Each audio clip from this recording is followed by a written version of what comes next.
Yo.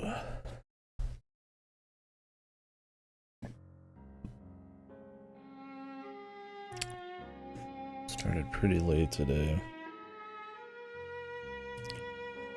Up for a while, but I need to be up for quite a while still.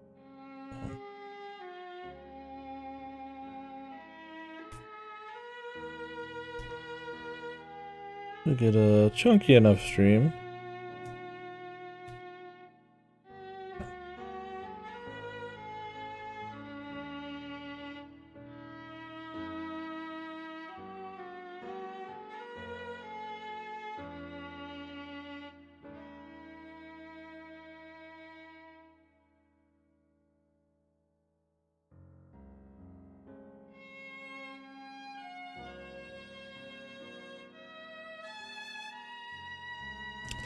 Stream warm up here a little bit.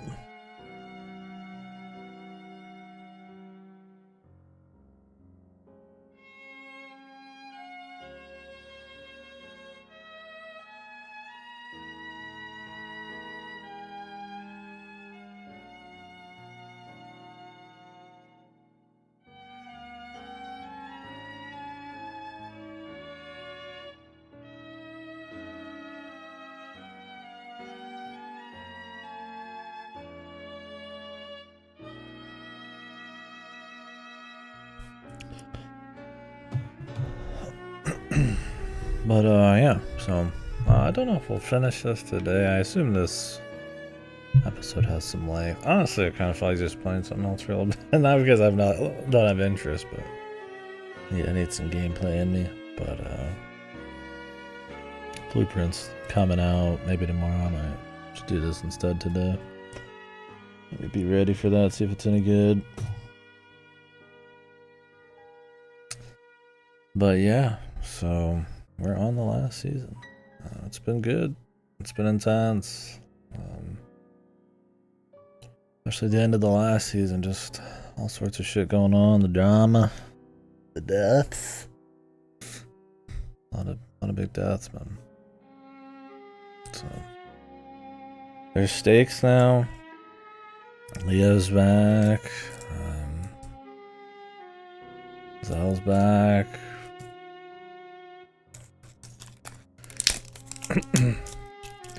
The gang has changed even more.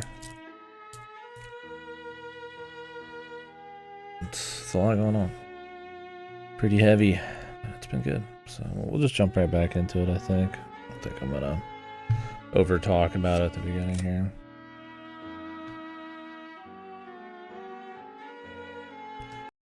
So yeah, what's going on right now is they need Butler. They need Battler. So Alan and Lee, base gods that they are. I try to break them out. They've cracked the code, you could say. They don't have evidence. But Sun, Lee, and Alan and them, they pretty much know it's Gabriel who's been causing all of the mayhem, corrupting Primavera and all that. Without them really knowing it. Child killing. It works. So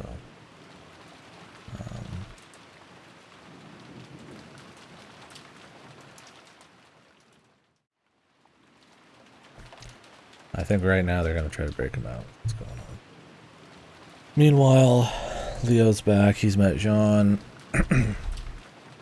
He's not liking how the new Primavera is. Rose is under house arrest, essentially. Zell and them are trying to find them, but they're gonna have to fight assassination attempts, possibly. We'll see what happens.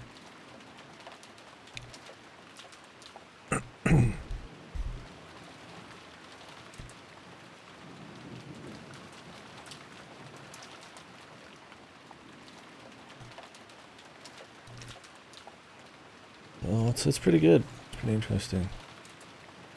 If it's looking like there's a solid chunk left and I won't be able to get to it before I need to leave, which, I mean, who knows if I'll need to leave a little earlier than I think.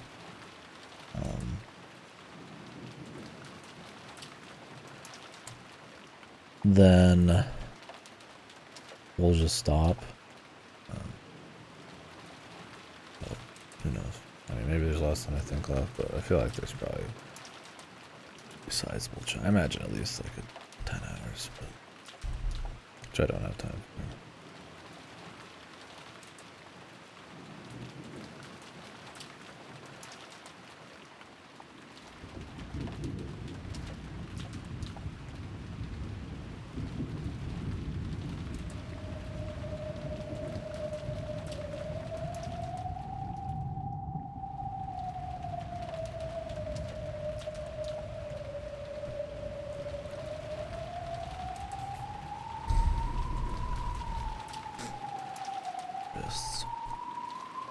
Nerves a little pinch, I think. Sleeping on it weird. I did nap quite a bit again. I've been doing that a lot lately.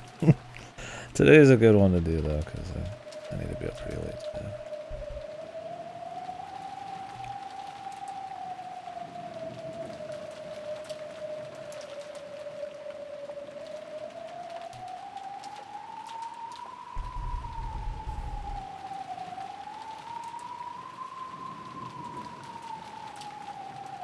Is he gonna be wearing an outfit? I bet Gabriel knows like every single person there.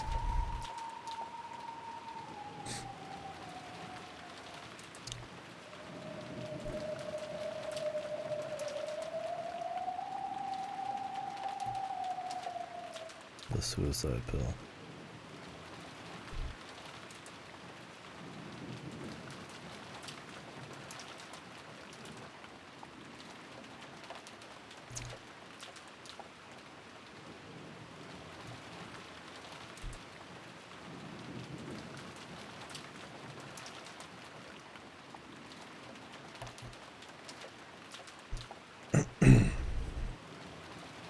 So, you might ask yourself, why aren't they going later if it's raining? They need to move quick because the anniversary of Stella and the baby and everybody's death is coming up soon, and Richard and them have been building up horses and all that, so the idea is that more than likely, since they're fueled by hate, there's a pretty high chance that a war will start around on the anniversary, so they don't have time to fuck around.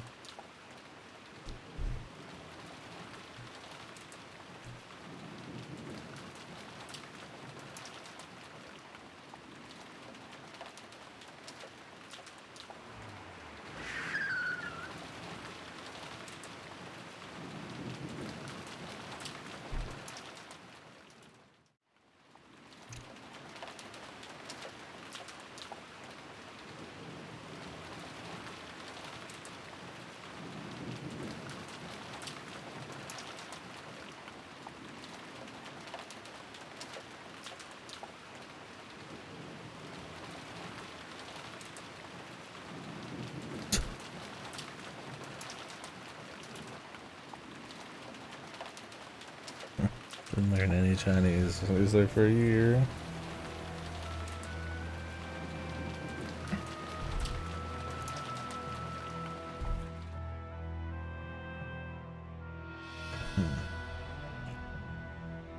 Is it gonna be suspicious at all? Gabriel's probably got like hyper intuition, but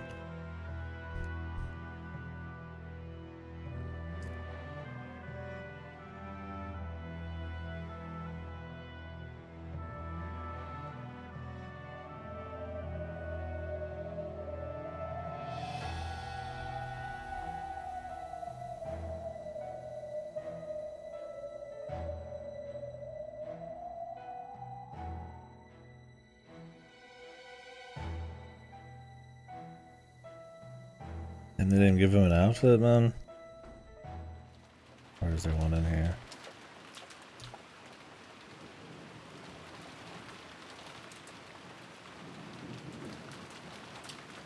What's up, Backhouse?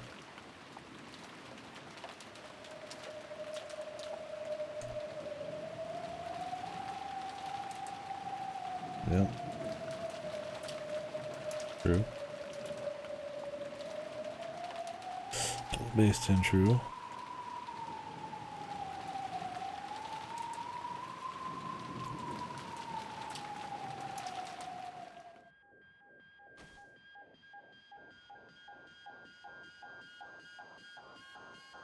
I guess wearing an officer's uniform. Cool. Sunglasses, the uniform. Hopefully his acting is good. He's a smart guy. I wouldn't call him a guy that looks like stoic or dead serious.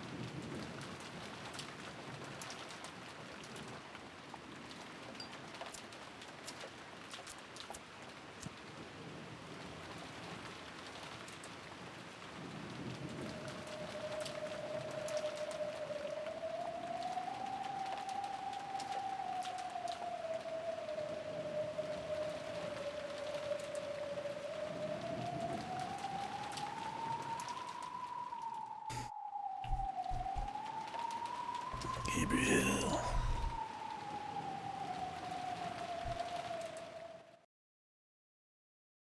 He's already here.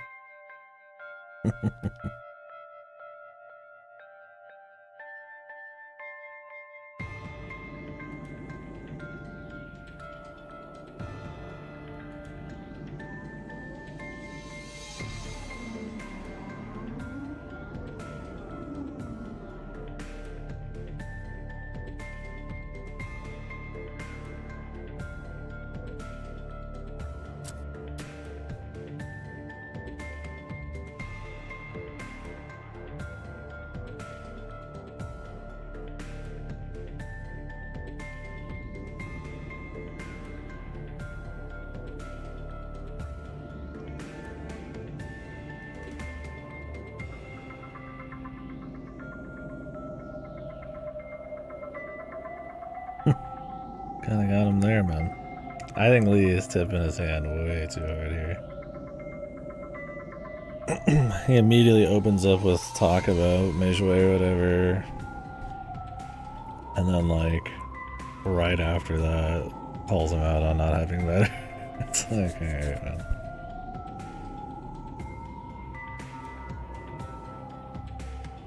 And of course, the intuitive guys are like mind reading abilities, essentially.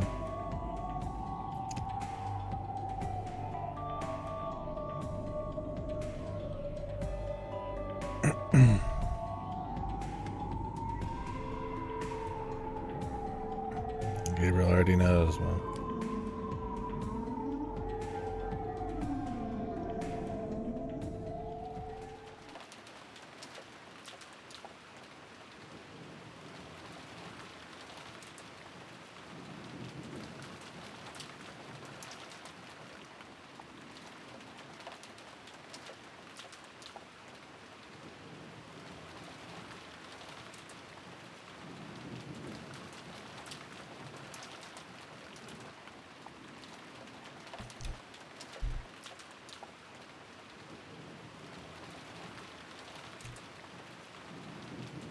Welcome back.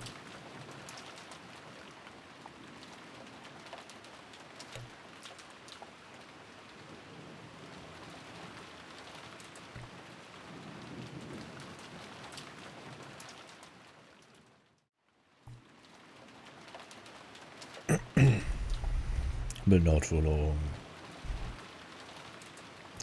These people need him.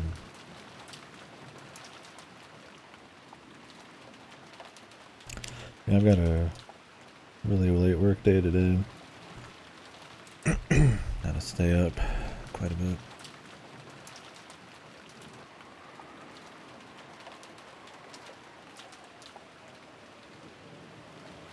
You know, Jalana, she has like really bright pink outfit. I don't know how she's ever not seen. I guess it's just the assumption that nobody looks up, so she's always invisible.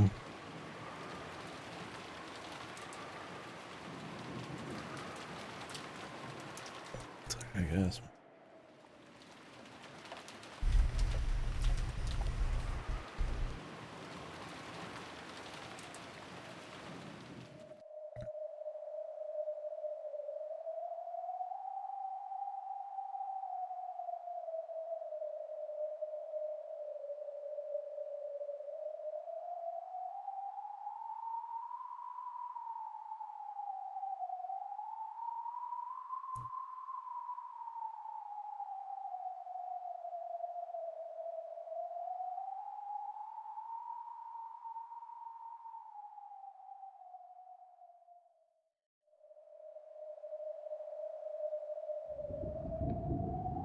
Gotta lead him out by force.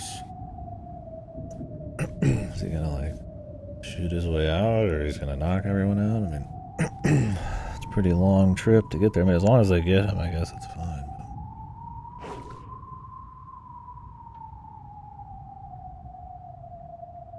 he's in the belly of the beast.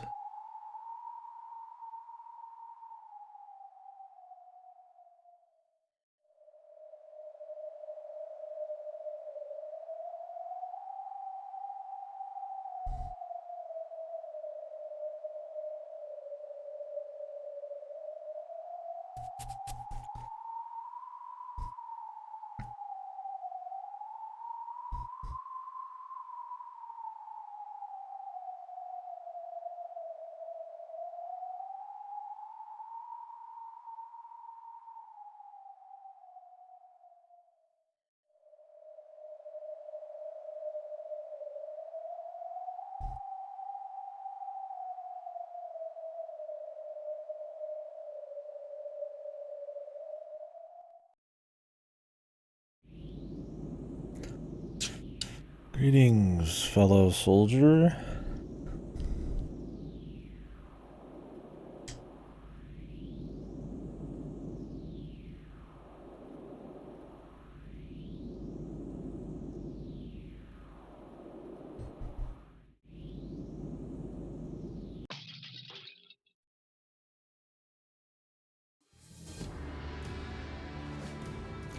He gaped.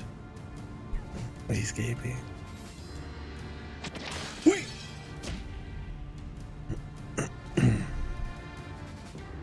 What's he gotta do now?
Lee doesn't give a fuck, dude.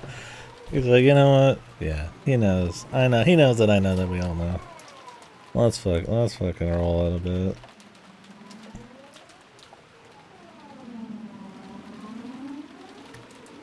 Oh, bug bites? Oh, a bunch of bumps. Fucking bug on my bat or something. Sneaking boy. Oh, thanks.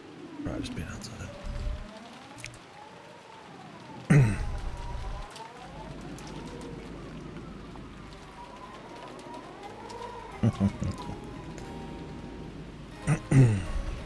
He's enjoying this shit. I mean, he's poking the hornet's nest though.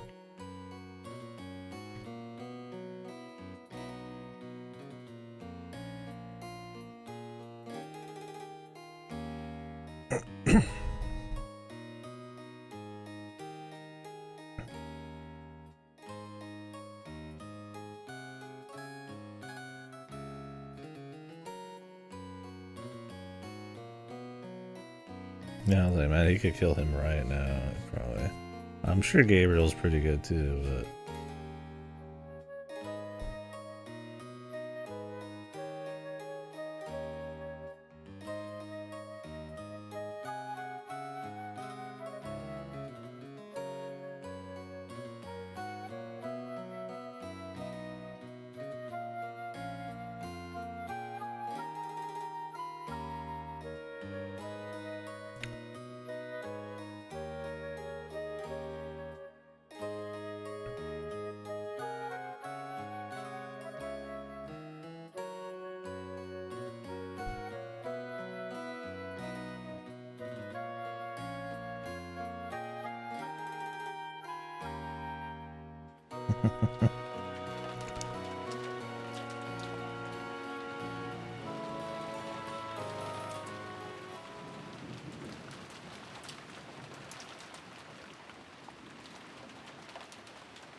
Better hope this dude isn't a fucking fanatic, man. He doesn't care about his life.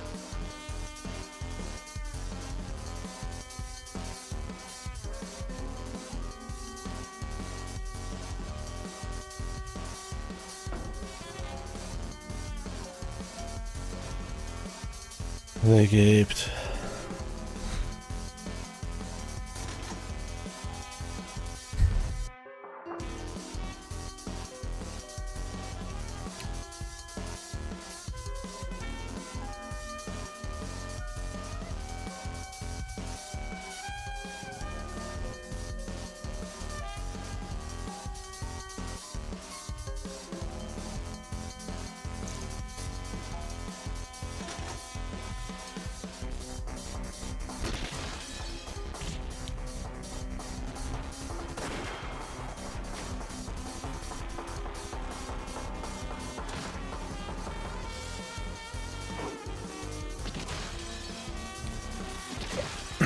Butler, fuck your sister, man. The wedding. Who cares?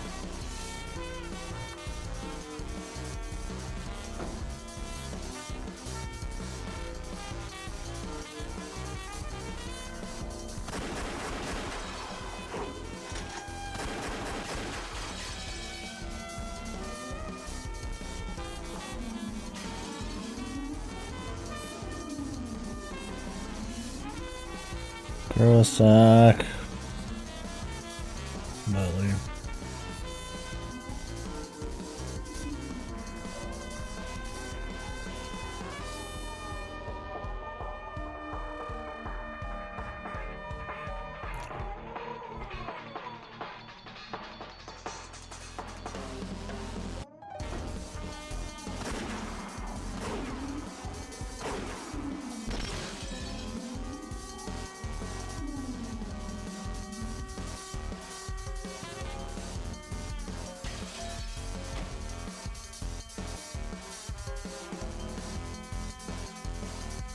She's a beast.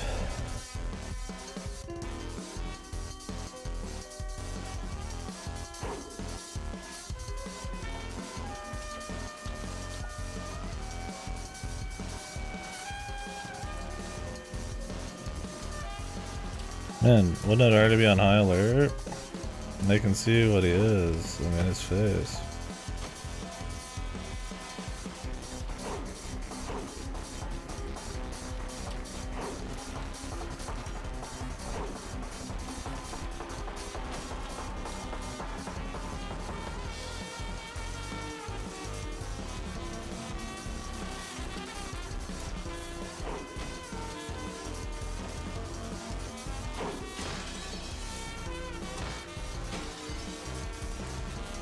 John's ripped.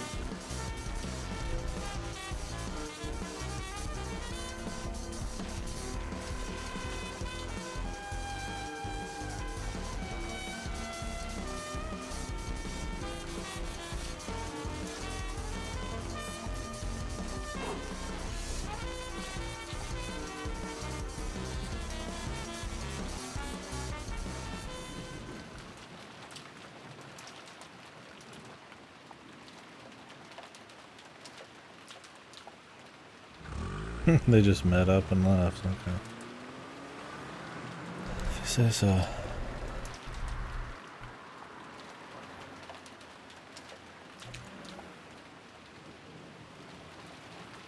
The sister. We get the GDS to free a sister.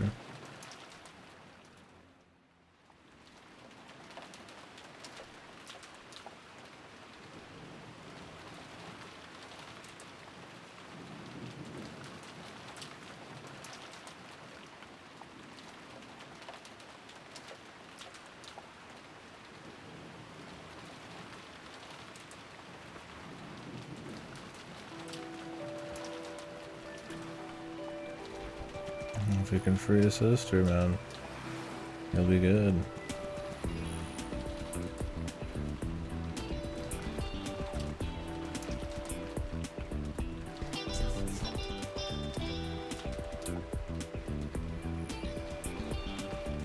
Munch.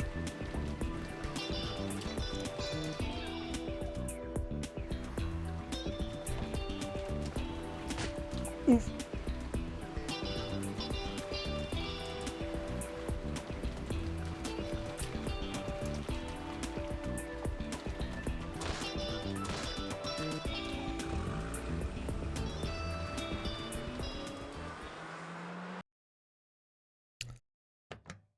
Lee, Alan,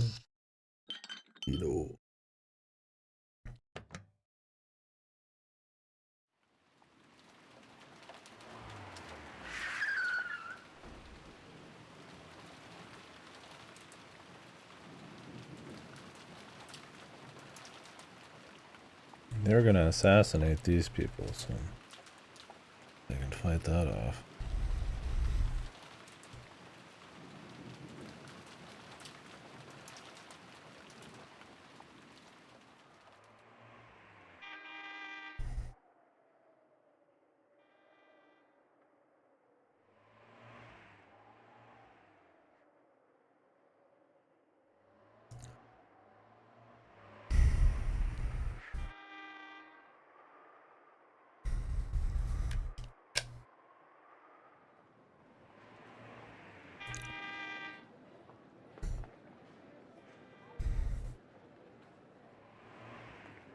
Oh yeah, Alfred was gonna do it.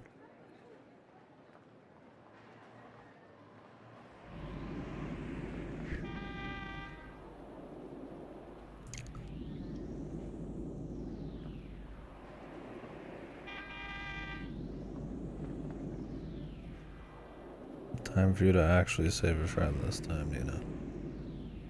Fuck it up again.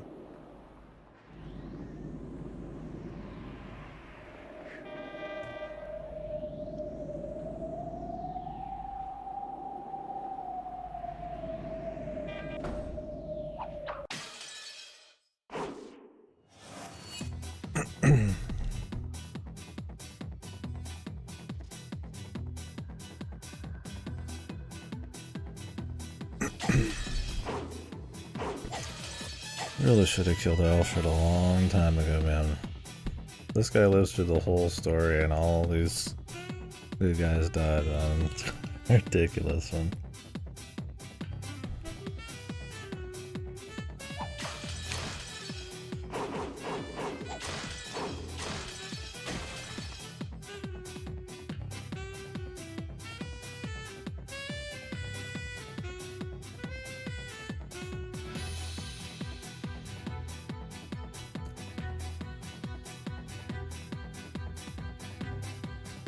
Charles.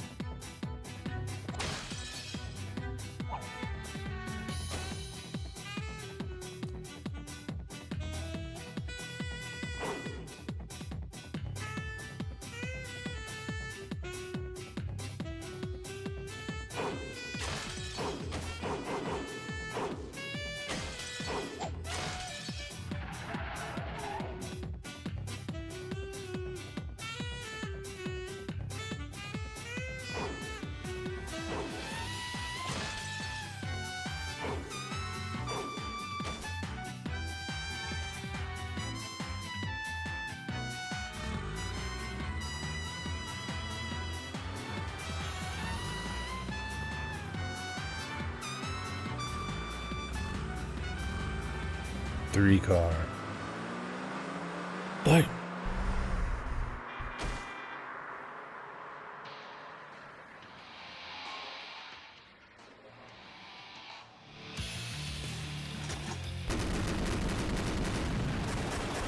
Firing in the public, their favorite.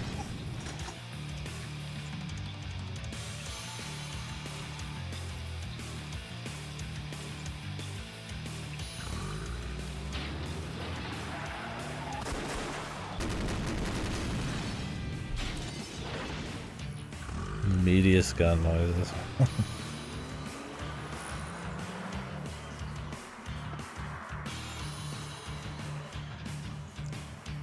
Only Oliver was still here, man. The gang was fun. Ain't the same. Hopefully they get some other peeps to hang out with us.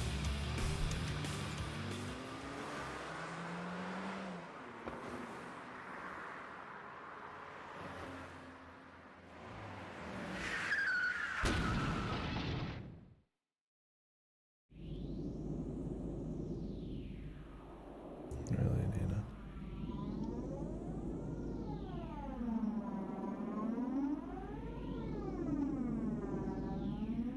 Oh, that's John. This is good. I gotta meet up with Leo.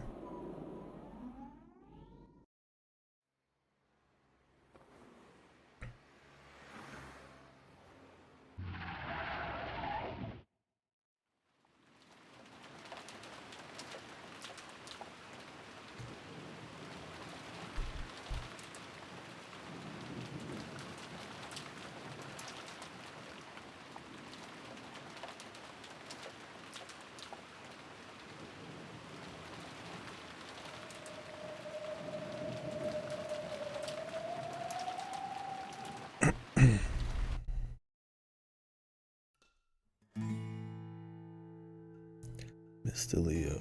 They're in good hands.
Fucking Alfred, dude.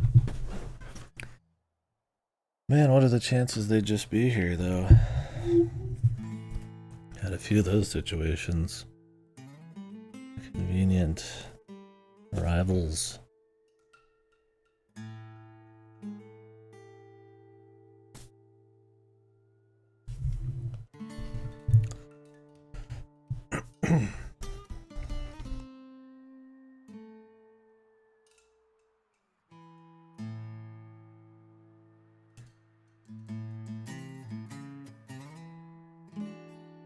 Cheers, more buddy. Alfred looks so much cooler. He just one-shot him. Leo's been leveling up.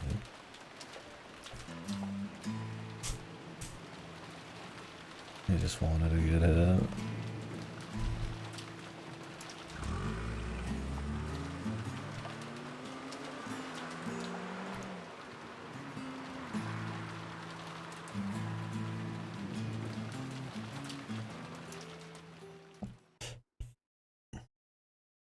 I like how Alfred looks so much cooler in his like cutaways though. He looks like fucking Crocodile or something from One Piece.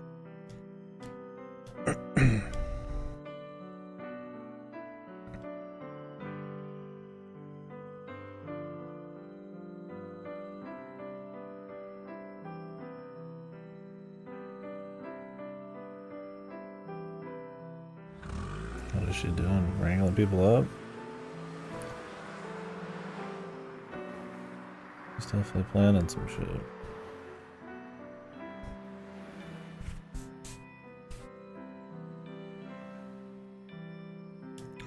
Papers.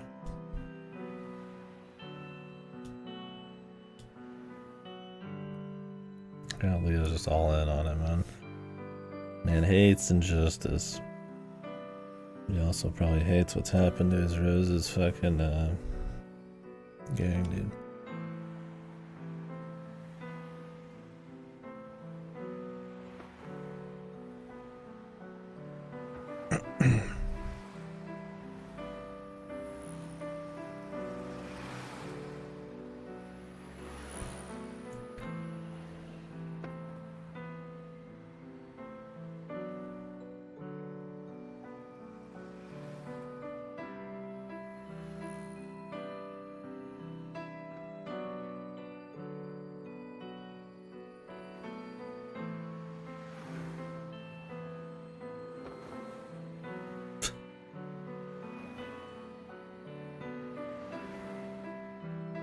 Big L.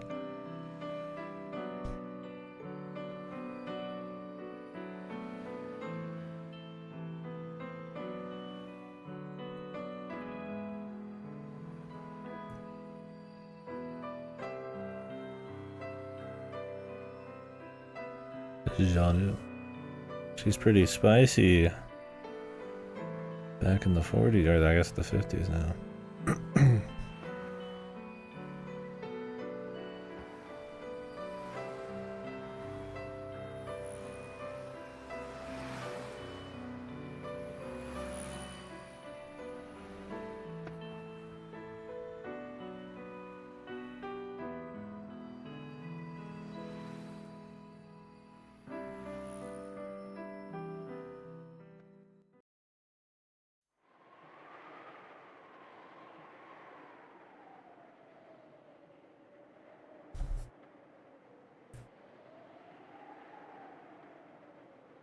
He does.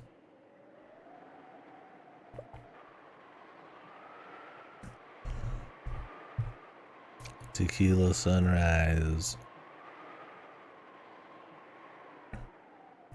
The best character? No. But he is funny.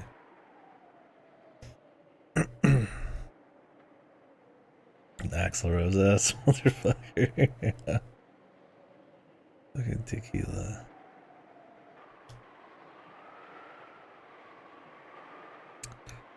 Yeah, this has been real good lately.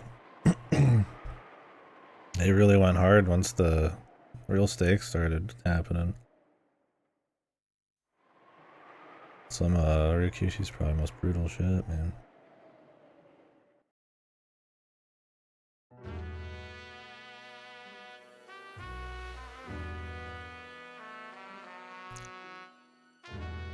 Rikishi melting 2-year-olds after they get their arms blown off.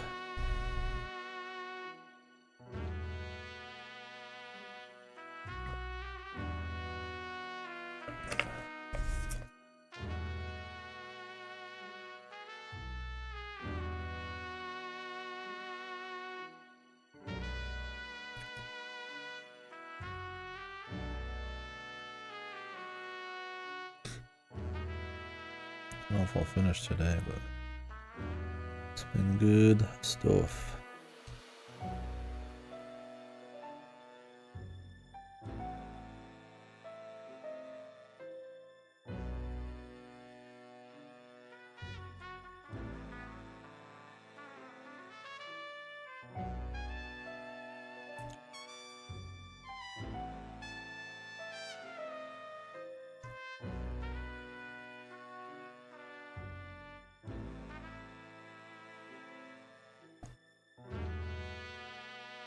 If he forgot, never forgot, then why would he be going against his wishes? Fucking generic blob ass motherfucker. Evil goon bitch. It was funny seeing them like cut different people's heads and bodies and put them on someone else. Axl Rose here is like just a different head on a fucking other sprite. Even like fucking Marabu, whatever, is this dude on the right with like a ponytail. Economical, Mr. Ryukishi, very economical.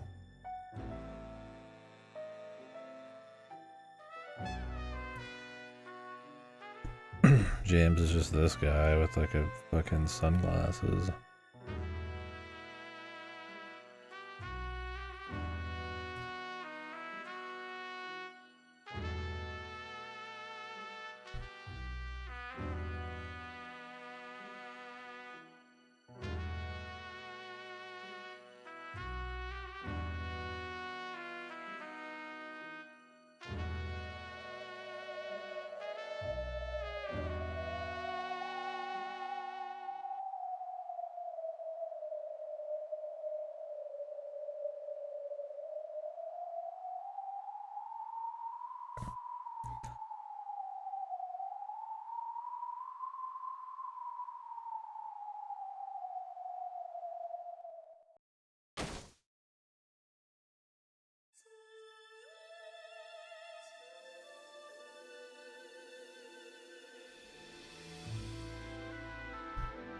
Who? This chick?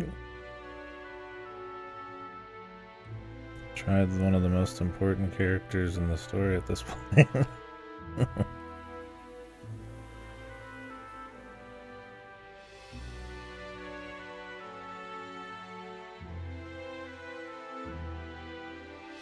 She's pretty fresh to the pile, though.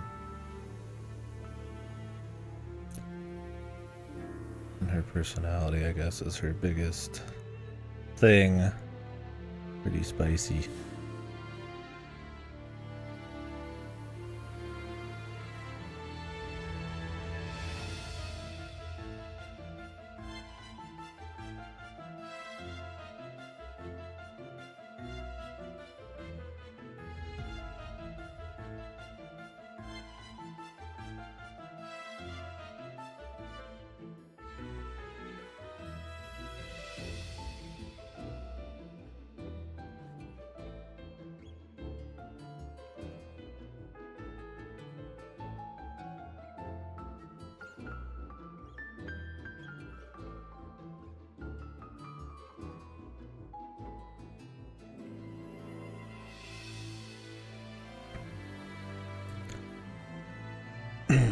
Damakawa's eldest son.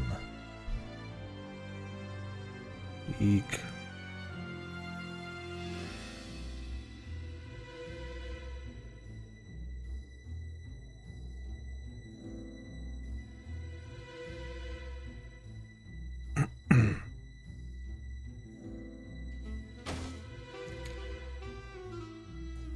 As a pussy.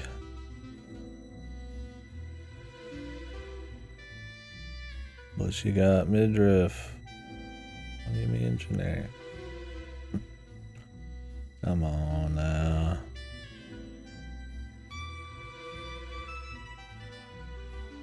She fights people. She's cool.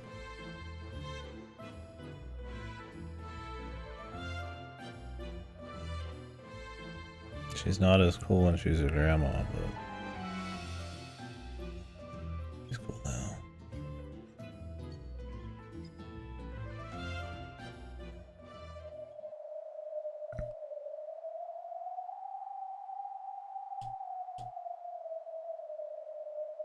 Yeah. It's a shame, dude. I bet she would have had a really cool grandma sprite, man, if they just went with the different artist. It's like her current one, when she gets going, she's supposed to be like a leader, taking charge kind of boss type of lady. It'd be cool to kind of see a little bit of that energy in her grandma blob. But she got the blob disease.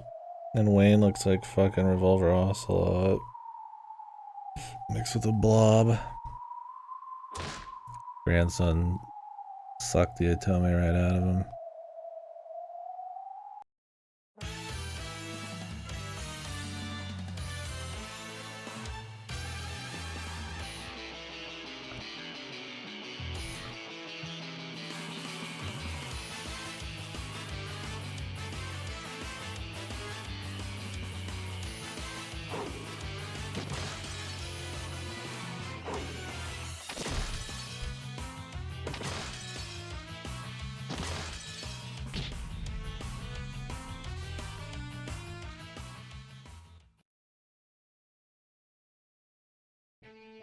Easy peasy, man.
Gotta bring them together. The destined souls.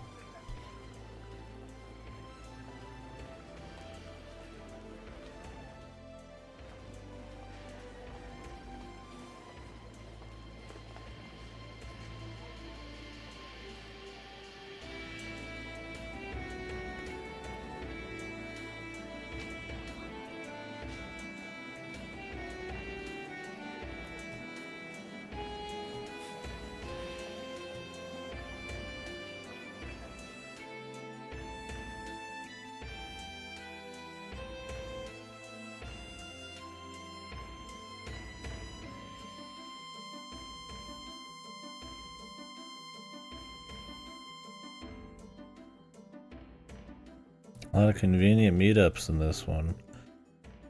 Leo just happens to meet up with her, and they just happen to meet up with Charles and them. Definitely the most convenient bullshit, but that's alright, man. He didn't want to fuck around and figure it out, I guess. Natural ways for them to meet.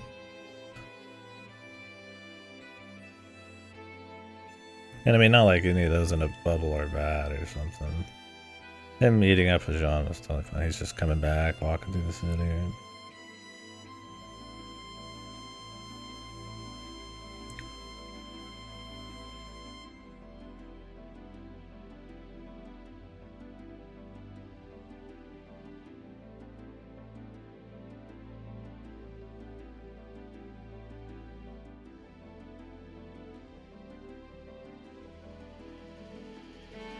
Meet up this.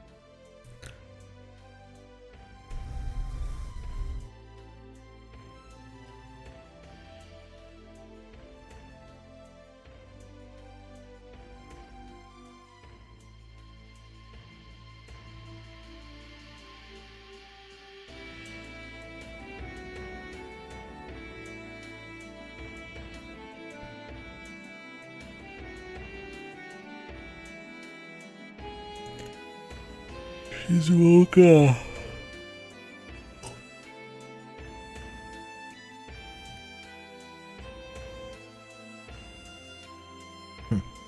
It's time to cook.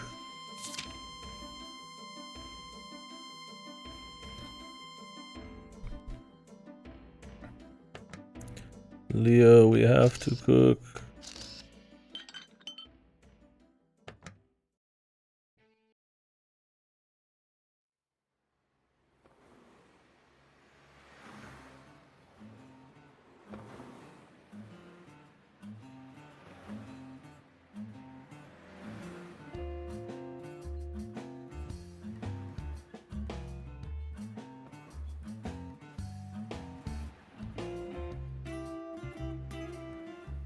Secret.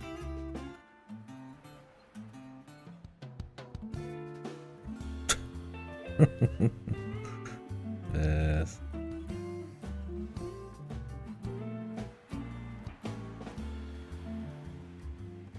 You just don't get hit by bullets, man. You just win, that's the secret.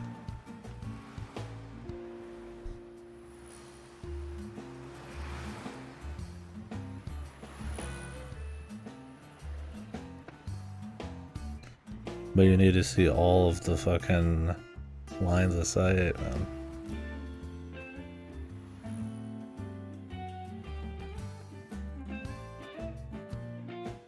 That's the difference, man. He doesn't have fucking 360 vision.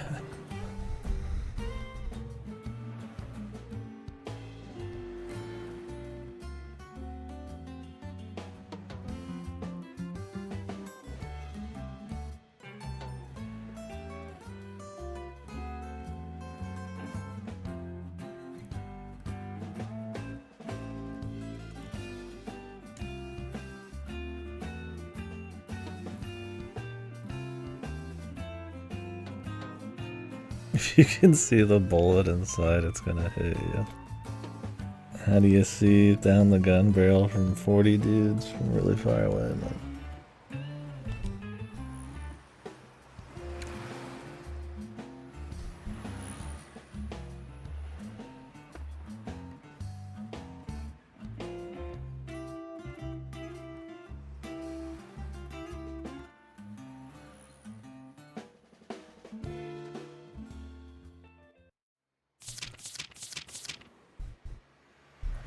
Maybe he's right, man. In a way, he's technically right, yes.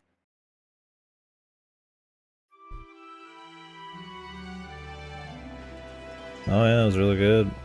It's pretty crazy. He went all out. The stakes are back. People been getting toasted, man, for sure. It was really good. Non-stop ride. Tough to put down yesterday. I've just built up the characters and the events enough where it's pretty much just there's that 5 or 6 hour stretch pretty much right after Gabriel goes for the assassinations. It just doesn't let up.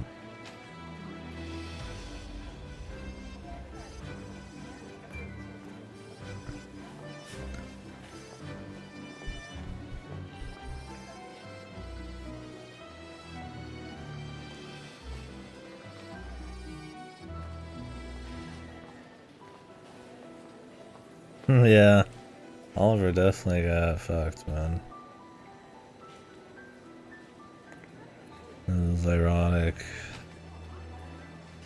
Kind of an ironic tragedy that his gung-ho nature was kind of his undoing there.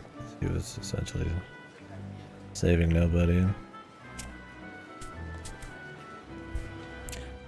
But, I mean, not killing off a main character, I guess, kind of. Well, they killed Stella too. But I get it, man. I mean, made it quite the session, and now, I mean, anything could happen, right? Yeah. The group's definitely not the same without him. The three. Yeah, I feel like he probably could have lived. But I get it, man. I'm fine with him, like, really making Gabriel a huge piece of shit, super brutal. You know, Primavera moving into a time where, you know, they're more violent, so they actually show more violence happening to people that matter. You know, they're really, like I said, up until that point, it was kind of like video game violence, or like a Muso or something. Where it's like, yeah, they'd kill people, but it was always like, you know, this story would double over backwards to not kill any bad guys. Alfred's come back 50 times, Wang even gets to live, Caleb's fine and all that. And then all the goons they kill, they don't really talk about it, they just kind of defeat them, you know. But yeah, Leo coming back now. Zell. Bringing in like kind of Jean and all that.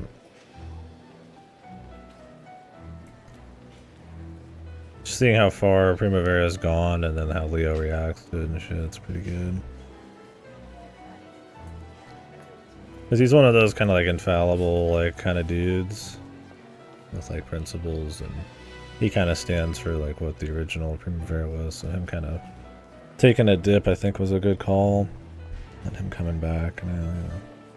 Now that the stakes are back, you never know what might happen to him, but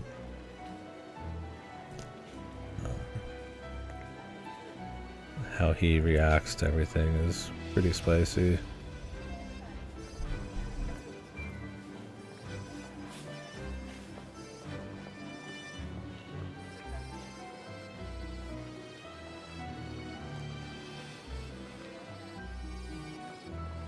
Tequila, yeah.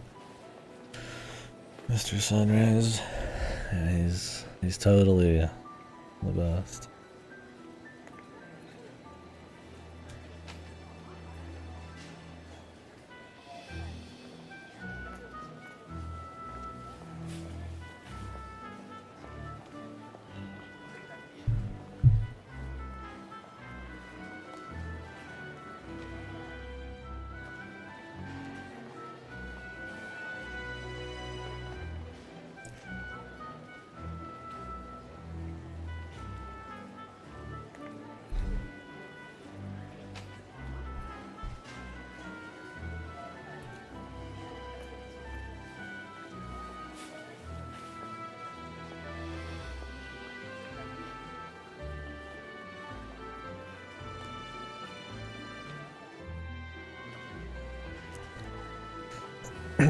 Start some shit.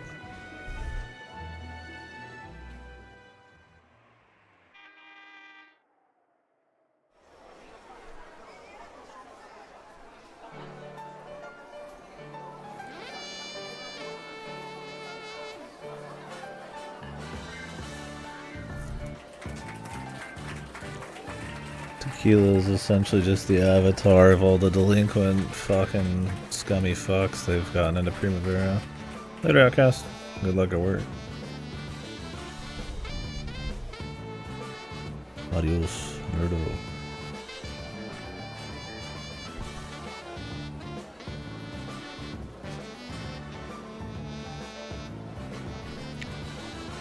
Song's always so loud.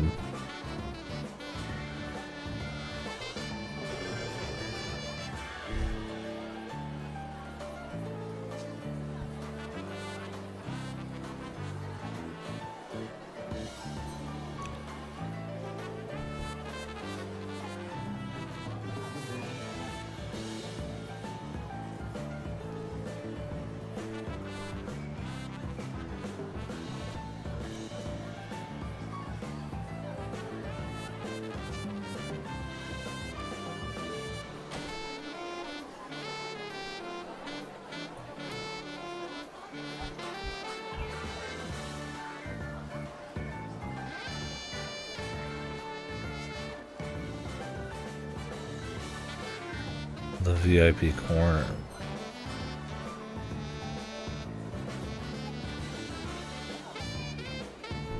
It's so cool. I almost pissed myself.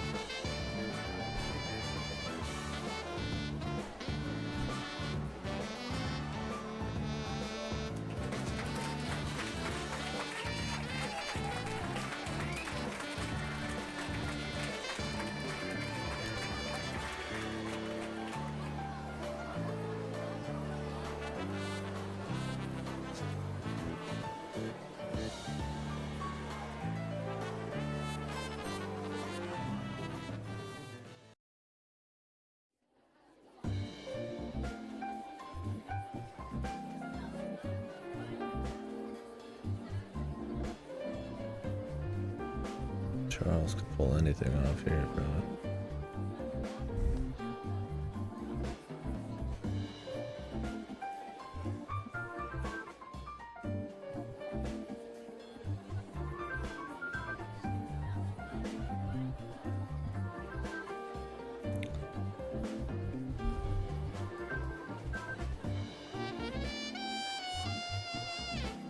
Bet it all on red.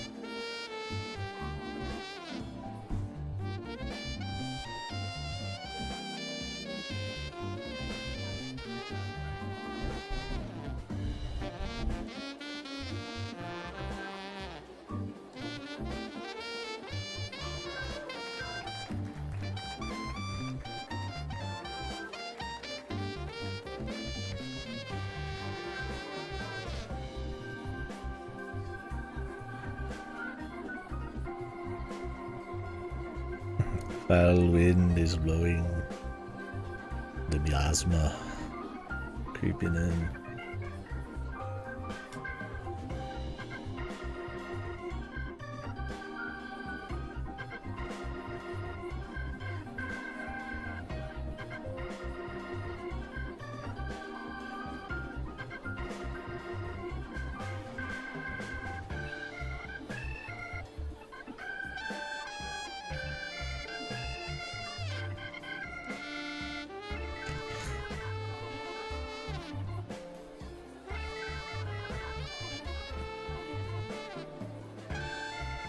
You're so cool, Mr. Customer.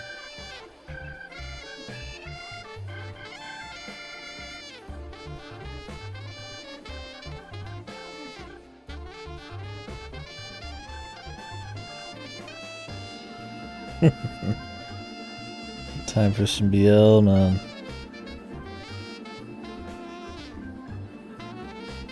Charles gaped.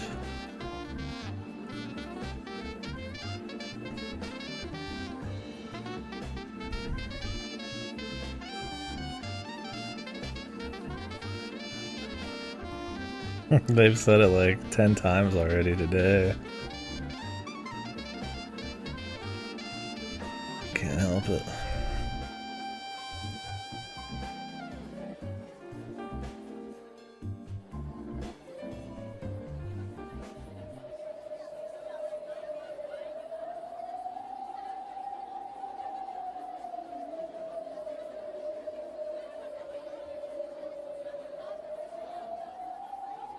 Eating time.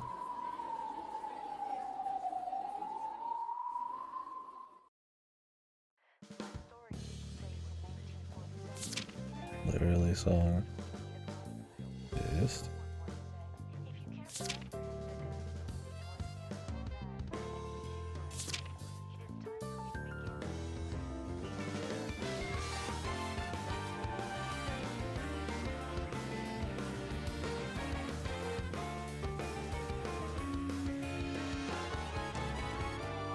Playing blackjack.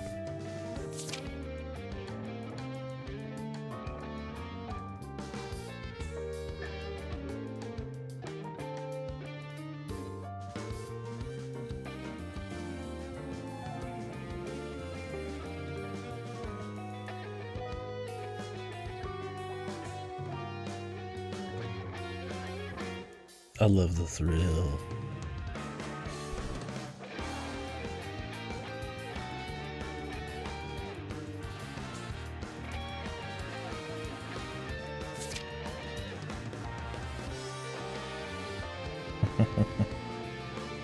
Yes, cool. I pissed my pants.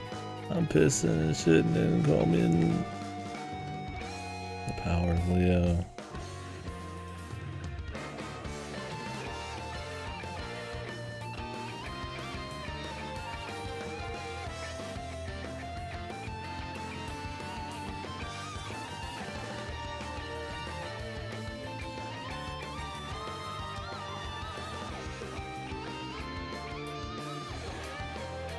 He's gonna go for another.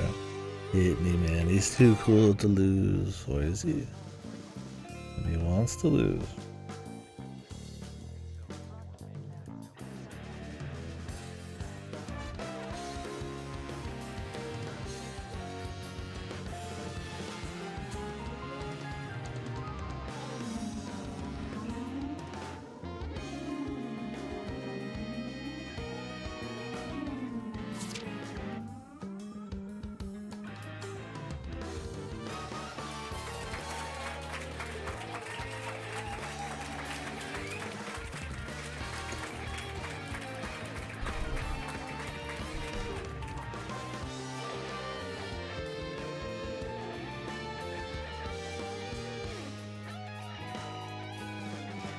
Cheating time? He's sweating.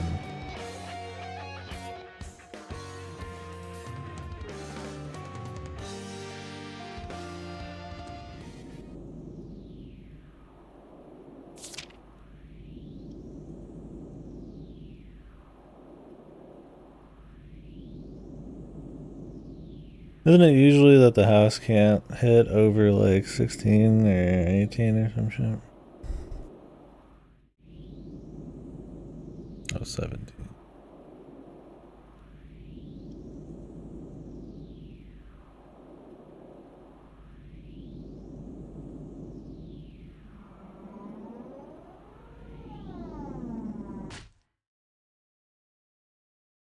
What else got him?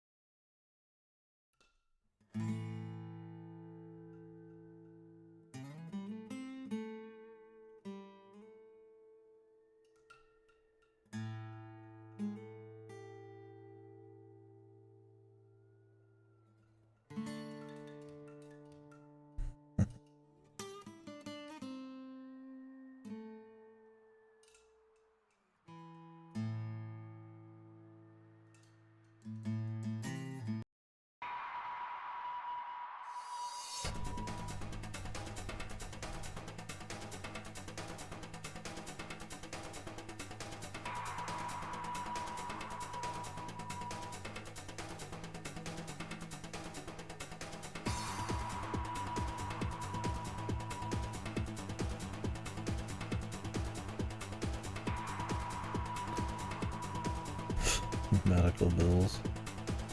Gonna beat the shit out of you.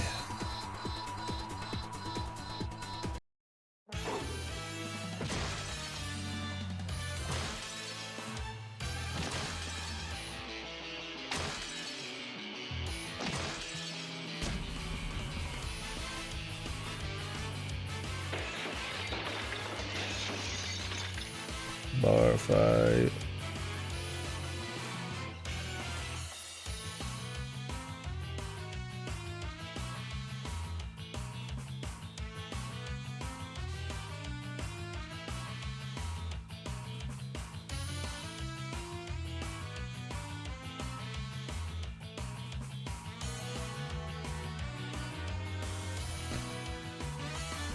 Spinach, man. A little Popeye action, bro. I need to start eating spinach.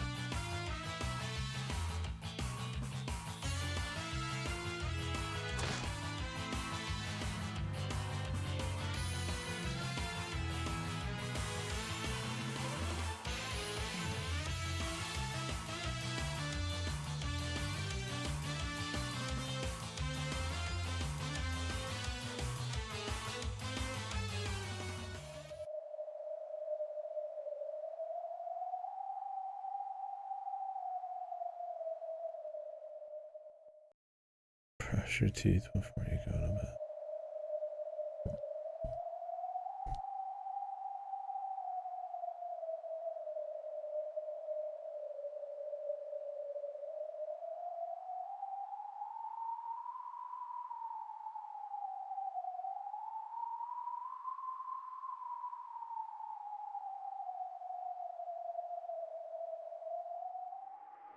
Yeah, I'm about to beat the shit out of this guy.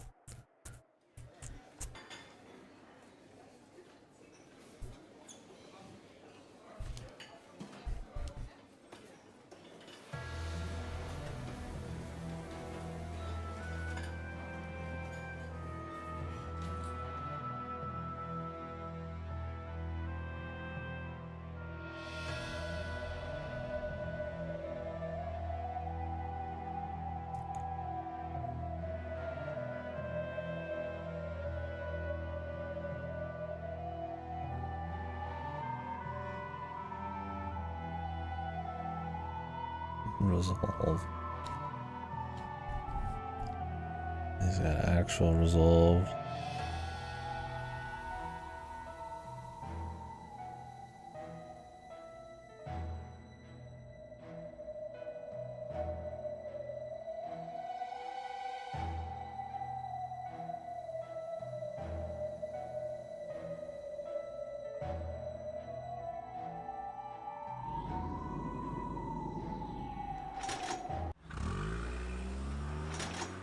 Whoa.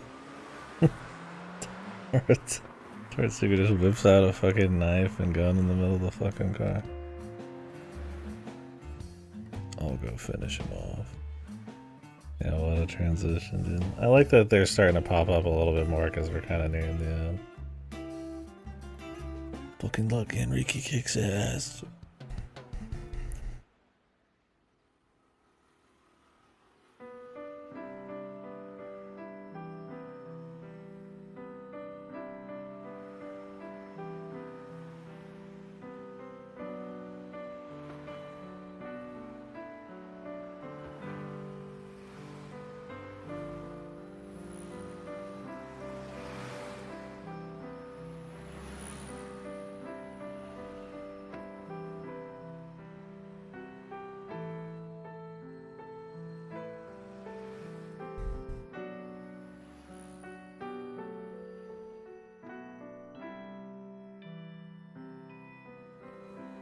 I think we've got an owl hanging outside now, which is cool. Although I gotta wonder, probably sucks for any fat squirrels who's been feasting off the trash and the land. This fucking owl's probably got them fucking locked in, man. Owls don't fuck around, dude. Who? Who? What he sounds like. The owls. Killermen, all of them. I just hope no fucking scuzzy fuck on the street next door like shoots him or something.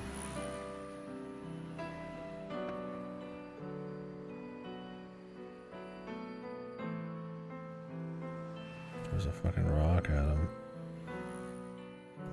Pretty trashy.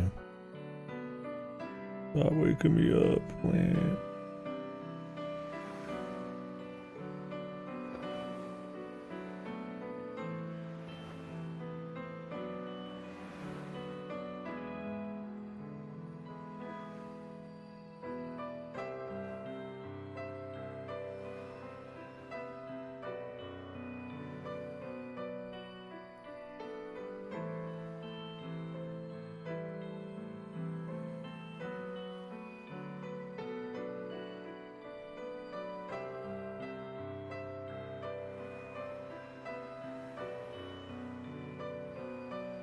There's always signs Richard look different.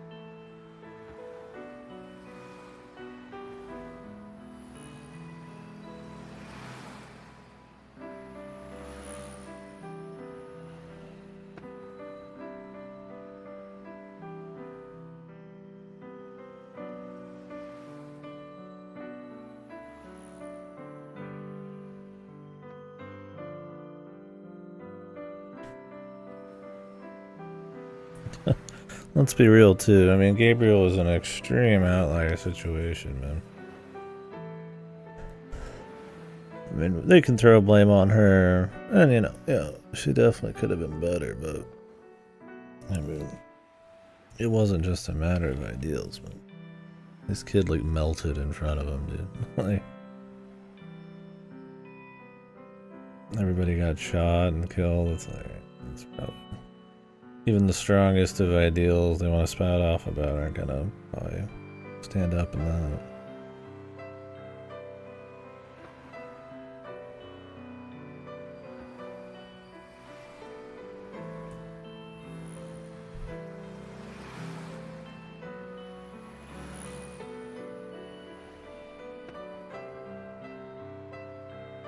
That's smart of her to do, though. Like I said, Rose probably needed more execs, and I fucking lose some of these.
We ain't gonna have to fight Leo.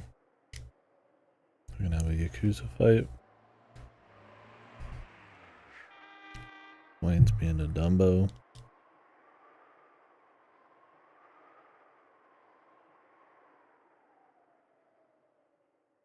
Needs a good ass beating. Sensual ass beating.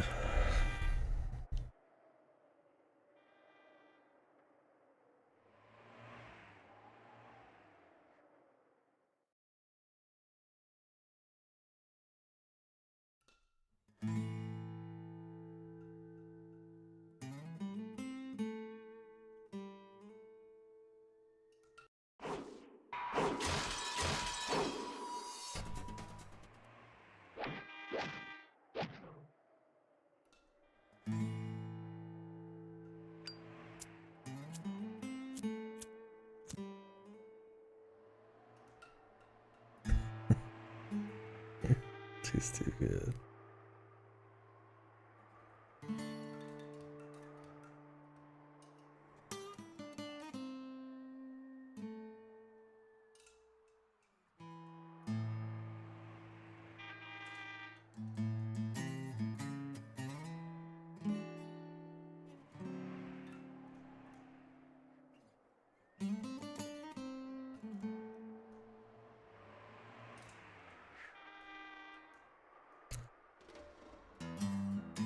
Really, he knows about Oliver's death. I assume he doesn't know the details of everything, otherwise I don't think he'd let this stand.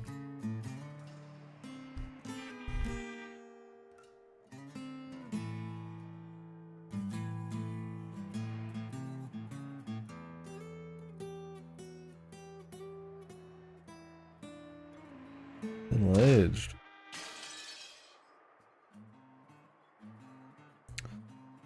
Can't be that old, man. I mean, yeah, she had kids, but... How old was she in goddamn 2013? Like a fucking 100?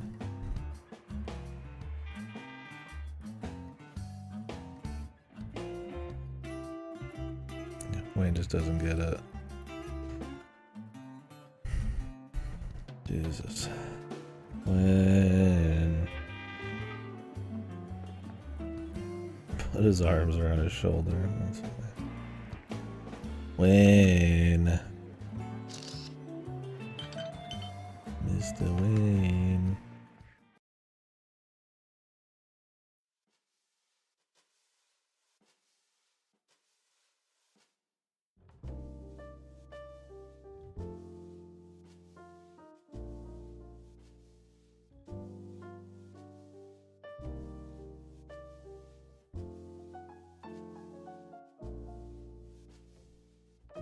Yab.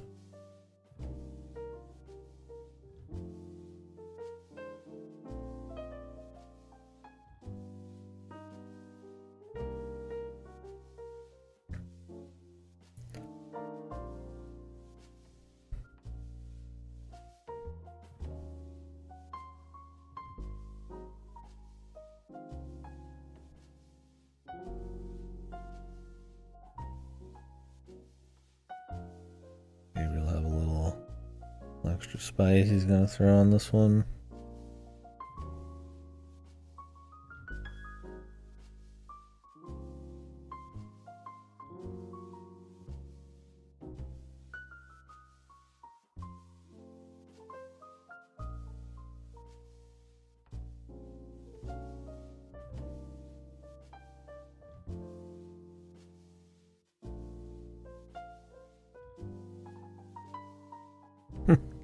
Doesn't have to be observed while shitting. Fucking yes, he's laxing the treatment. Only when you're sleeping.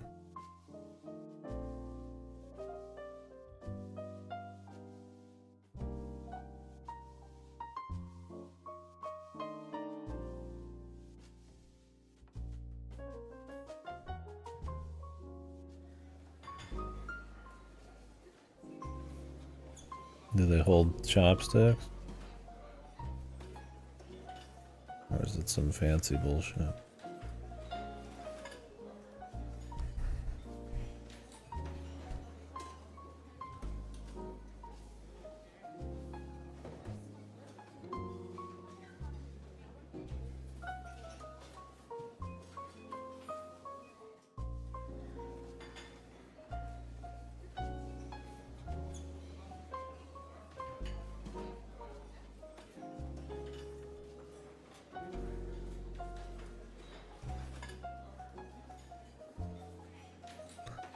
I can't tell. Maybe chopsticks? It's pretty thick though.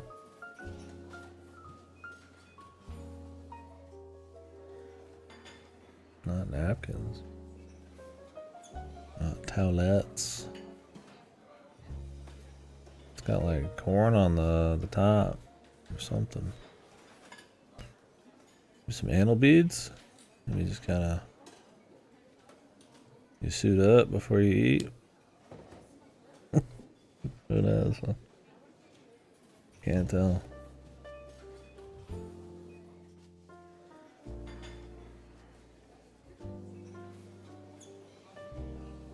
Rick.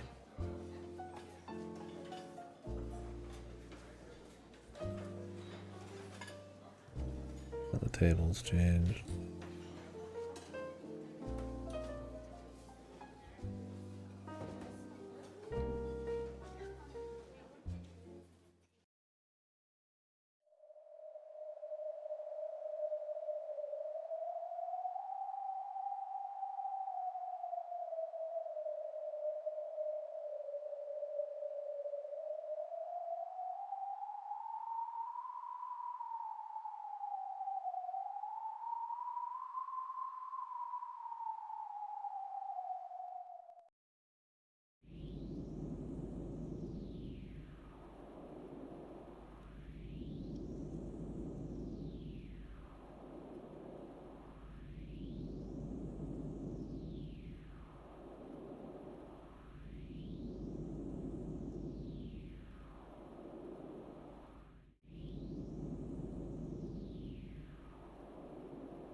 Psychotic.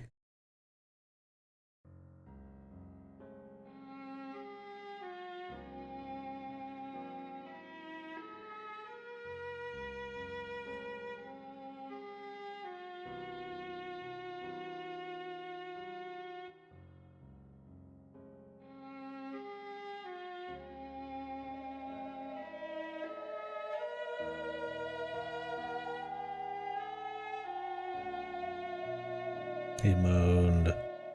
Whoa.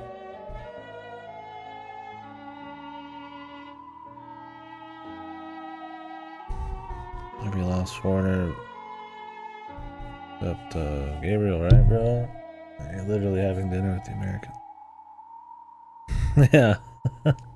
I want to kill all foreigners, he says to the foreigner. Whoa.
Gabriel had something to do with that.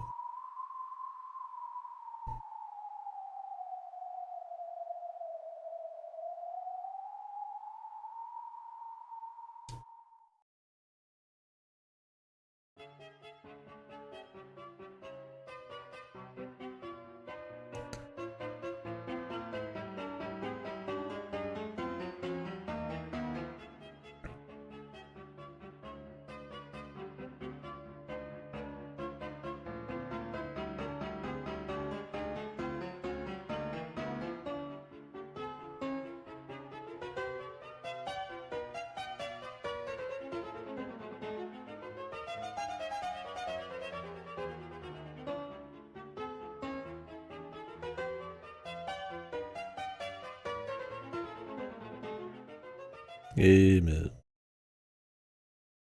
In the name of Christ.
Oh, Ocelot, don't be so pissed.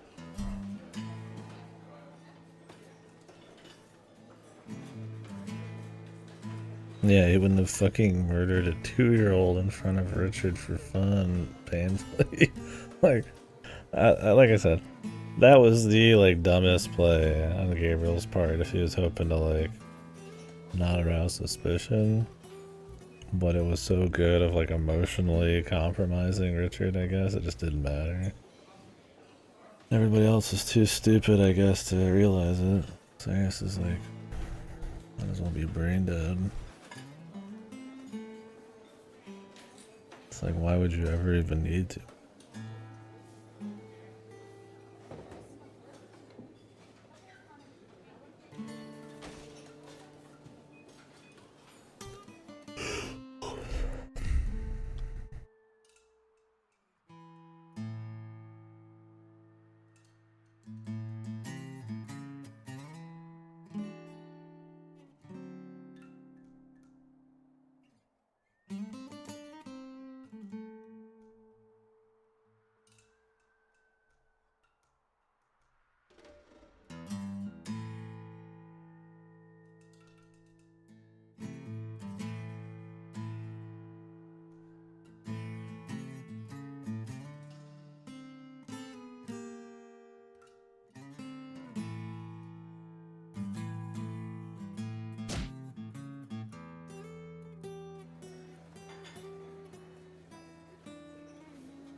You got played like a goddamn fiddle, Wayne. Like a goddamn fiddle.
Deal with the assassin man. Alan's got to be the one who wraps it up with Keith, surely. For the Kino.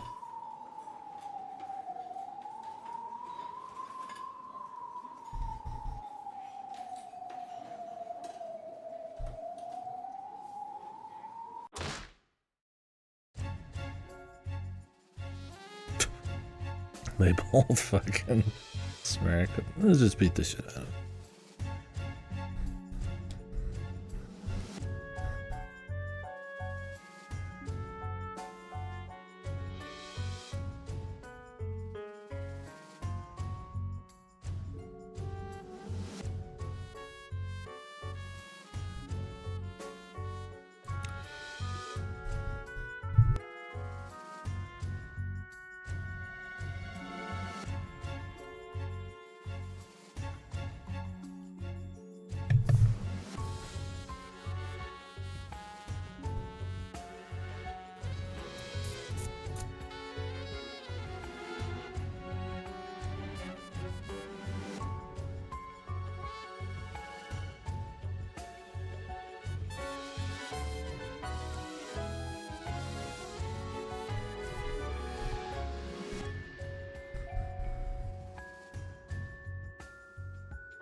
A man he can trust.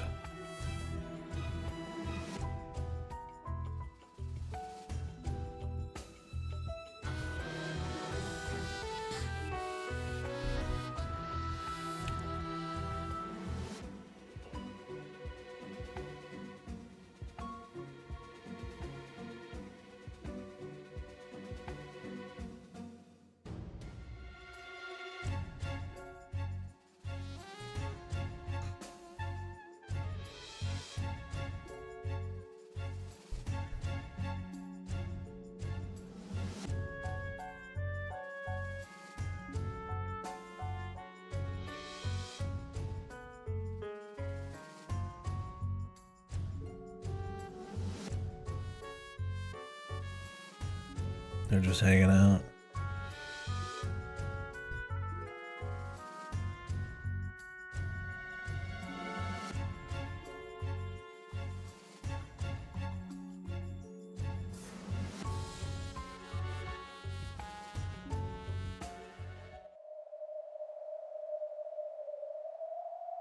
Zell's got the plan.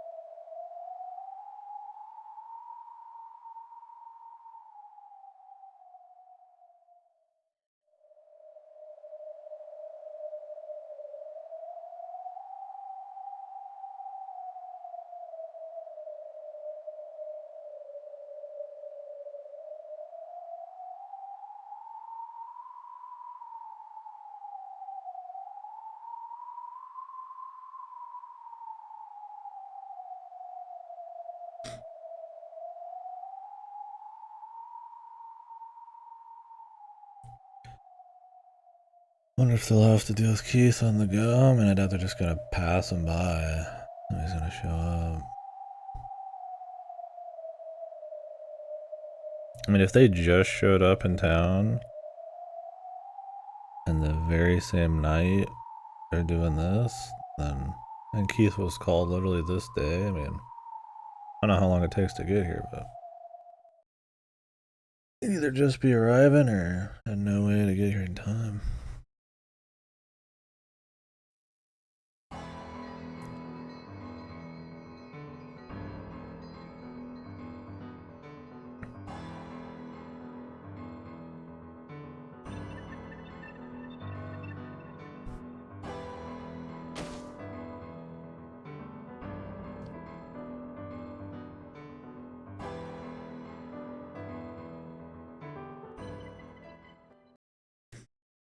Put like a fucking 10 bazillion guns in there.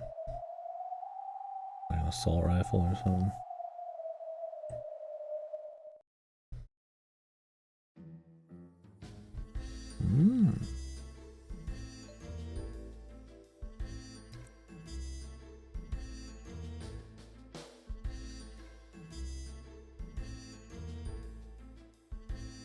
That guy is hot, she says to the balding blob man.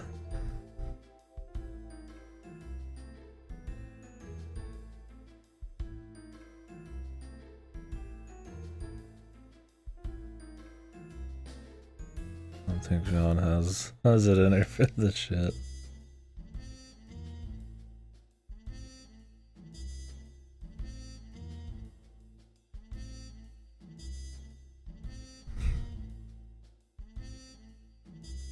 Charles the Pimp, dude. Gentlemen.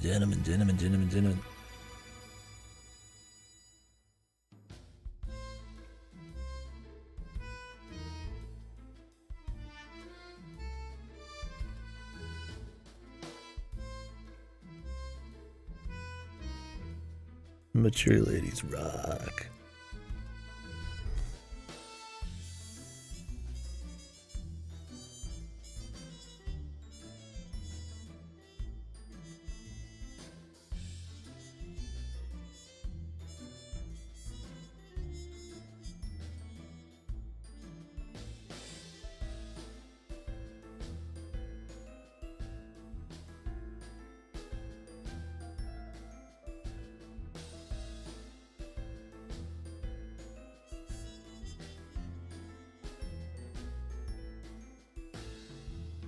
Best. He's like, oh, man.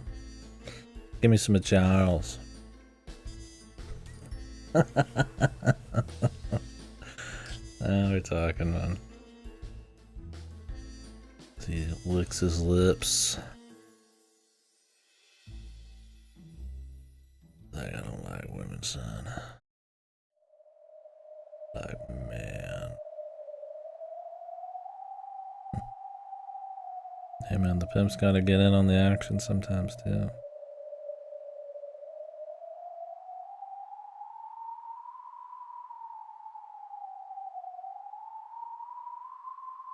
A hunting rifle. Jesus. Here's a fucking elephant gun, my friend.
Frank Sinatra.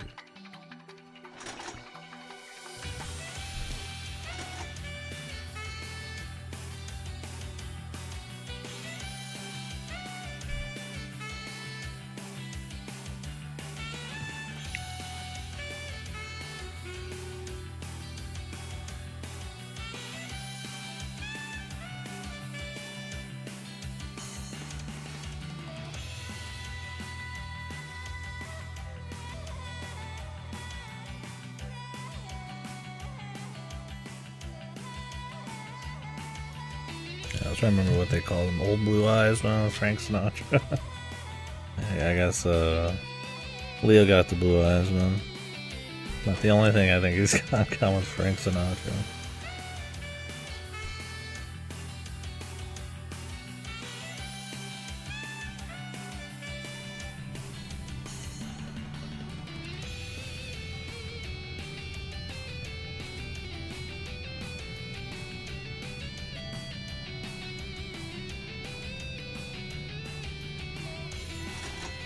It's got the fucking full ass like lever action rifle.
Pumpkin carriage.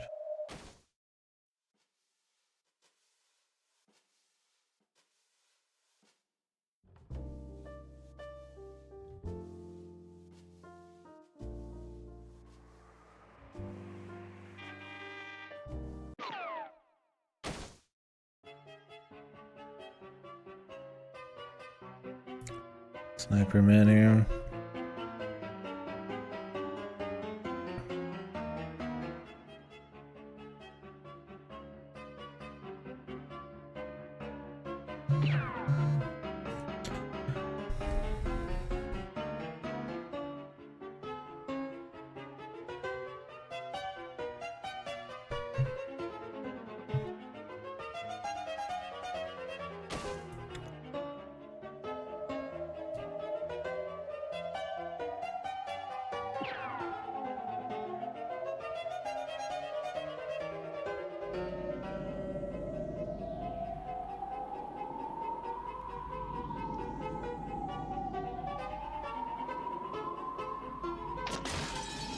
Whoosh.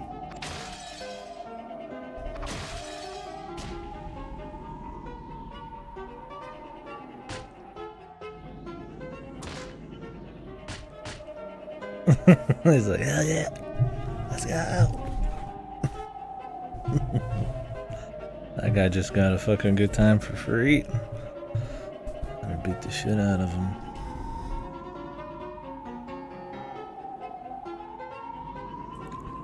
Cigarette law, serious business, Leo.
The hunting rifle. It'd be crazy. Oh, now he's got the cig again. He whipped one out real quick. Serious business, man. There's no way they just like kill Keith here. I mean, I'd be fine with it, I guess. But I feel like there's too much with Alan. So he'll shoot his gun or just escape or what.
Just came back from the war front.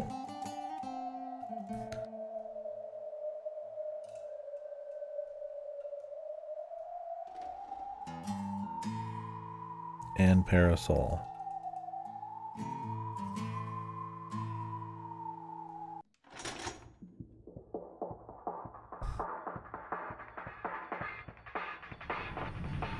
I have to fight everybody in the hotel.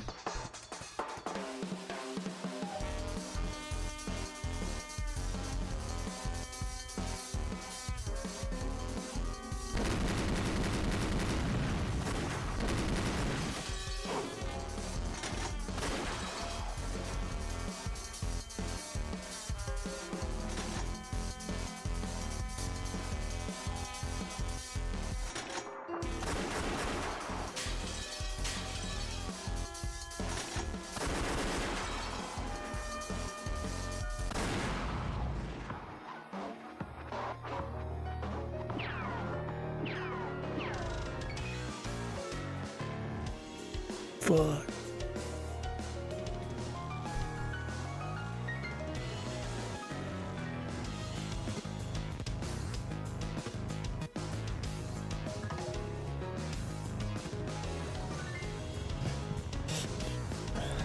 Just tuning it. One of those in the classic.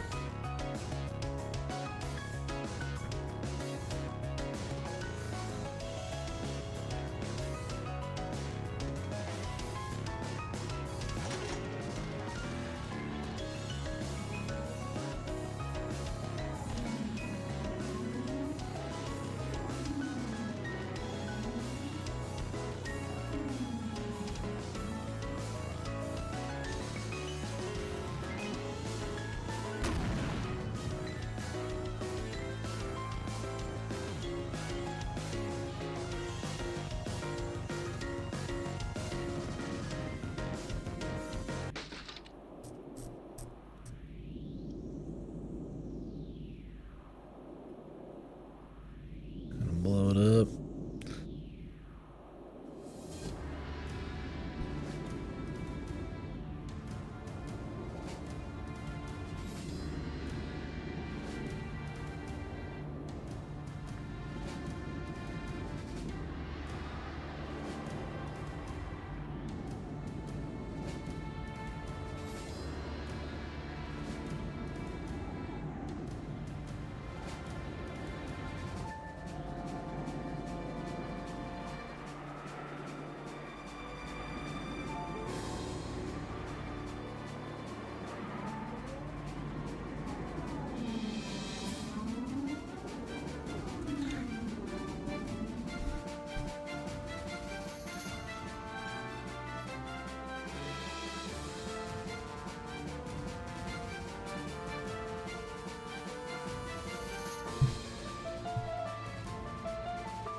Is Wayne going to die?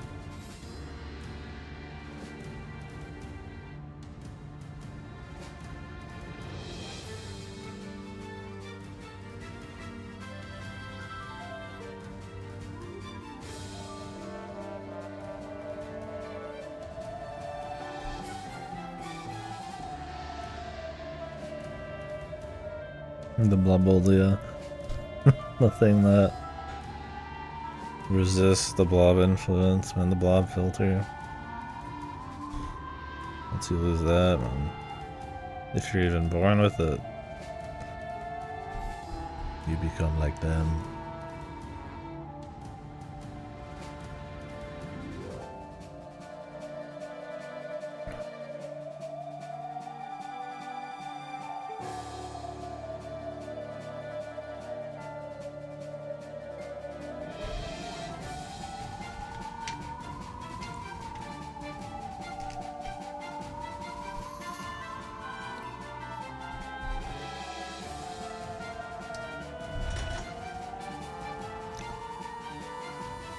Keith has fully lost it, man.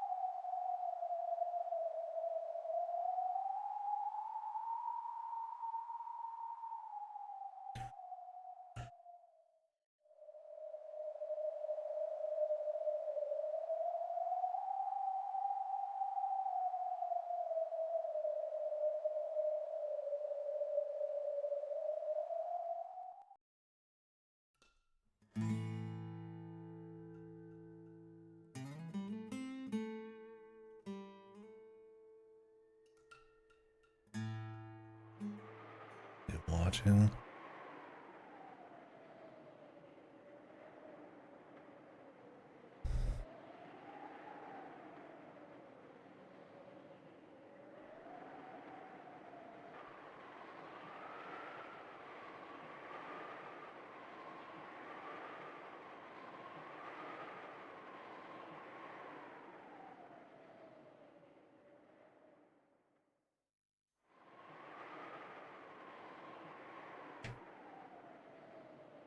Relaxing. Having a fucking smoke.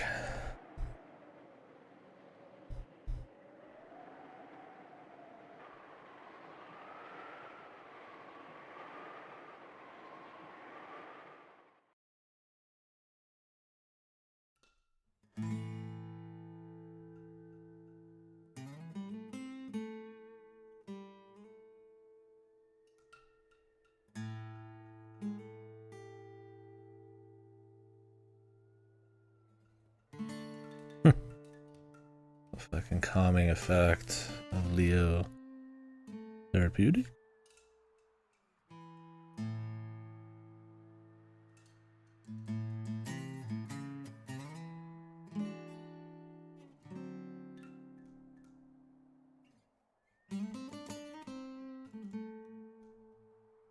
I don't know if he's allowed just to kill Rose.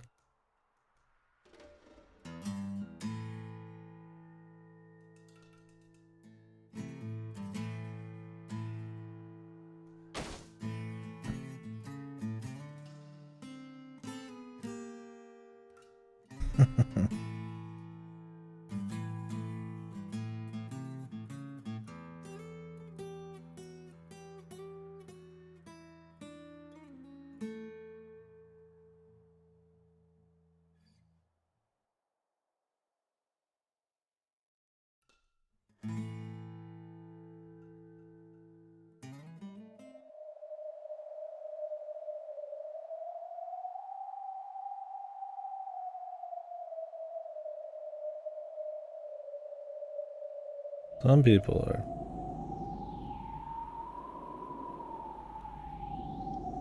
Thinking they'll magically be able to beat the odds. Like at the Chinatown restaurant.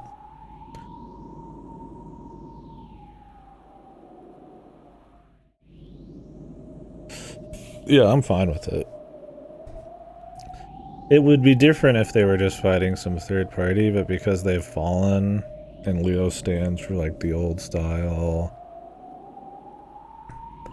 that he only shows up, you know, the beginning and the end, that there's stakes now, so I mean, you never know what'll happen. I think he slots in pretty perfect again.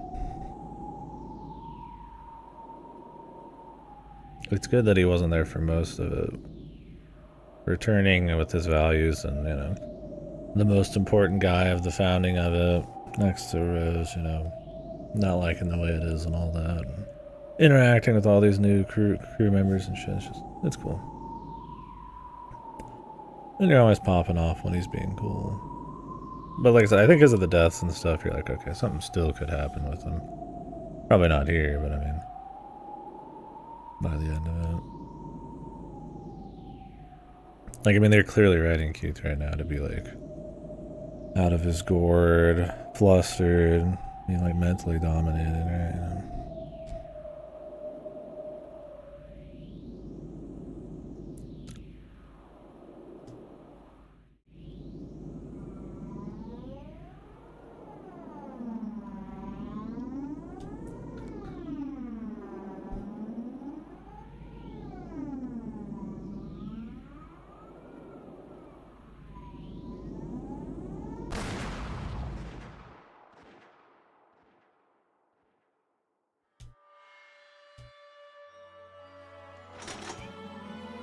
Maybe he's just trying to see where he is.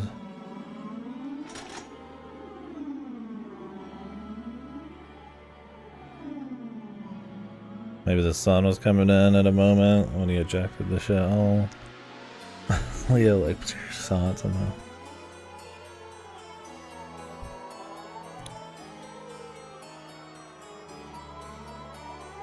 The call to action speed problem.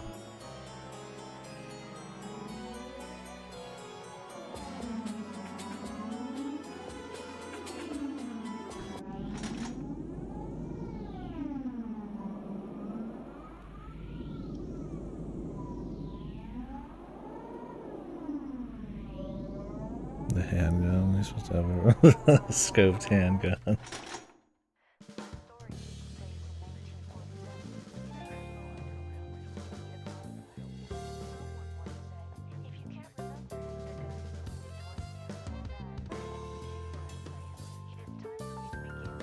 The God shot, Ron.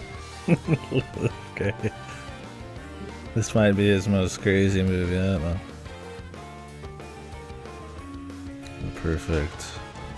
In a whole 1 second.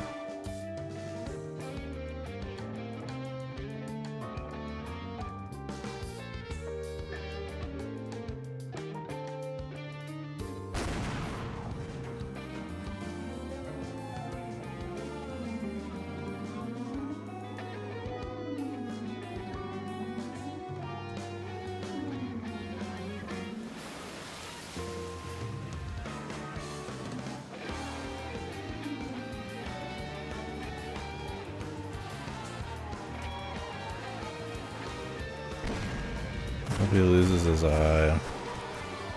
Needs to take some kind of damage, man.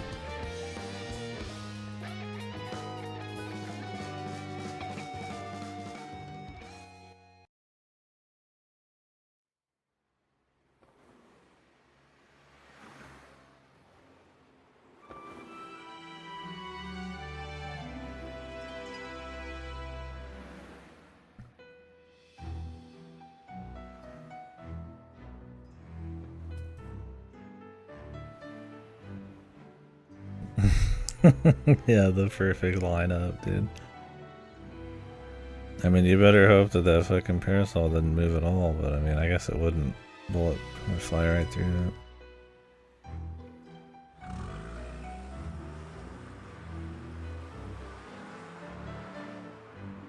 But that he could get up there in time and line it up while the dude's fucking like an ace sniper's just reloading his bolt action.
This was hardcore for putting up with it for so long.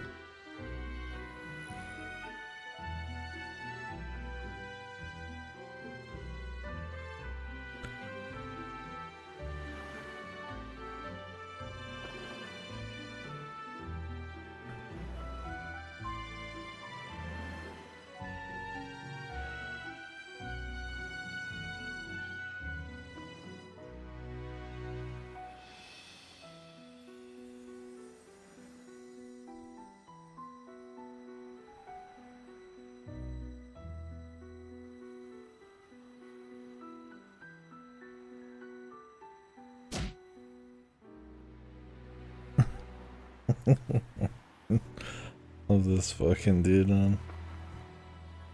He just loves cool shit. And like Enrique.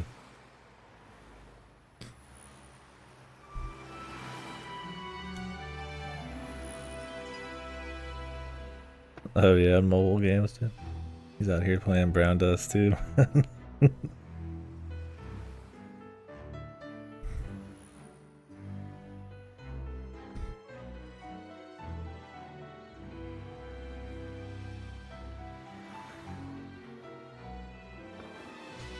He's playing Nikkei, man. He loves the guns. Likes the guns.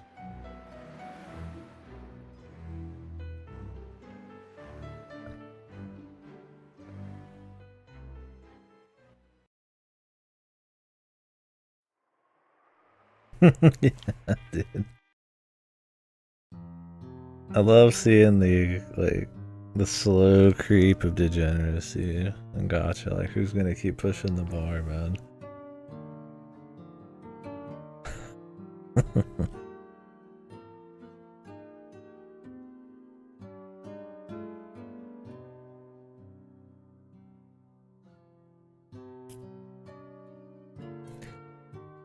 I mean, the limit's just what the app stores allow, but I mean, even those probably flex it a bit in the face of profits.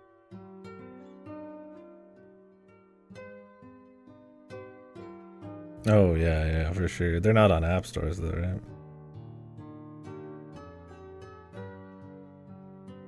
Probably gotta get those privately. They probably don't sell quite as much. Brown does too, though, man. I mean, that shit, I'm pretty much just porn, man. Yeah, I saw some of those today.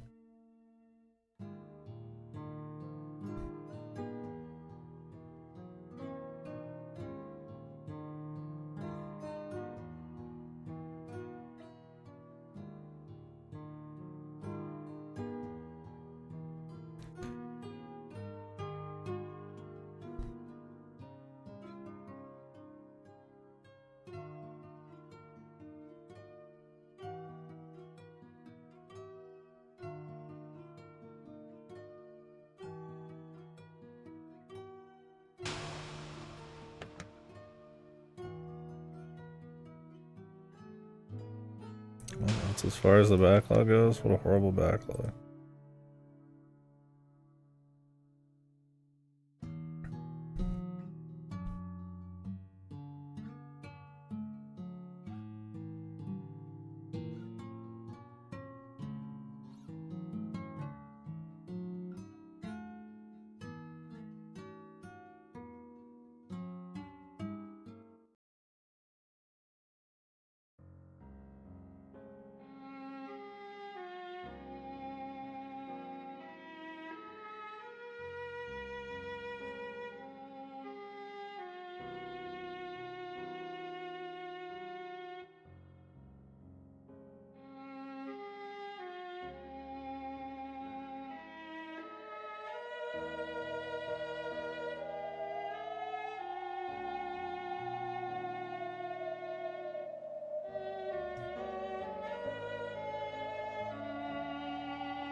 Nevada.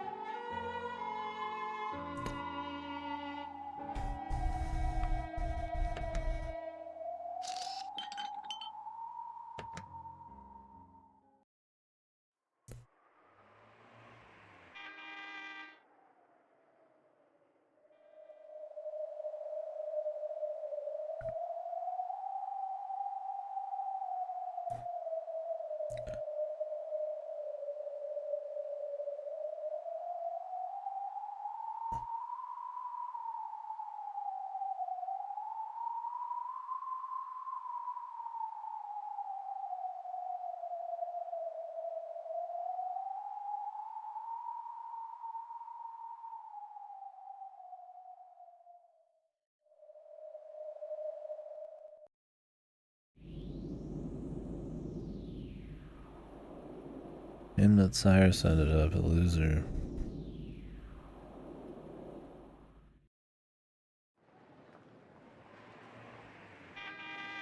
Not lame as a character, but like he's just kind of like a lame guy.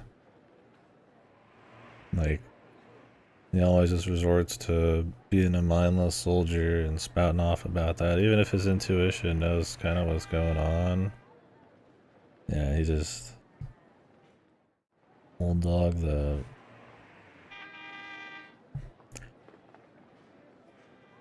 can't be the friend that Richard really needs.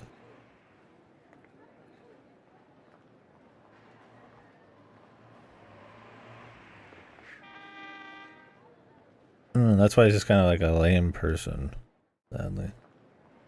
He doesn't have any like particularly like strong, I feel like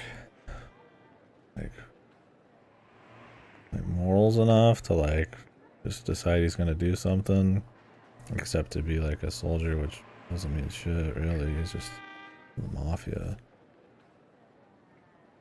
Not a good enough friend to set Richards straight. Not a good enough friend to help. You know, like Rose and people he swore allegiance to. Not even helping his like fellow countrymen, you know, he's just kind of like a leaf in the wind kind of guy, even though it seems like he knows better, but he's interesting. I don't think he's a bad character, he's just kind of, he'd be what I'd call a lame person, man. Just kind of weak. I guess he can fight, but I mean, that's kind of and his position of power he's in makes it even more, like, makes him even more lame. And he's not just like some fucking like sniveling merchant. He's like got plenty of opportunity to not be a loser.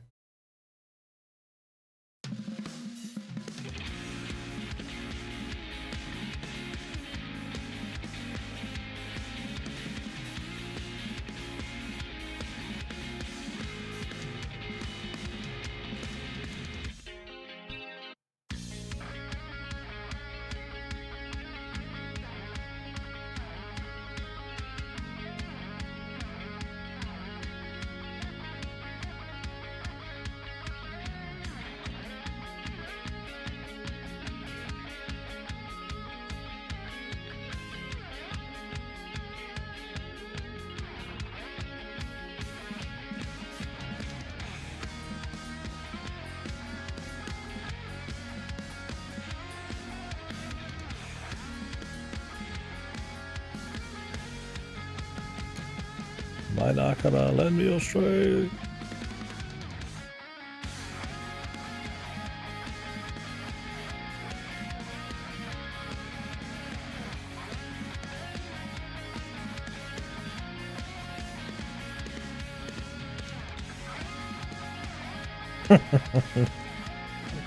Yeah. What the hell? You can't just sinner mode. Tale of Rose and Guns ends. Jesus, come on, man. This is some of the, it's the worst thing Rikishi's ever written. this line, dude. It's like the best and the worst thing he's ever written right here. This one line. We really were the Final Fantasy 13-3 Lightning Returns is tier line here.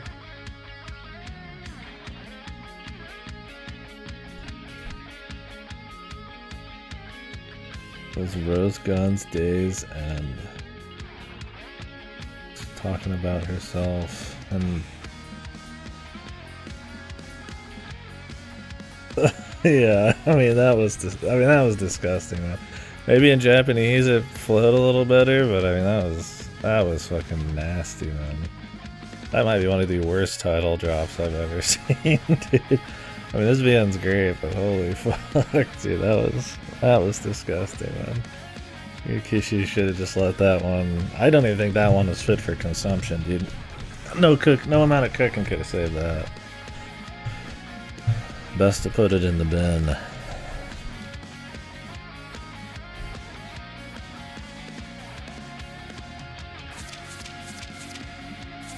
We need Meryl. Final chapter. Oh, Rose Guns days. Is that what we're playing? This must be a long chapter. Or maybe this is the one season that feels a little quick, who knows?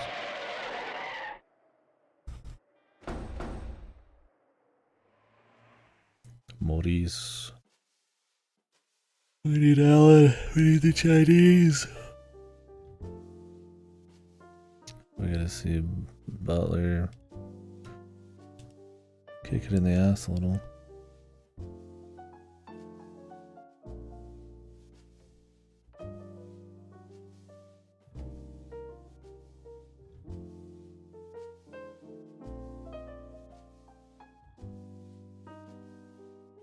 So Wayne's collected all the dogs.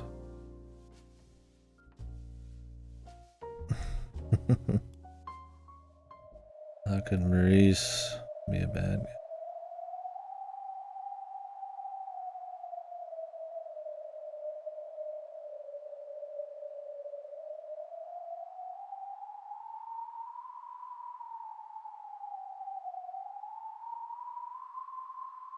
He was such a cool dude, and then what about James, man? Come on, man, James, he's always bets on the winning horse.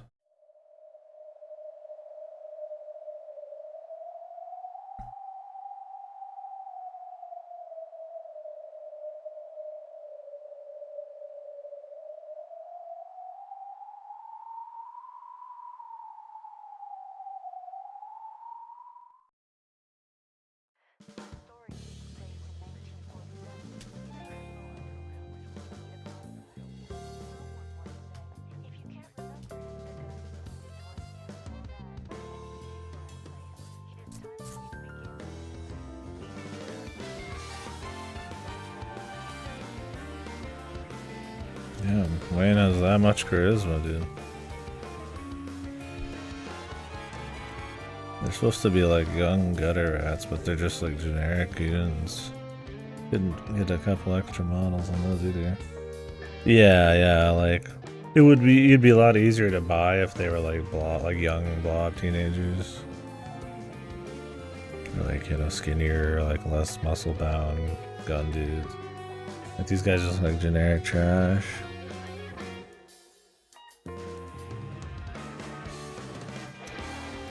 Like I said, I think if this VN has any actual real issues, it's probably a little light on production value. I don't think it's a big problem, but I do think a couple sprites here and there. It'd be cool to have some CGs for some of the Kino scenes. I get that's money. I feel like Ryukishi would have in spades at this point, but you know, maybe he just didn't want to do it, man. It's not his style.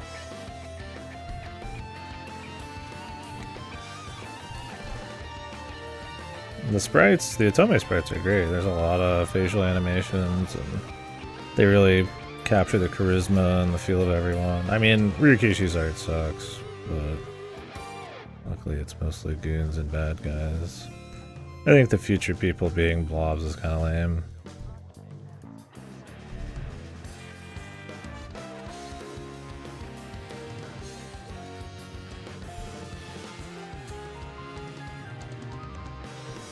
Bamboo Casino James time, James.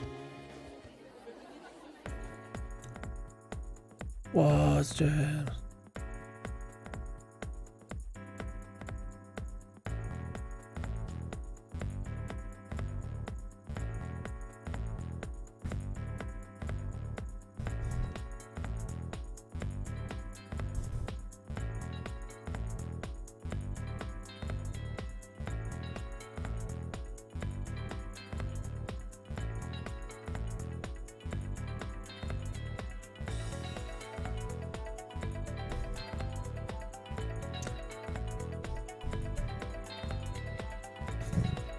Leah's manly aura is musk. James was in heat.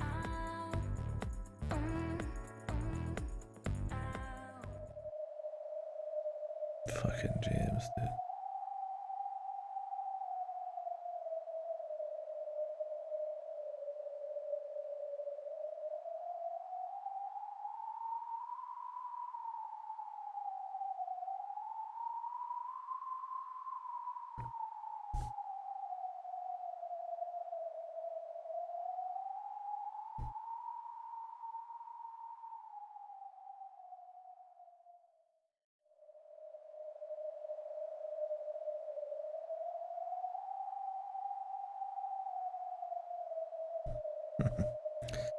James wanted to be one of the top dogs. Let me some vacancies.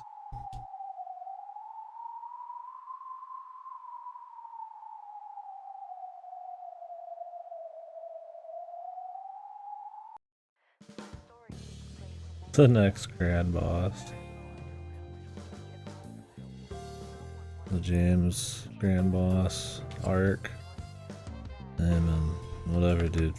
All the Tomei dudes will be dead, so. And the rest probably won't even want to be in the game. Wayne wants to be the consigliere or whatever it will be.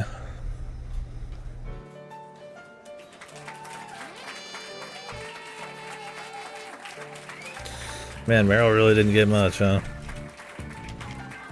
She had the recipe to be one of the more fun, spicy characters, but she's honestly one of the most underdeveloped. I don't know how much is left. It's the last chapter, but I mean, that could be like 10 hours for all I know.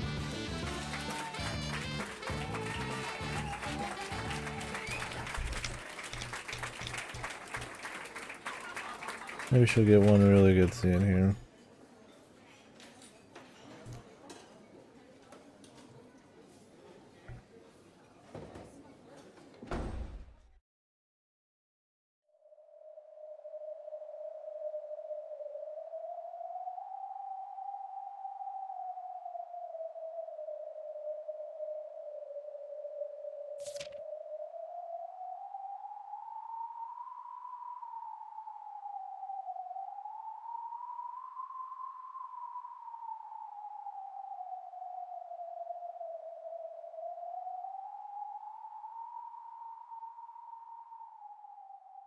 Rikishi's always funny. He draws his chicks with the biggest tits, man.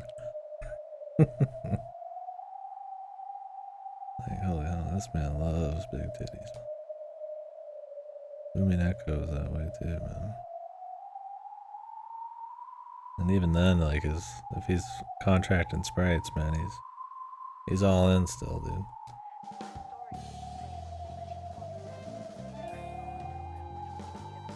It's not that he only does that, but I mean, I'd say he usually that is the style he's going for.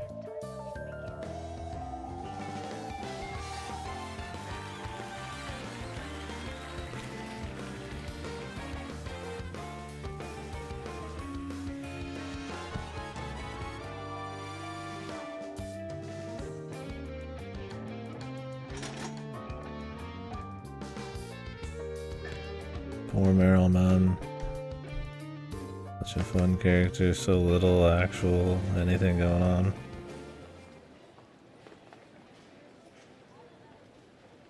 I feel like this chick almost got more than Meryl.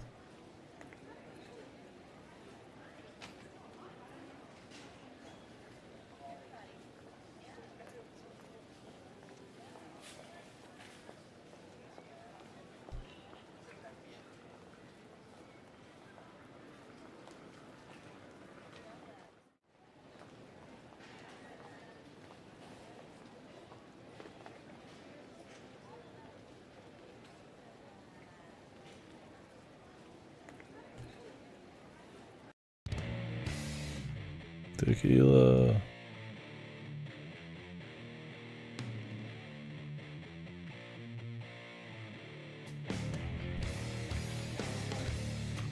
That was quick.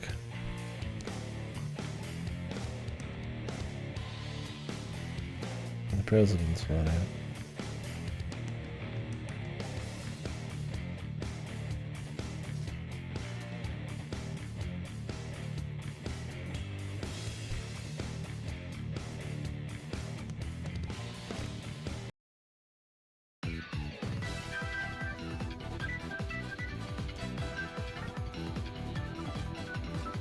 The president's smile is his best part. I don't know if that's a unique smile, or if it's just because of his Yamapan thing.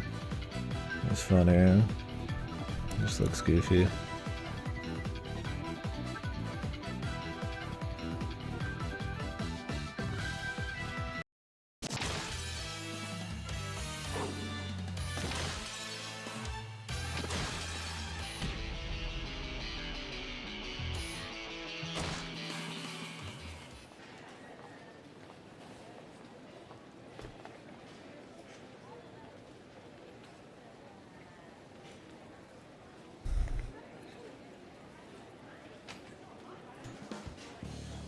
Mademoiselle.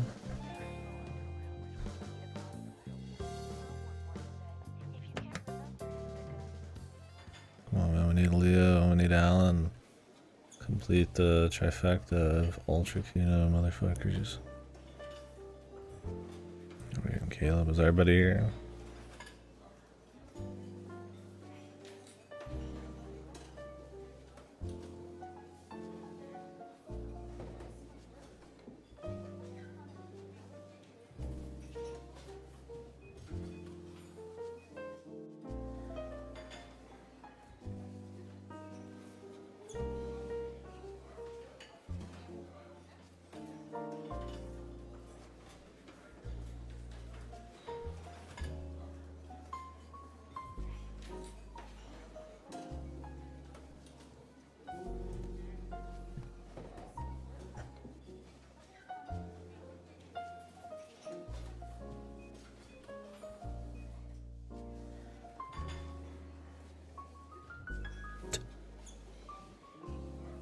Yeah, I mean the thing is, like, Caleb was always like a cool guy for a while who just he was just kind of dumb. Like, he was too caught up in the post-war fervor and the camaraderie of his war dudes, and I think they could have maybe sold you a little bit on how he was in a rush, because that was the justification for why he fucked up so many people back in town. But I mean, that he did, like, not care enough about it was still, I mean, he's still a bad dude, but yeah. It's one of those, it's like you could see him kind of like, you know, when he's out of a position of power, when he's learned his lesson, you know, he can learn a lesson at all, right? Like, I mean, he did surrender and everything. Now, Wang, I don't know why he lived at all. The Wang thing was ridiculous, man. That's the only one where I'm like, I really gotta wonder why. That's one where you're like, man, did he not plan on all these people dying? And then he's like, fuck it, we're doing it. Because Wang living just doesn't really see the point. Like, if anything, you think, like, it would have been a way to show Sun's, like, willingness as a leader to, like, you know, toast people who weren't loyal.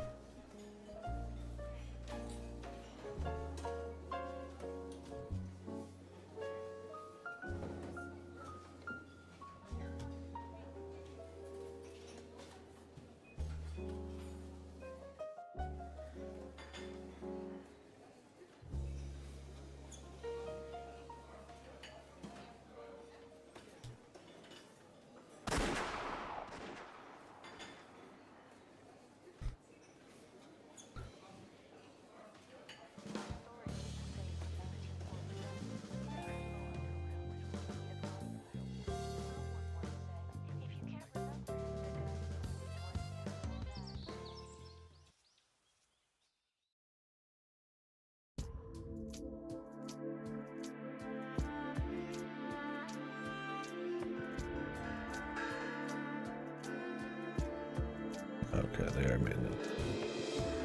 After everything.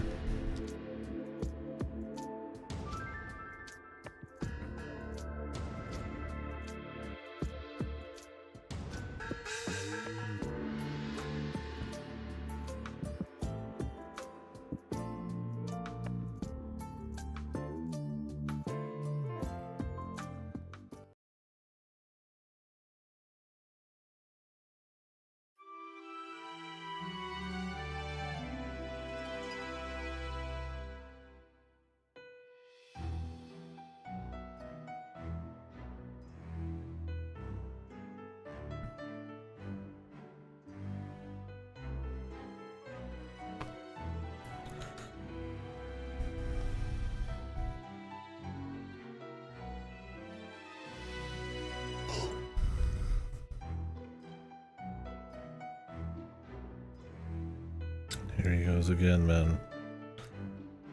The men and women superpowers. Yes, men have zero intuition. Meanwhile, Leo with unhuman intuition.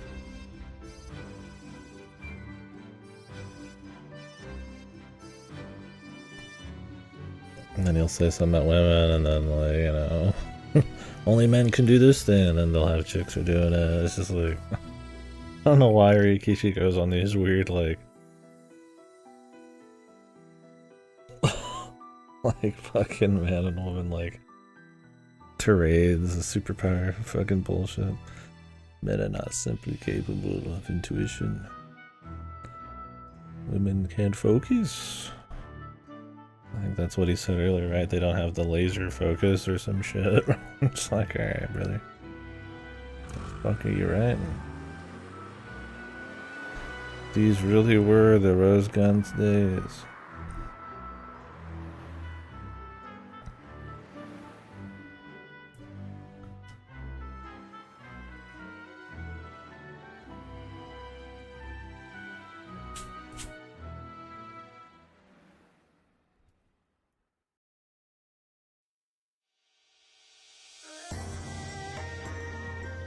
Attractive men always need to keep improving, dude. Can we get 3 based motherfuckers in one screen?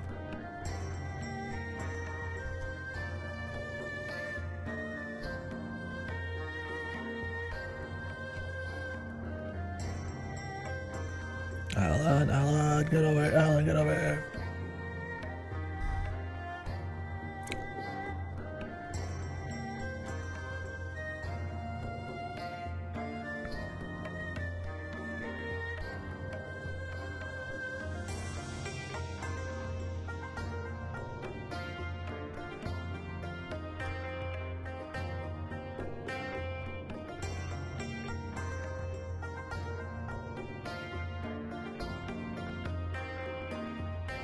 They brought in this Amakawa thing just out of nowhere, man.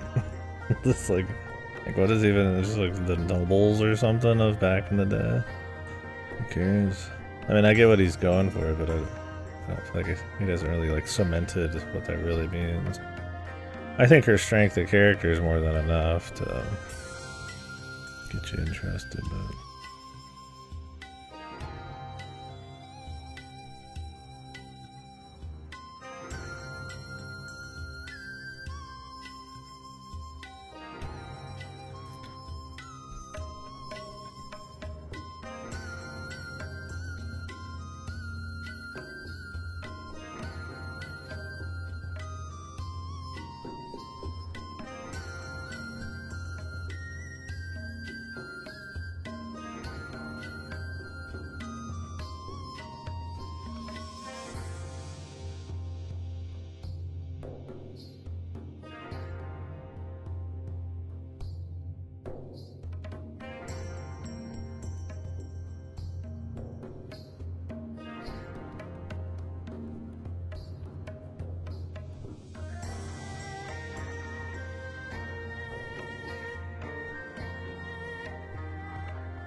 Alan Good.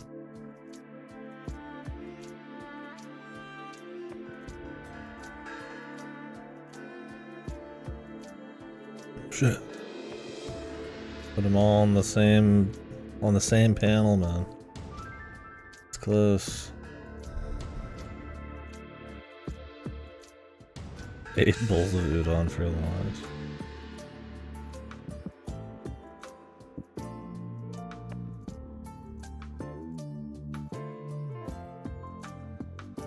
Firm handshake. I imagine it's like the Predator handshake, man. But then somehow Lee's in there too. I don't know how that works, the 3-man handshake.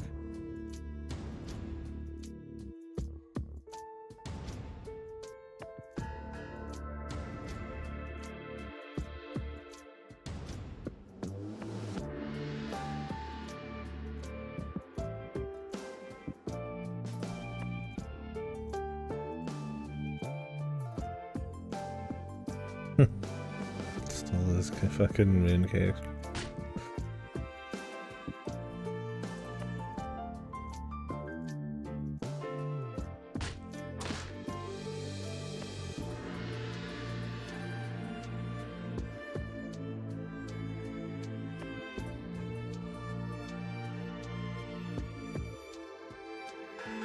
Free love. I mean, Maiji's got some skin in the game for sure. Are they gonna tell him about Gabriel?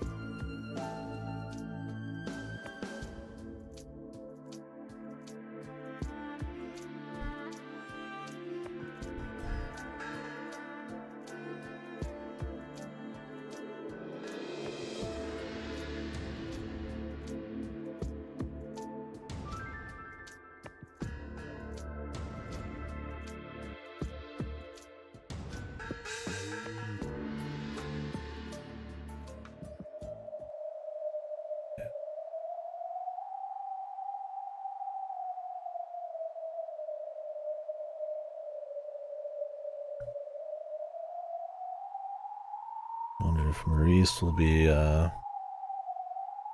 working with them. I feel like Maurice will be the enemy.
Move this out of the way.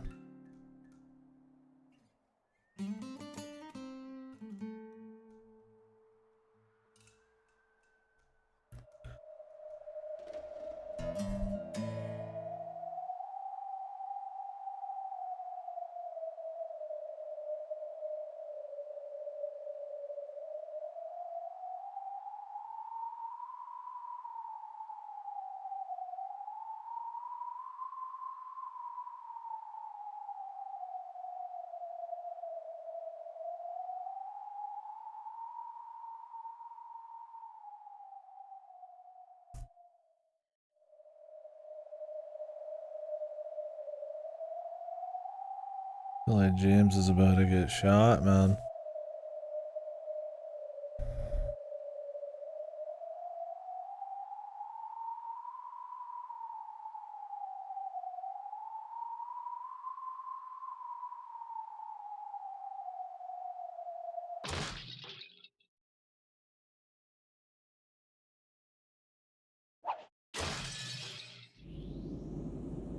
Yeah, no, not Jay. It was the next great grand boss.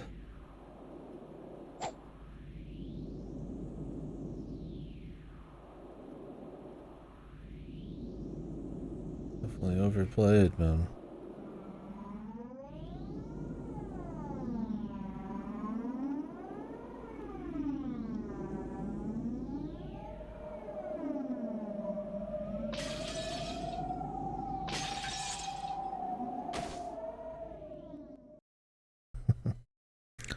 Shouldn't have said he was gonna be the next great boss. But...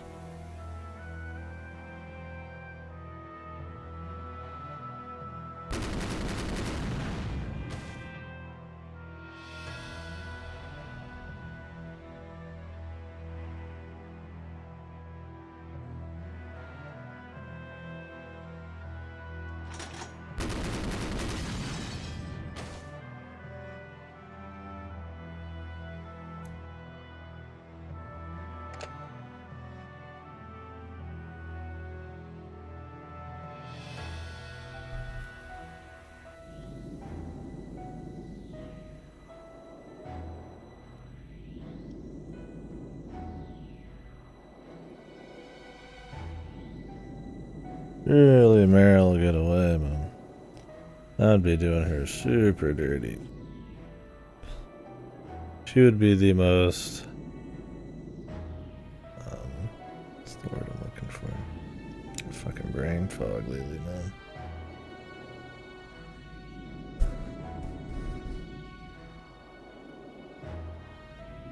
I don't know. The most untapped potential, man. Wasted potential, that's what I'm going for.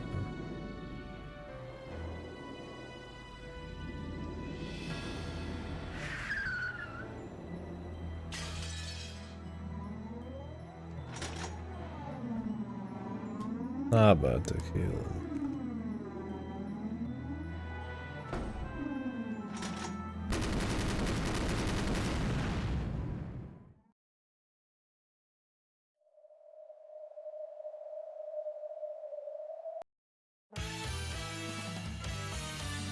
A mannequin wearing Meryl's clothes.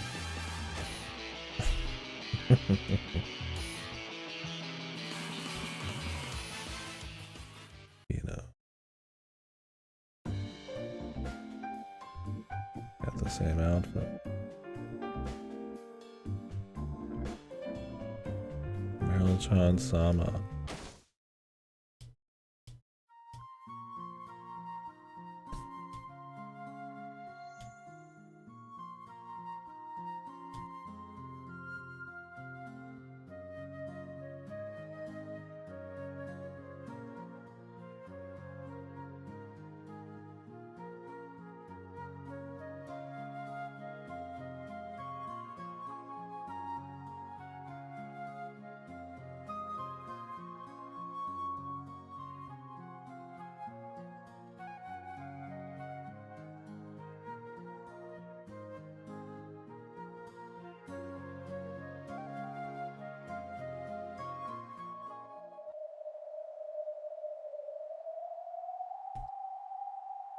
Not Jameson of the Rich Bamboo. Ugh. Such a big player.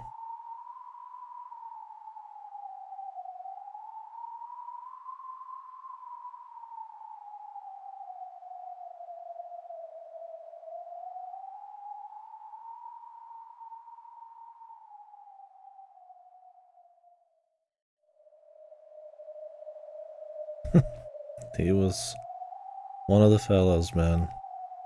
Old James. And he was a good friend. Who was James?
bank book.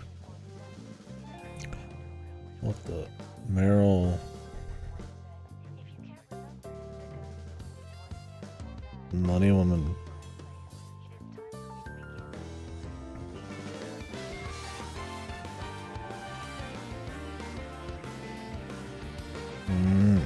She's been stealing.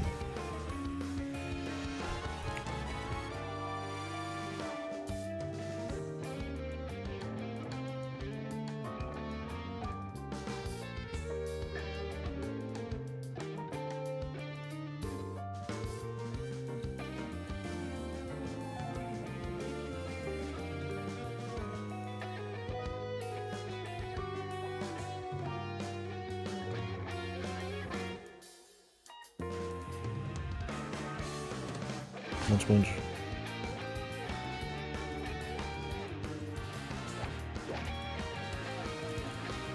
I clap, right? Yeah, Alan, Joe, Meryl, Leo, I guess Rose, one panel. Kenography.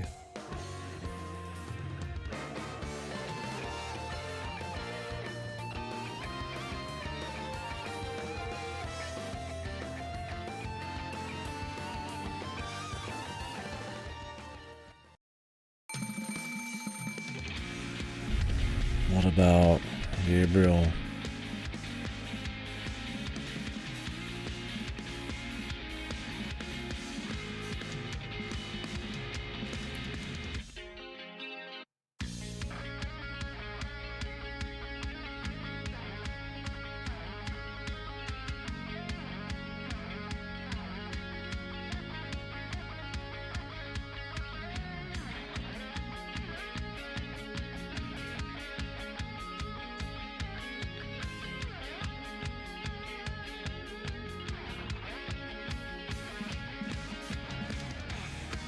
Manly hands.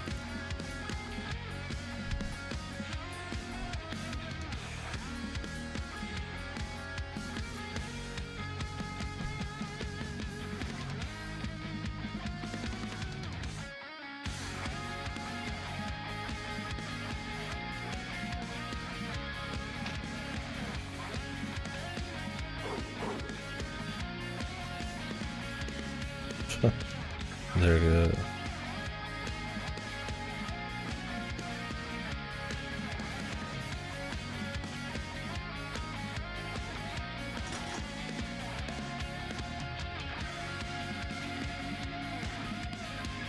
A long time. I mean, I guess like a year ago.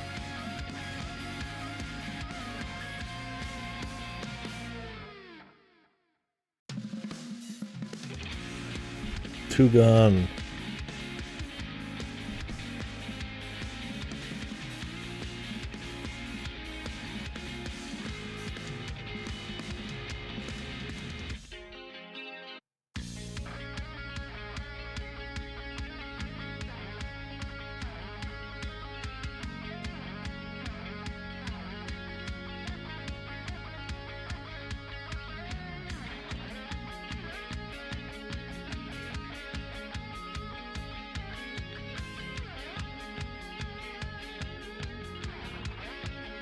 Oh, they're here to fight?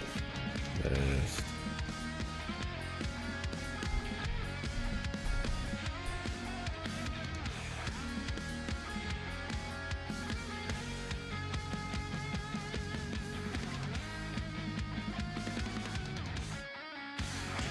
Miguel. Crazy Miguel.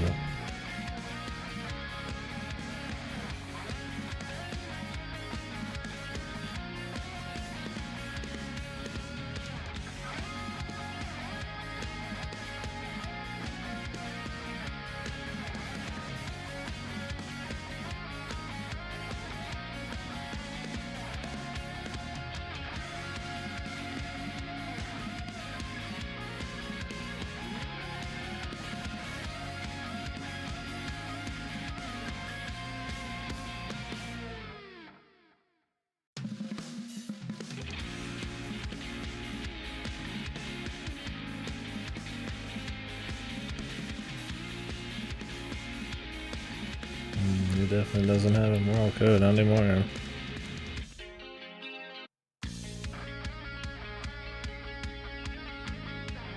This bitch fucking hungry.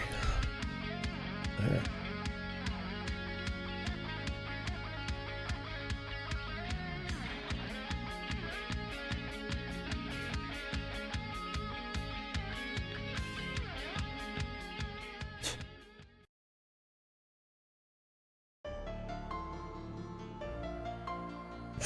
Alfred.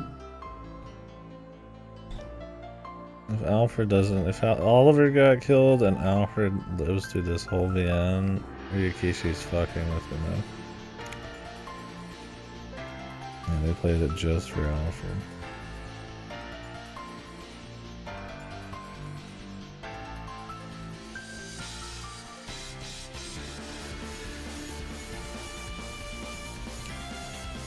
What is with this guy, man? This dude's so lame, man. Fucking tequila.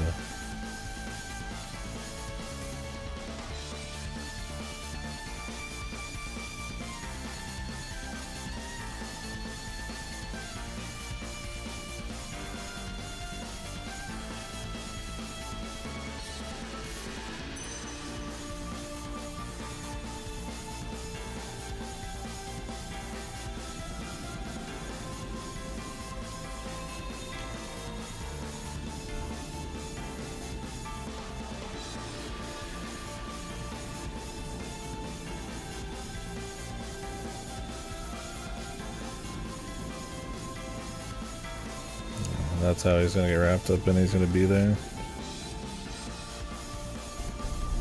From Mom, your sister's dead. He's like, thank God. Fucking Butler revived. I'm guessing the Chinese saved her or kidnapped her. So that battler will fly free.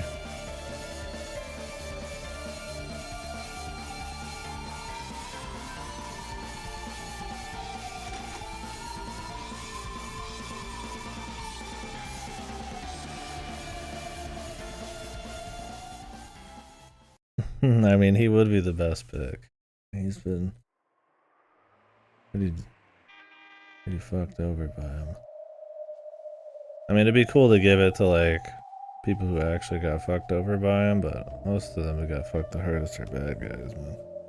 Lee would be a good one.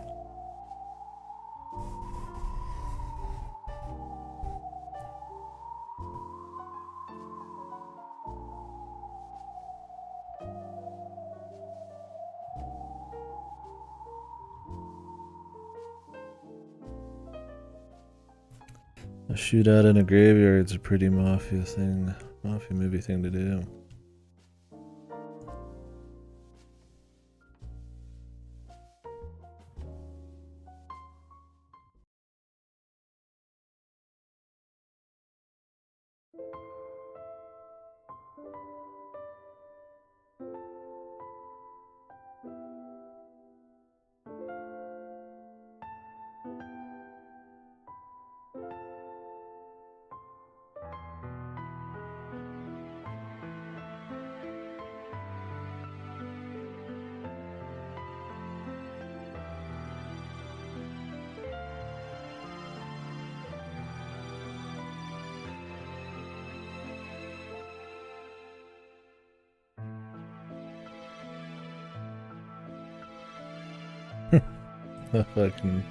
A fell wind approaches. She's like, hey, what the fuck are you doing? You turned my baby into a puddle of mush.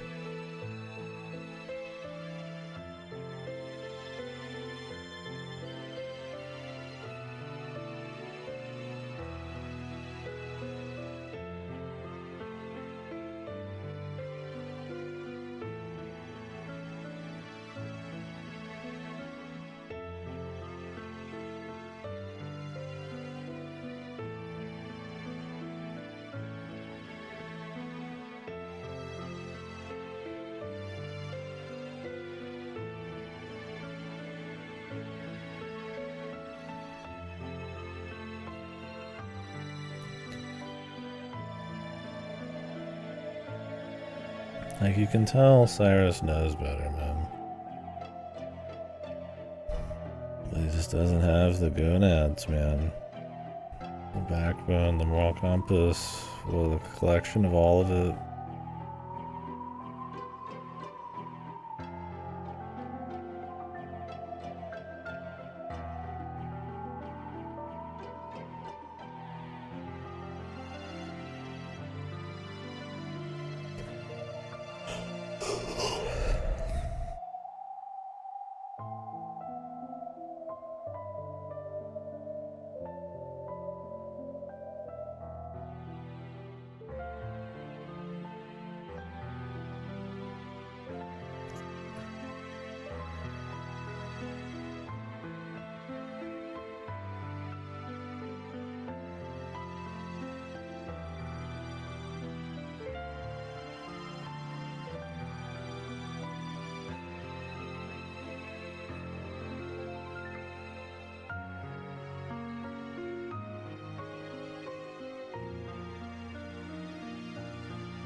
He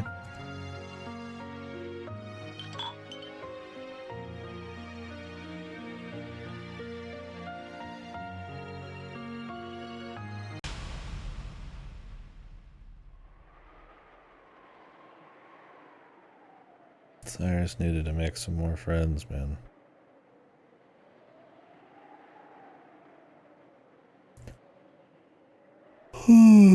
Or be the kind of friend that isn't just a follower.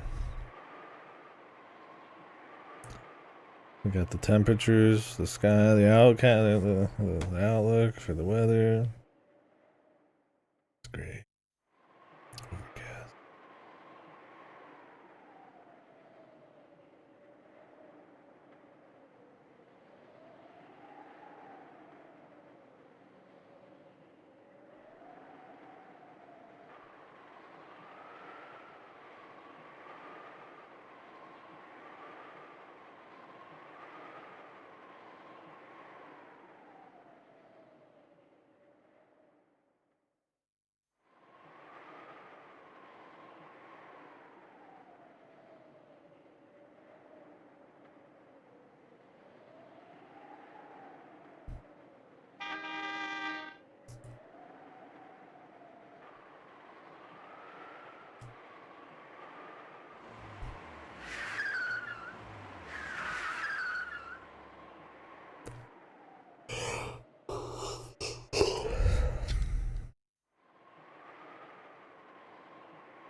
The kids, you mean the 30-plus-year-old man?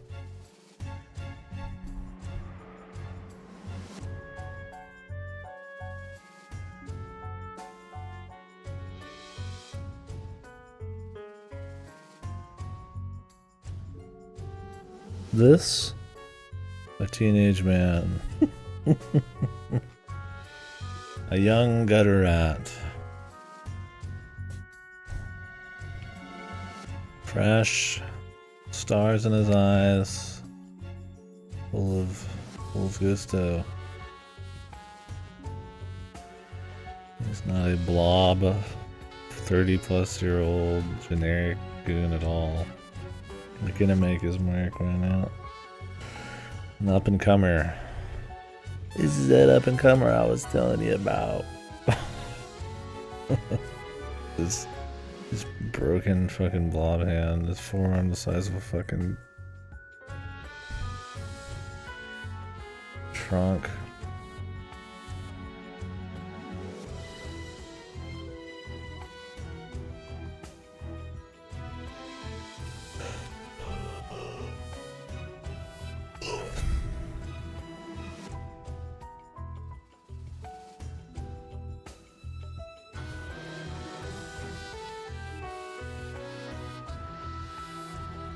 No, he's got 100 men.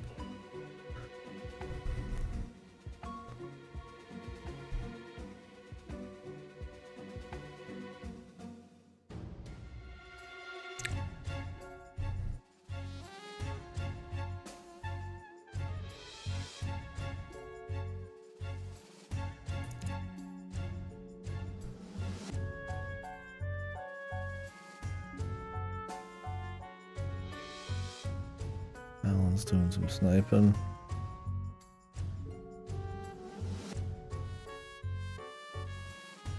What? Oh, God loves that dude.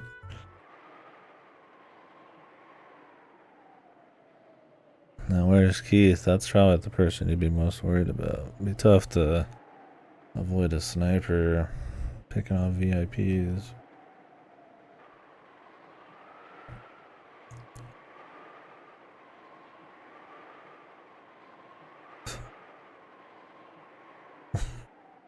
Fucking Miguel, dude.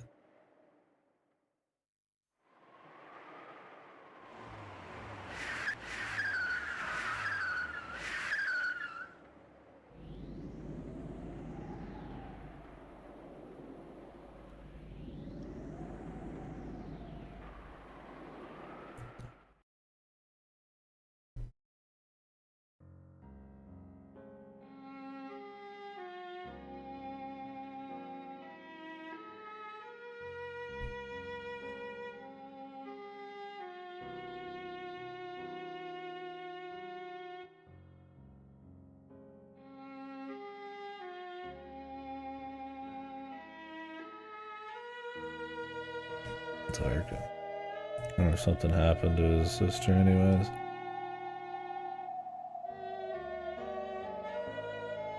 Surely Lee was like did something to his sister, but not like something bad. Maybe he's darkening because he's ready to fuck some shit up. It's crazy. What was Gabriel thinking just showing up here? Magically, he doesn't have like enough info to know this is gonna be a shit show. I mean, he should, but.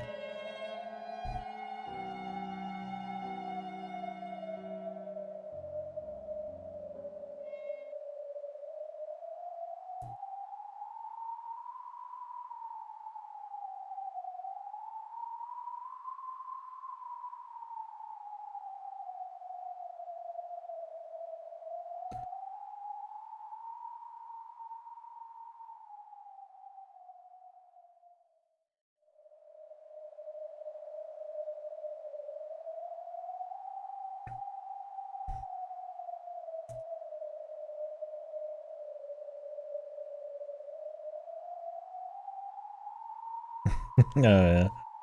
I don't know, man. Maybe it was just some of his dialogue and the way he looked. He's full punished Keith.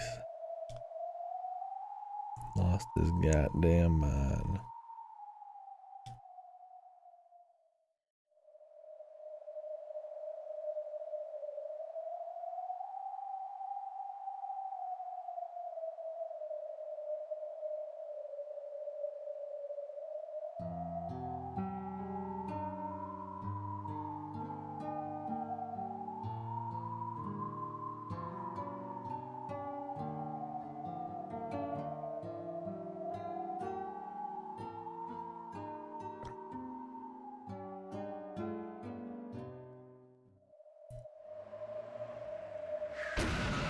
Can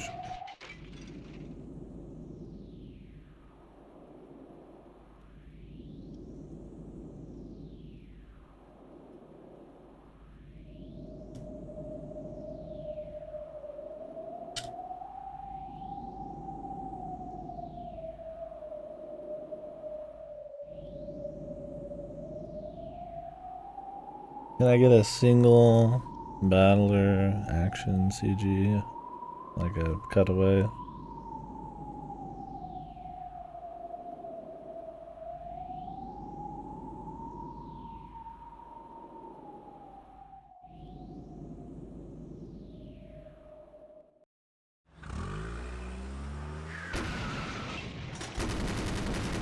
Yeah, reading. Same character.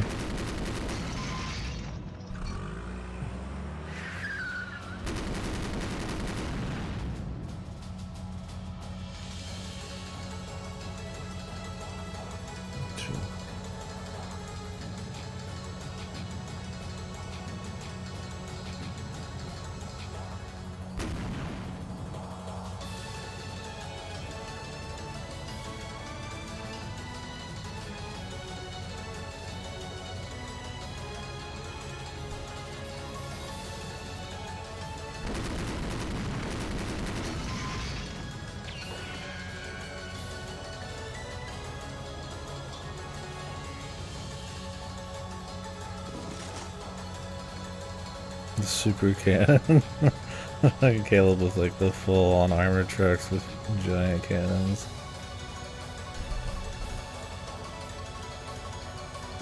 I'm used to being Echo Tracks.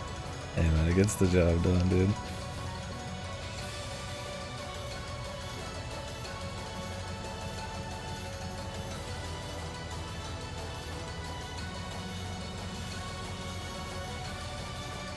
It's a hype song.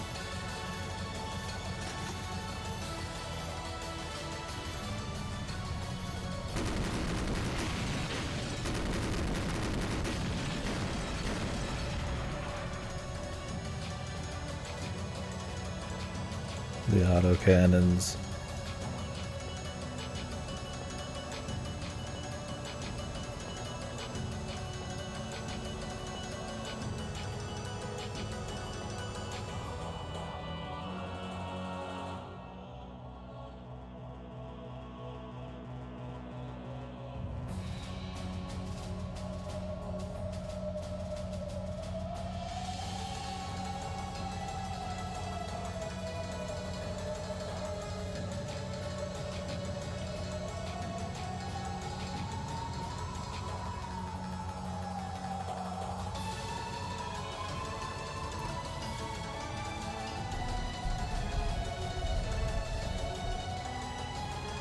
Escape for now, man.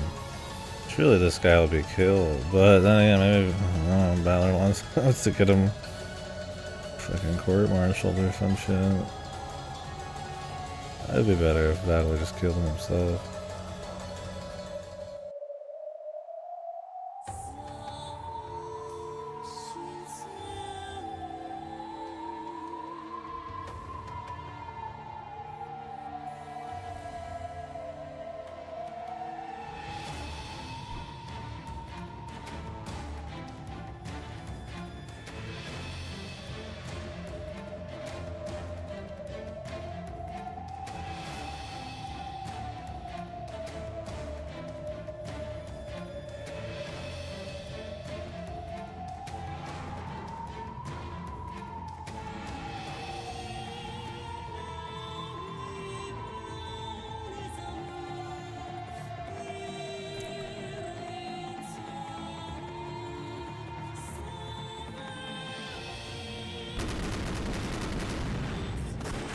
Used to be a Forest War as a pussy.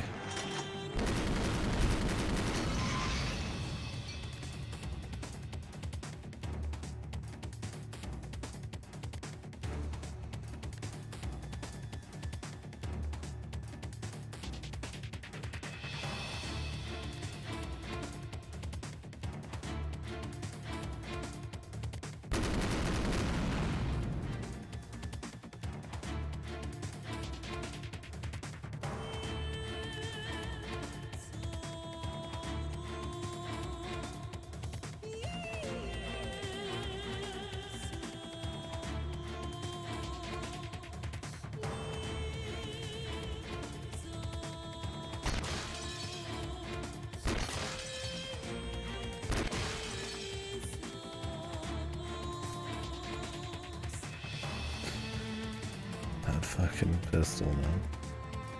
Still the most over-the-top gun.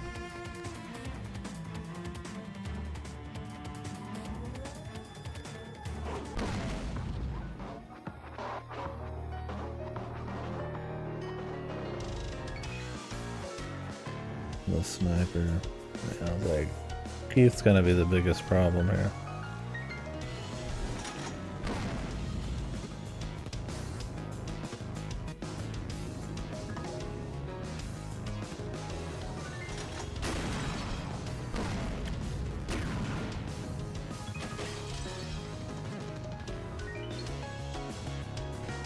The fucking sniper v sniper fight. Is Alan ever like a great sniper? I guess he's good enough. I mean, he knows him well enough.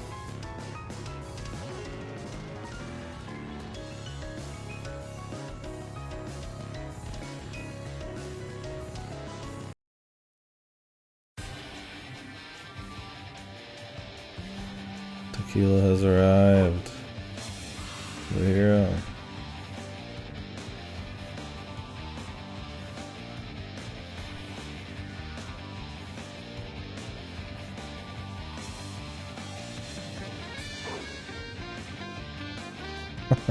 Oh, Tequila just gets instantly gunned down. That'd be so good.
Jesus.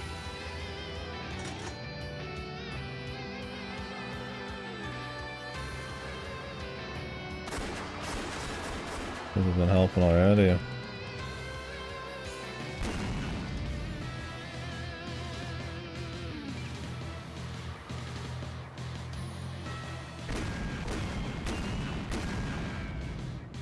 I feel like Alan should have went for the clock tower first, man. But we gotta have the epic confrontation, man. Now he knows, man.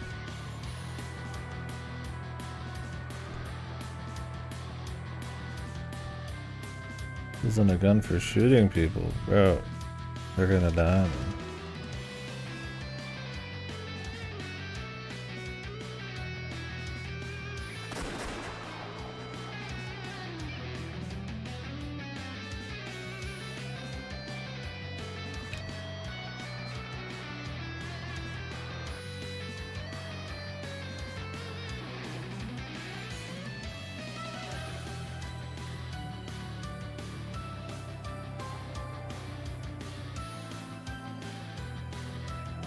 The fucking conversation from hundreds of yards away.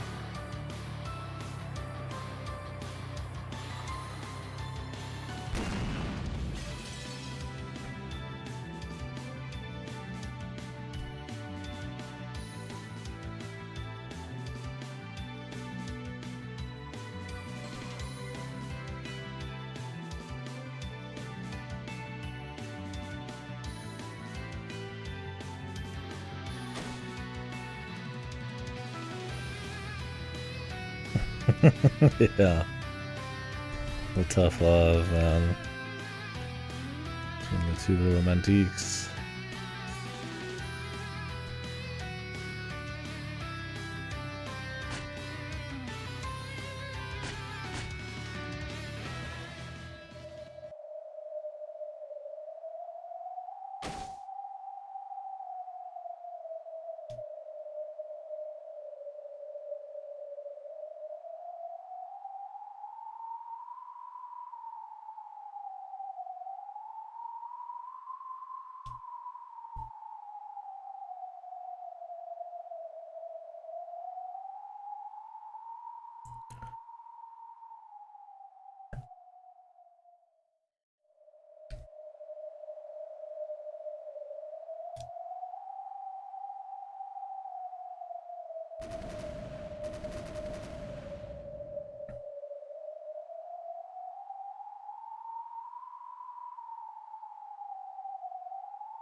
Lucky.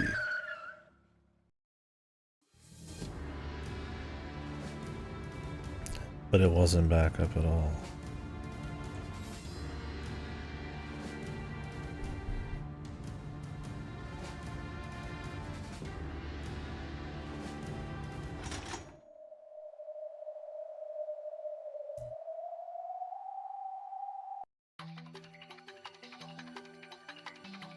He's got a thing for Meryl.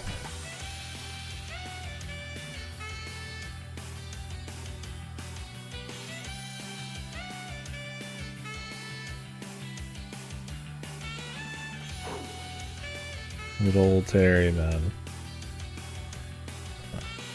Good old Terry. Machine Gun Terry, whoa. Machine Gun Terry, man. The legend. Legendary Mafia, 5-star SSR. Shit, Walter.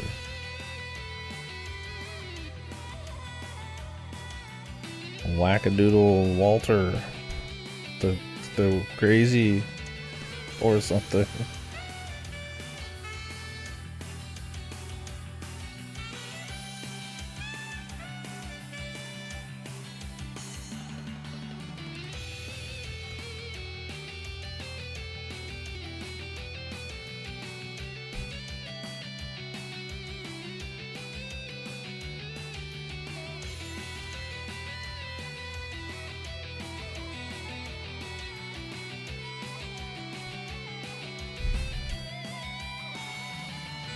Just Walter.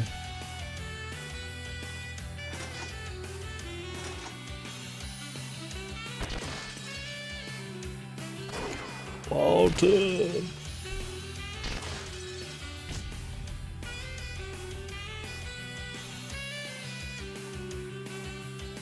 Machine Gun Meryl. Sean Sama.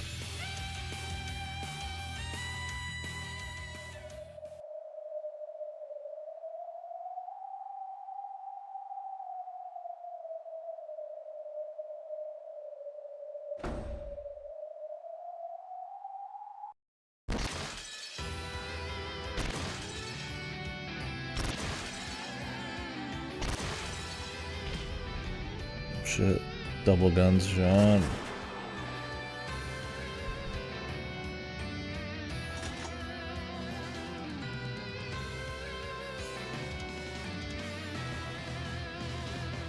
Frank's on. Hold on, Makawa. Don't give up.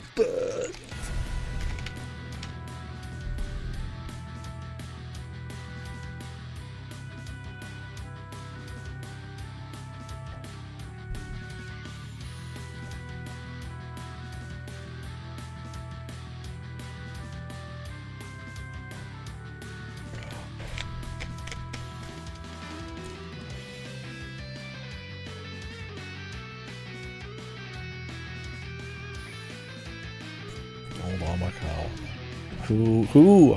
I mean, we know kind of who, but man, what a random thing we've never heard of before this last 5 hours. It's like royalty. She's a royal. I mean, I guess she's a noble. That's what she is.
VIPs.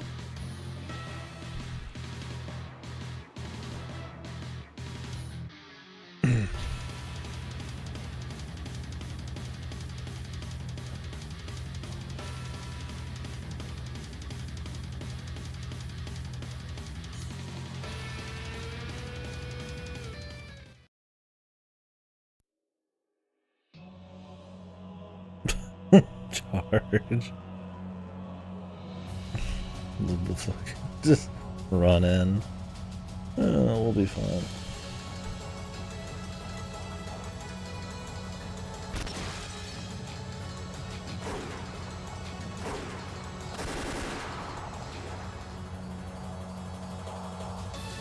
Nina just, she wants the fucking slingshot, dude. Somebody put a grenade on that thing at least.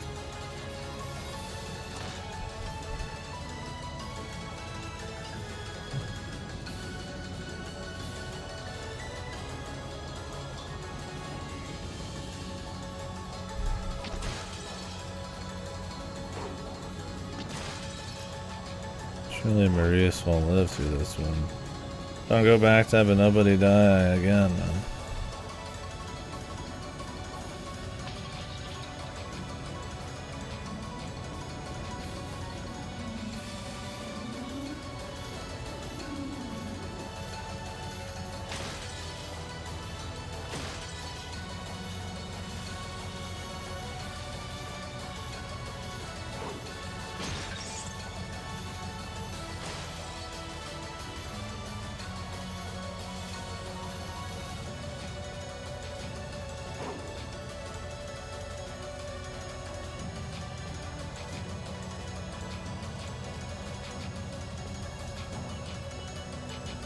They do deserve to take Maurice out after what he did. I hope they killed him, though. It's like, come on, man. Go back to being a pussy, Ryukishu. Give him some vengeance. It's fucking Maurice. He's a fucking generic +2. Out for blood. Yeah, man. What do you fucking do, a mafia battle and like nobody dies? Ridiculous, man. Especially after like 50 hours.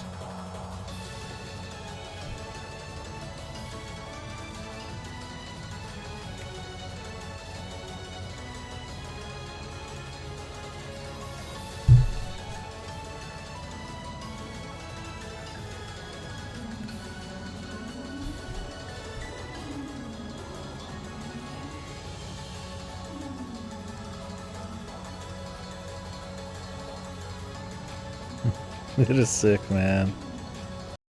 Oh shit, tequila.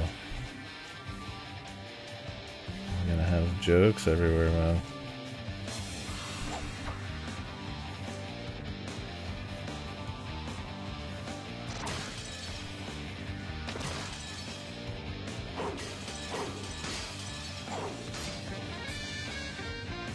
Yeah, really. I'm like, maybe we've had enough tequila, right?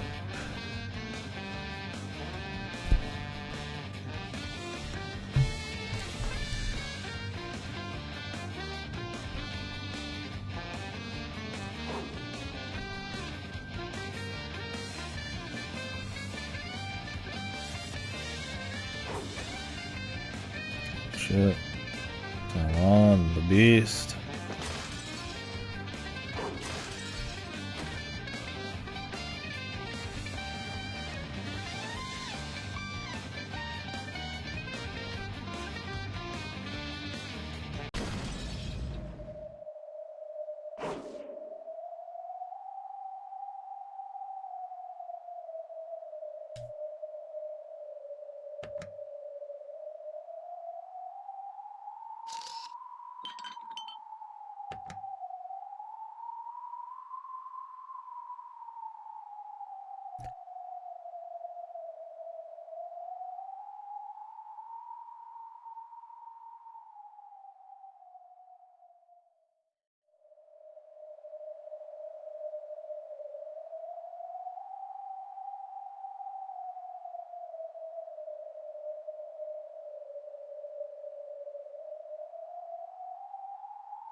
Mafia Kino locations. From the graveyard, the church to fight.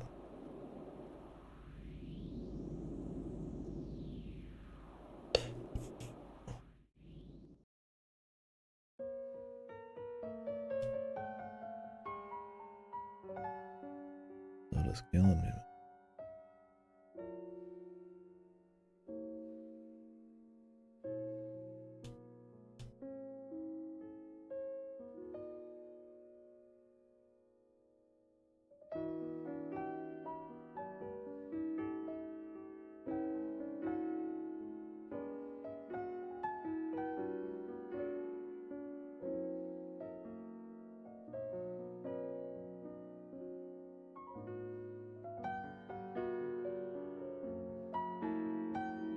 Also, does he even care about ideals?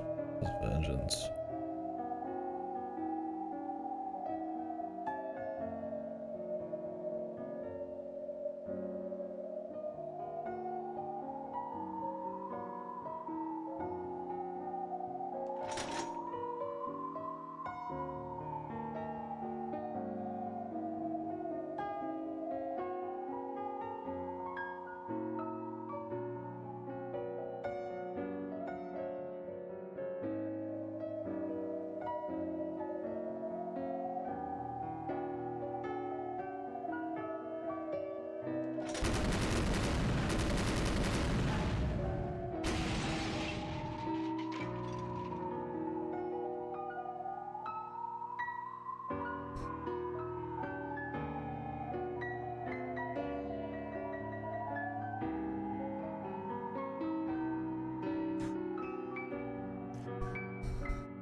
Meryl just killed everyone.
I'm trying to talk him up, man.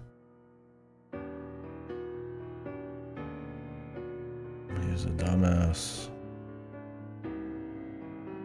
And I don't even think he followed his own principles. He's completely taken by revenge, man.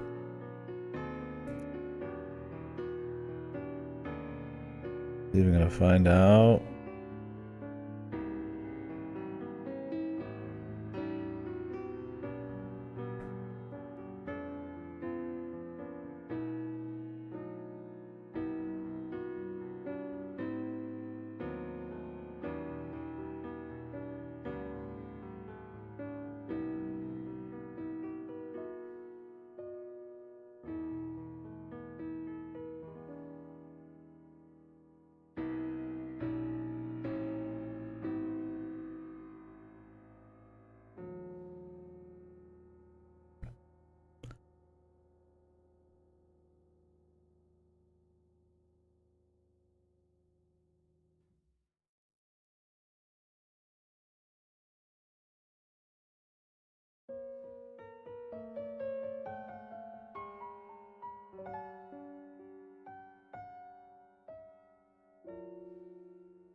Just tell him he got tricked and it'd be extra funny.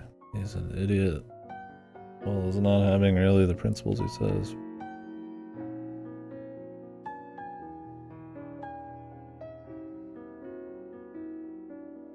Latitude City.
Two V50.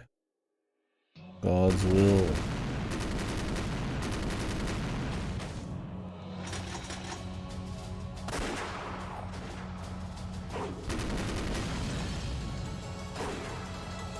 The last time Cyrus even fought, man.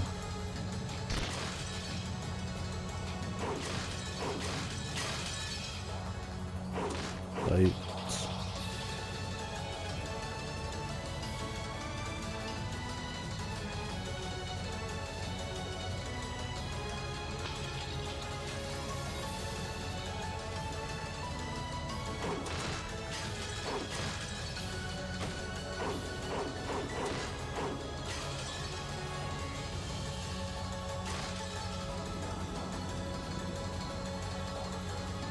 I feel like Keith would lose to her.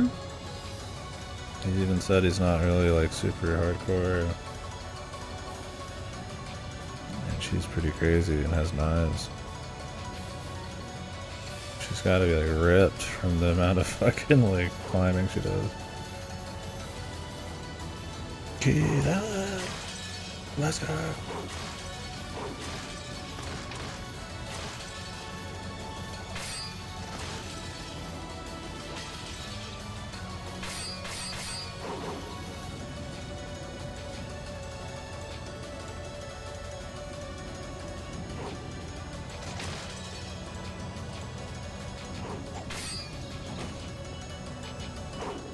Fucking Alfred, man. In the fucking finale.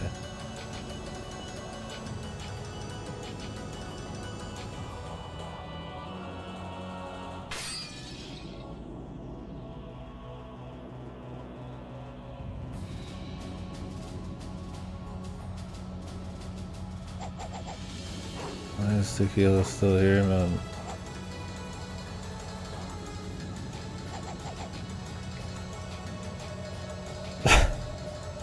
Like, you could just kill Tequila here and it'd be funny, man. Just kill him.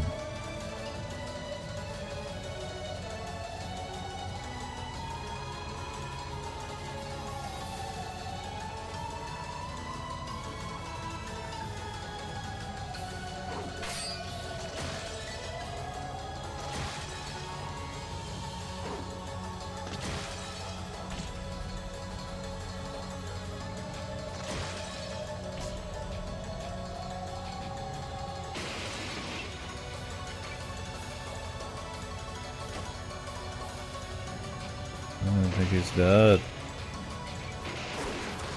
Rikishi, you have no balls, man. I just really like Tequila, dude. Shit, the revenge.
Maybe that's Ryukishi's game. The good guys don't kill people, only the bad guys kill people. That's like the lamest shonen anime shit. even shonen would have the Matrix kills people. We'll see, man.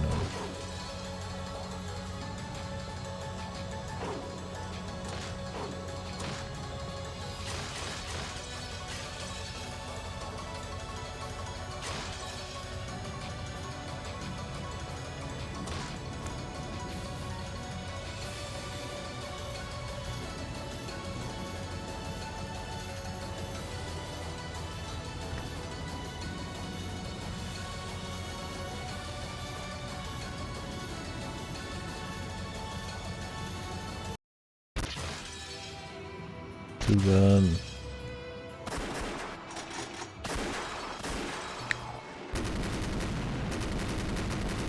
All these poor bastards will die. It's not that I like want carnage, it's that the seriousness of an actual fight after what's happened and the resolve and shit for them just like, oh, they just all live because of fuck it, you know. So the good guys can't kill people. That'd be like, it'd be hard to buy it. Yeah. It'd be kind of stupid.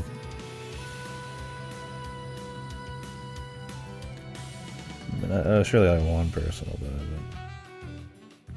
Maybe really Maurice. Tequila. We'll see.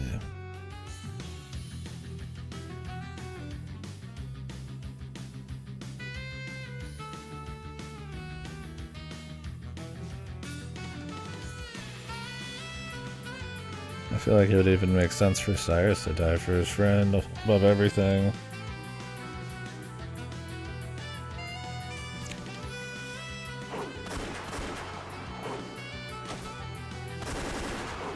It's the ultimate kind of failure on Richard's part too.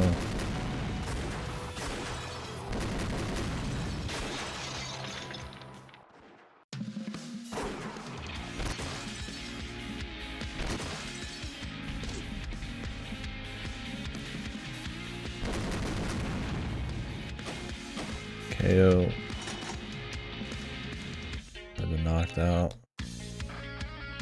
by guns.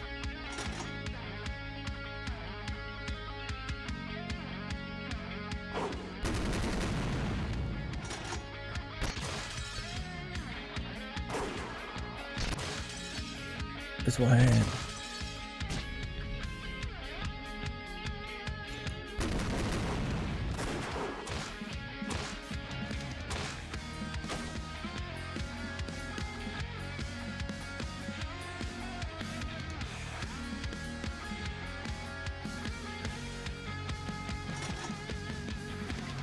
Yeah, I mean, you got John acting fucking hardcore. She's gonna be the boss.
Not the goons.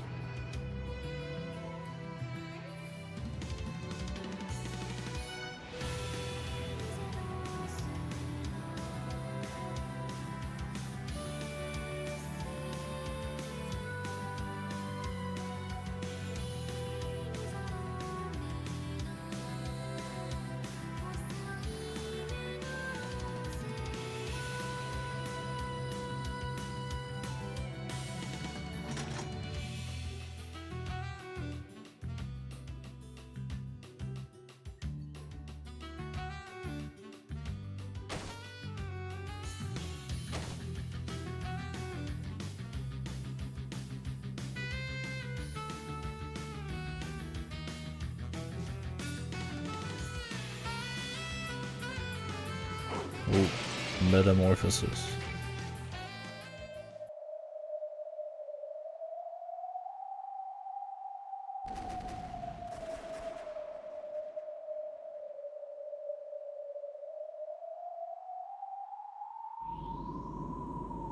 He really needs to find out about the Gabriel thing.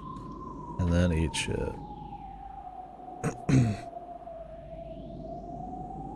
He's fucked up a lot of people.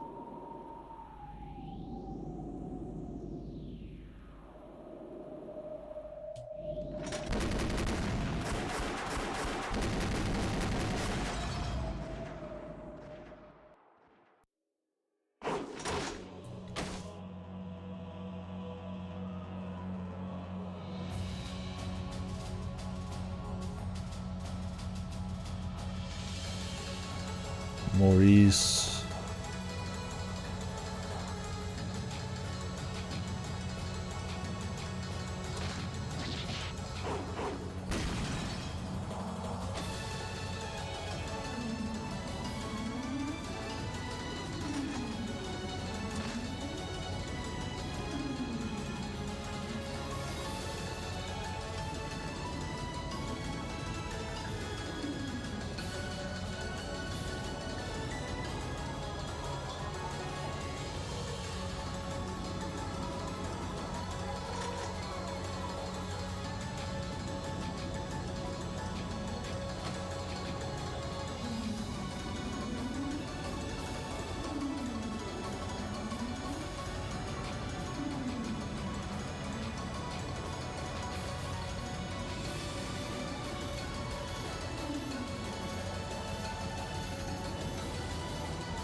She's gonna turn the tables on him.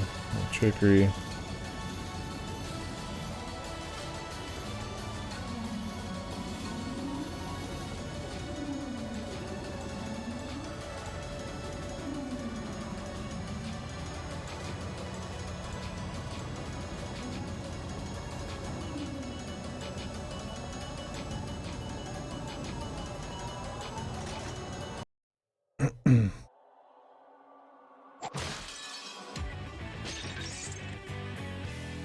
He gaped.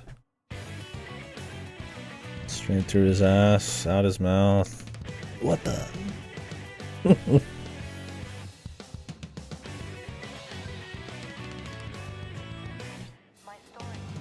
ultimate shot.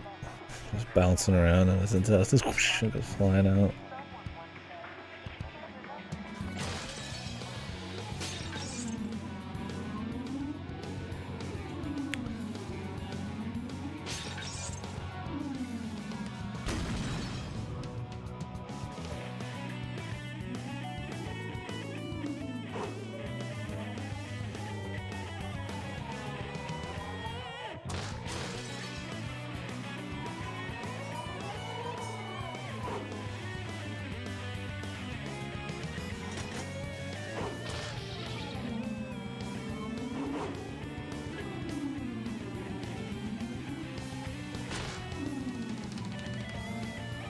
Spirit of Oliver.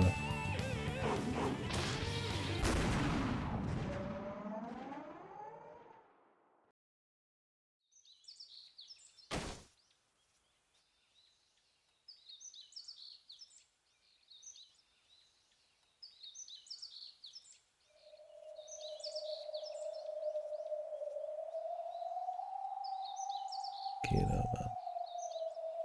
Oliver's gravestone.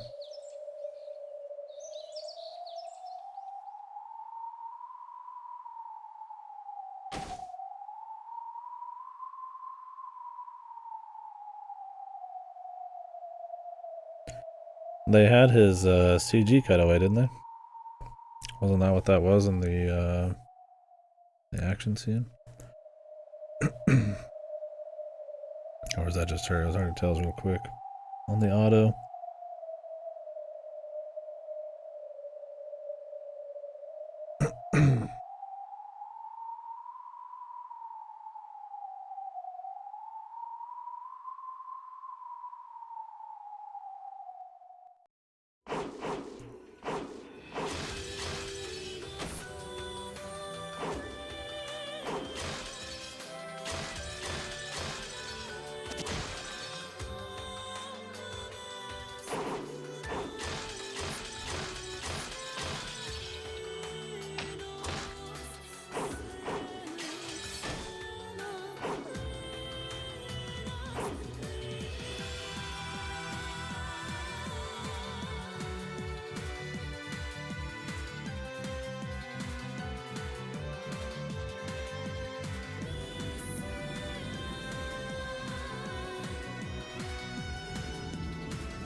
Muscleman.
Sure they were.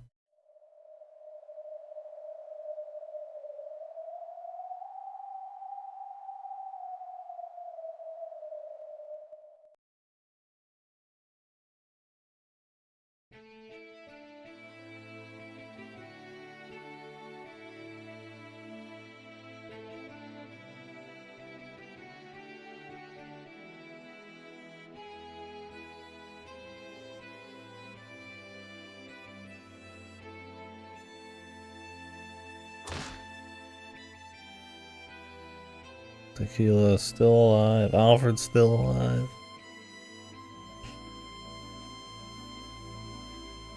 If Alan went that way, that'd be a good death for him. Protecting his buddy.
Just got the safety on, man.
Or they could just pretend since it's all fucking bullshit anyways.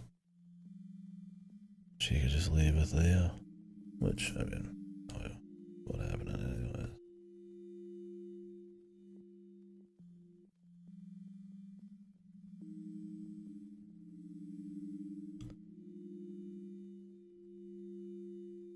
Gabriel's honestly been pretty passive this whole season. This finale season. Whatever, 1915.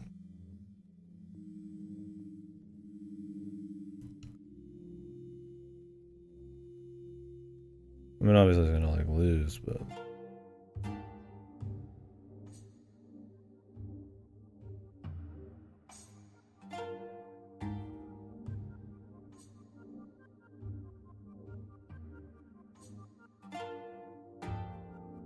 yeah, Butler gets anything.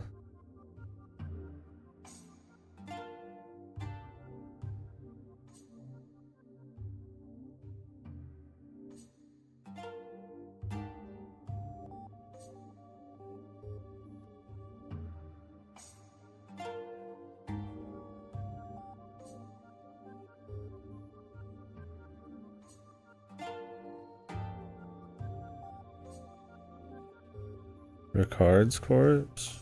Oh, who's Ricard, man? Must be a different guy, huh? Some important boss we don't know about.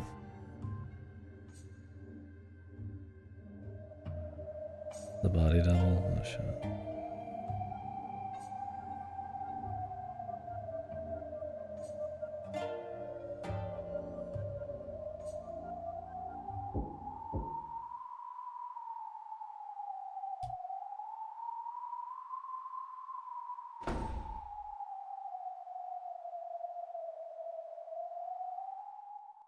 Battler, tell him.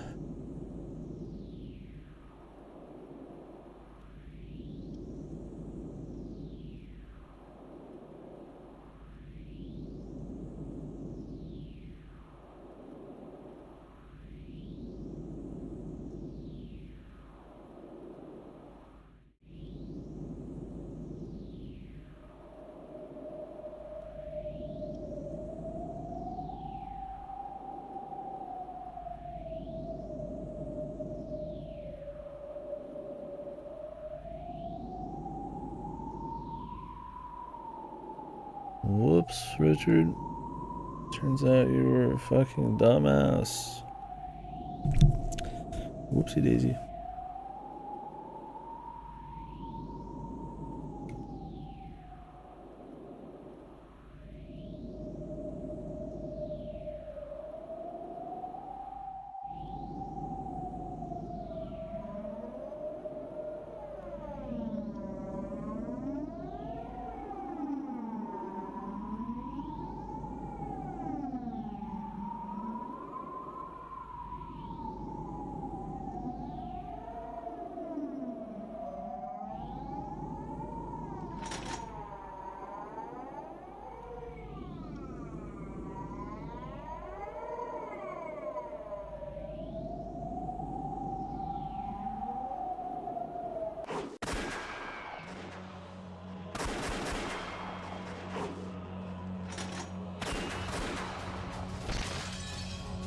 Richard has no gun skill.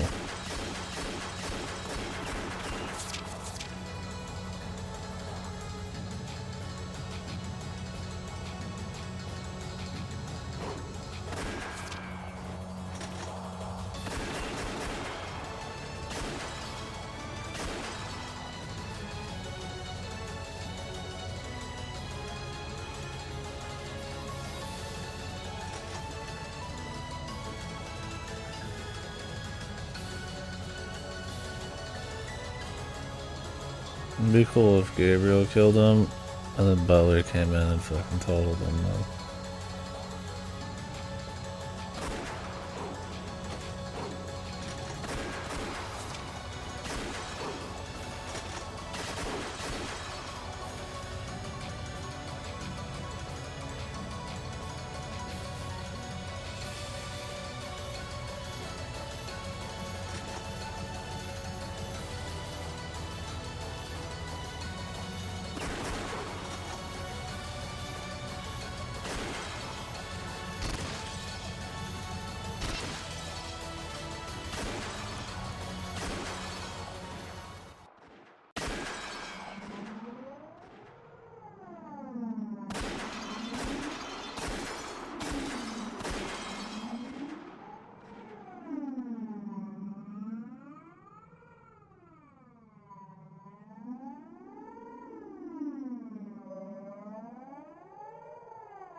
Alright, Ricard, man.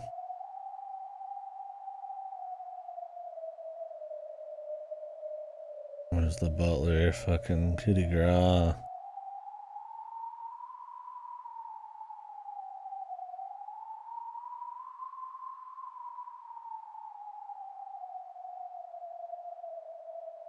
Where's he gonna get him like court-martialed and drawn and quartered and shit?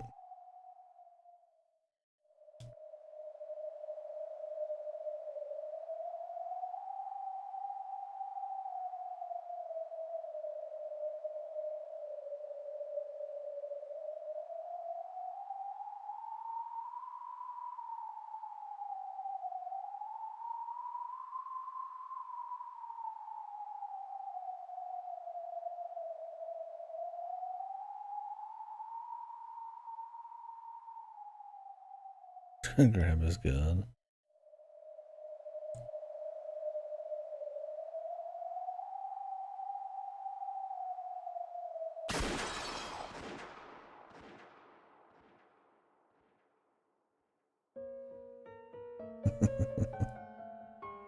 Butler finally did something after 50 hours, man.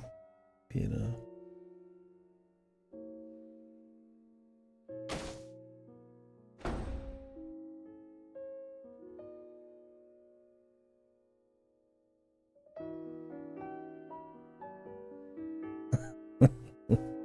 One last cover up, dude.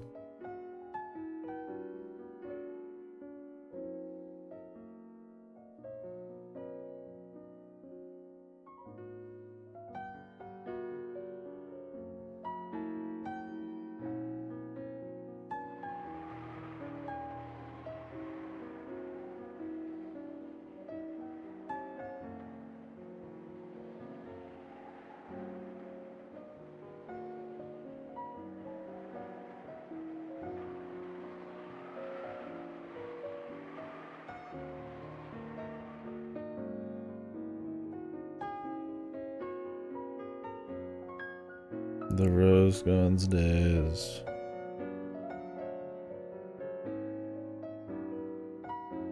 I assume Lee faked something with the daughter? Or did fucking Meiji actually fucking murder his sister, dude? Holy fuck, Lee would be looking devious, man. I thought he would like kidnap her and she'd be alright, but man, if he killed her, I mean, from Lee's perspective, I mean, of course I never would morally, say it was okay, but like, I mean, if that was what it took to get Butler to fucking turn, I mean, I guess it's a strategy. I mean, goddamn. I don't think they ever clarify it. You gotta imagine Lee wouldn't do that. That'd be so.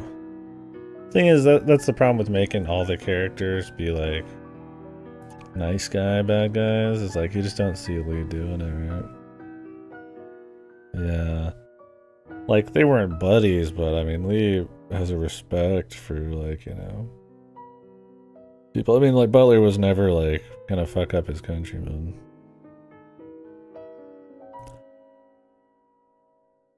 Yeah, that's what we gotta assume. It's crazy they don't clarify it, though. That's like a huge Lee thing, good or bad there. I mean, it would be something to think about if he did do it, right? But, I don't know, it seems out of character. But yeah, we'll have love.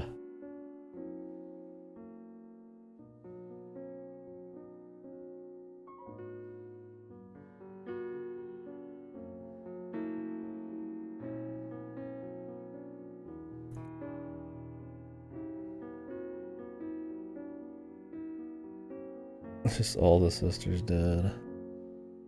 Yeah, never have a sister, I guess, man.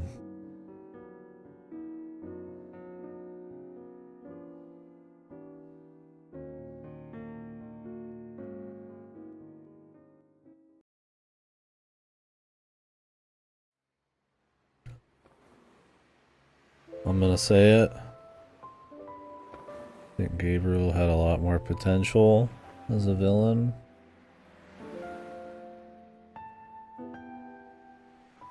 And getting caught up in the Richard succession war. And then wanting to wrap up his story at the same time.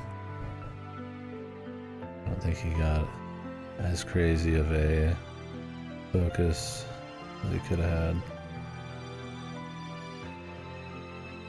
Really, his first big outing, after that he's just kind of hanging out. And it's not that that's a problem, it's that he was like such a strong villain compared to everybody else that anything less, like, not getting even more focus kind of makes him like, it feels like a little potential loss there. But.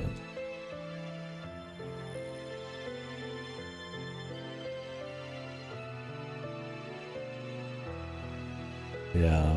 The thing is, he is like the first super cruel, ultra serious guy who's like, puppeteering all this shit. I think Rikishi almost put himself into a weird place where it's like, okay, emotionally, the gang fighting themselves and having a succession should probably be the finale.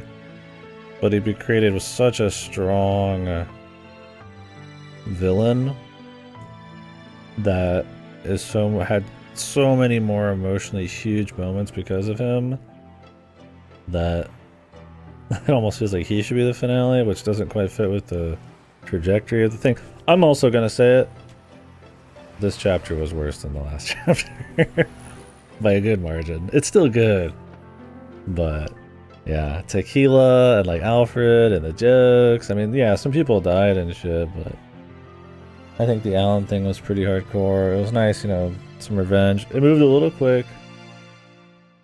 I liked when Leo came back and they did all that stuff, but the fight itself, I mean, it was fun. It was good still, but man, season 3 or 1949 is super peak. It's incredibly peak, man. It's so good. But yeah, it's hard to match up to that, but yeah. I feel like he couldn't quite tie it together to be as intense, right? Like, I didn't feel anything super big on any of these. Like, it was entertaining. There was the fan service, but it's like you have all of those moving pieces. You should be able to put some crazy shit together, but it kind of feels like it all just kind of, I wouldn't say rushes to a close, but man, not handled with the care that 1949 had. Yeah, her being like a noble, and then they keep bringing up this noble thing feels like such a contrived cop-out. This chapter also has the most, like, we just randomly stumbled upon X and Y, you know, and I feel like the story was much more careful than that before this point.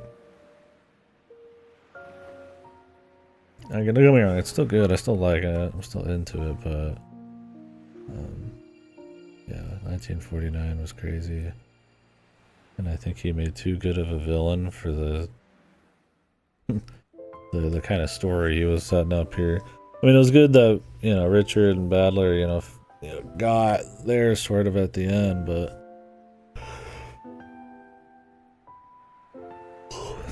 just not as tight. I mean, it's hard beating 1949. That was just like crazy good, but still. Anyways, we'll see where the themes of it all end and shit.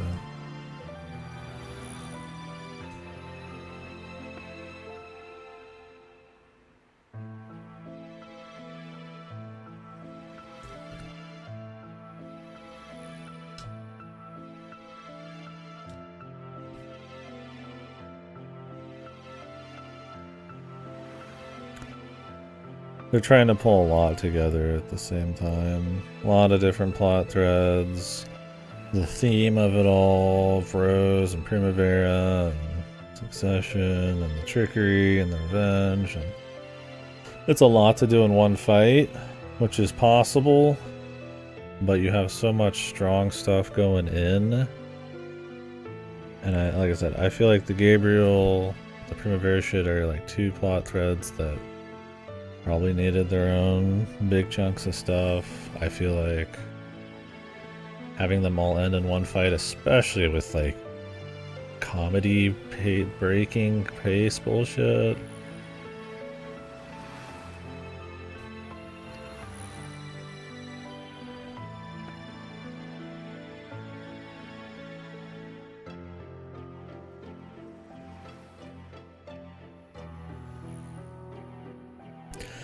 Like I said, I think Gabriel's almost like too strong. Of like he was too strong of a villain. I mean, he gets like more emotional and easy to like trick later on, which kind of feels like he's underutilized then. But it's like I feel like the entire thrust of the story, you want to end it on Rose passing the puck, right? But then it's like, what do you just have like Richard just, you know, beat Gabriel and then they do like another season? I mean, I feel like it could work this way. It just needed to be like way tighter than it was.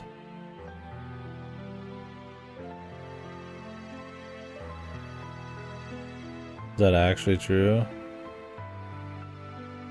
Oh, no shit. I could explain it, because it does have a feeling of being rushed a bit, right? Like I said, there's a lot more conveniences, you know. Leo's meeting people, they're moving on to the next thing.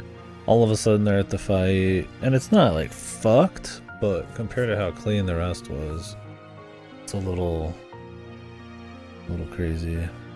But damn. I could see that if he was working a deadline. Damn, who the fuck had him on a deadline, man? Did he have a publisher for this? Or does it even matters? Look at him now. He doesn't fucking make part 2 to any of his shit anymore. Fucking deadline, man.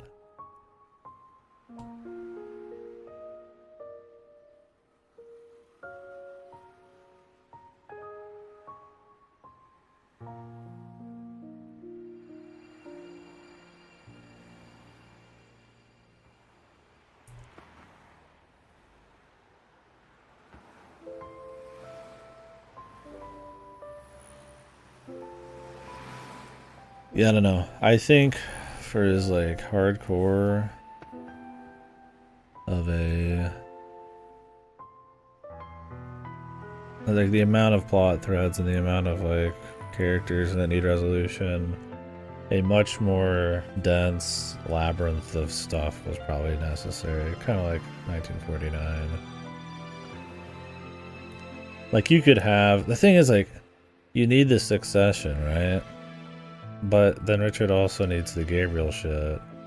I almost feel like you almost feel like Richard being the guy was almost fucked. It's like he can't be both final bosses, right? It's like, I mean, that's what he tried to do here. He just had Richard run off and go fight someone, and it ends up being kind of goofy, right?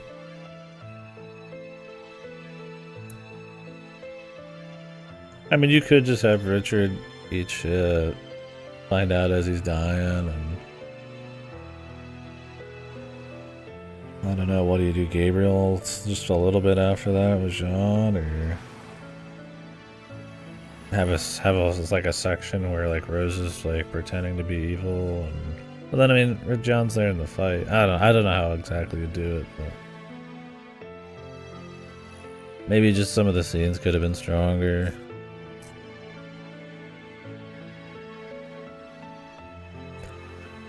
Like, I feel like the entire point of Jean was so that Rose was a more tragic heroine, right?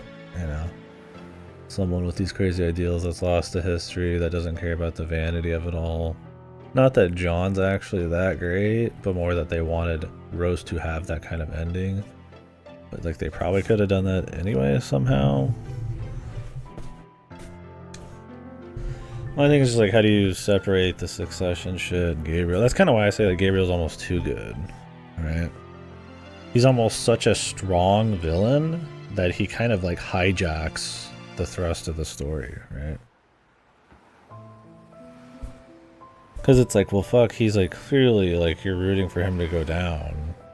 But then it's like the whole point of him doing everything was so that there was like problems within the gang.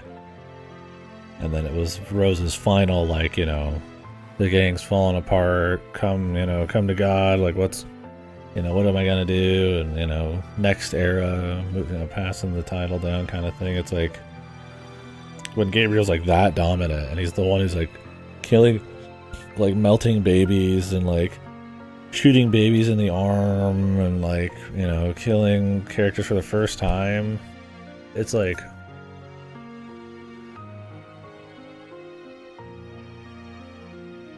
it's almost like he's too good, right? Like he takes control emotionally of the story, and it's like the themes of like the gang falling apart are still there for sure, but the problem is like the Rose Succession shit. How do you work it in?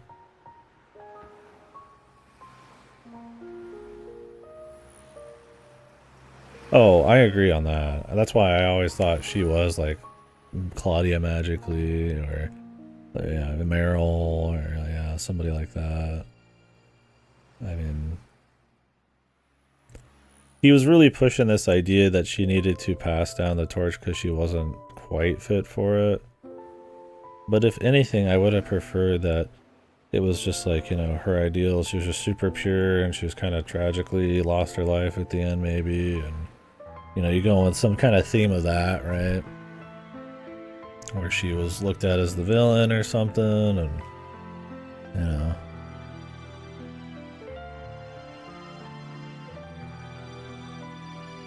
somebody took up the mantle or some shit. I don't know. I mean, her sacrificing herself for her ideals, and you know, maybe lamenting that she couldn't like be the perfect mafia leader because everything got to this point, but everyone respecting what happened, and you know what she meant, and then they passed that on over time. Yeah, something like that maybe. And then like Jean herself is cool, but yeah, the passing of the puck, or she's just like, oh yeah, I'm just gonna pass it on. It kind of felt like it feels more like the hand of the author than like supernatural. Leo's like, this chick, she's the chosen one. She's the new leader. I can feel it. Like it feels kind of odd, right? You're like, what? Not that like they wouldn't pass down the lead, but I feel like making Rose feel like he writes it so that she's supposed to be getting tired and wounded. She needs to pass on the mantle, but then they have her running around shooting guns and being like doing strong speeches and shit. And it just doesn't. It doesn't come together, I think, as strong as it could.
Okay.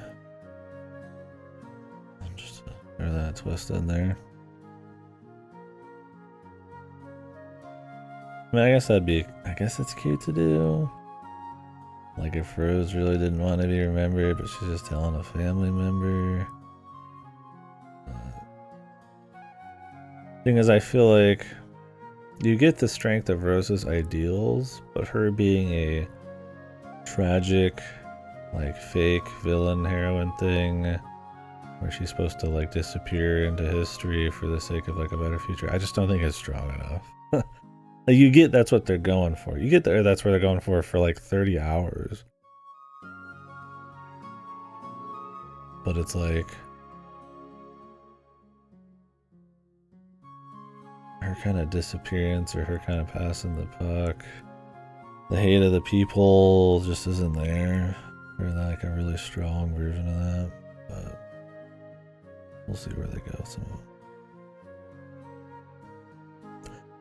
Yeah. I mean, like I said, I think this is fine when I think about it a bit. It's more about family and shit and the ideals that have lived on and not specifically the vanity, because she didn't care about that.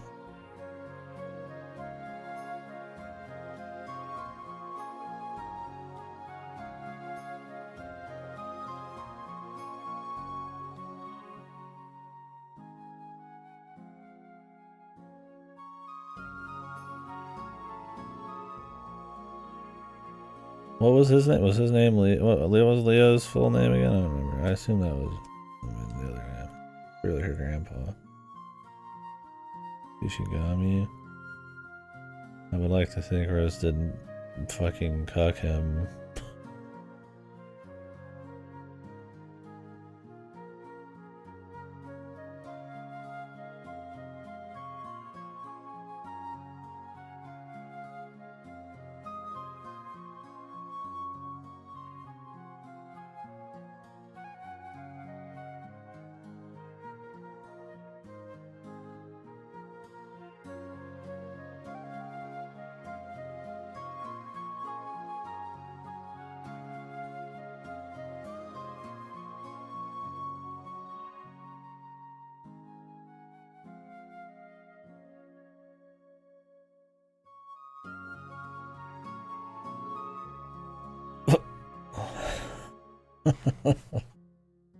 So they really are gonna have her be the what? Just because of birthright? The old Amakawa blood, I guess, type of thing right here. She doesn't even have the strength of character, man. I mean, she's cute and all, but like most of her inner monologues are still about like being against the Japanese and being like out of her element. Like what? So is it just blood?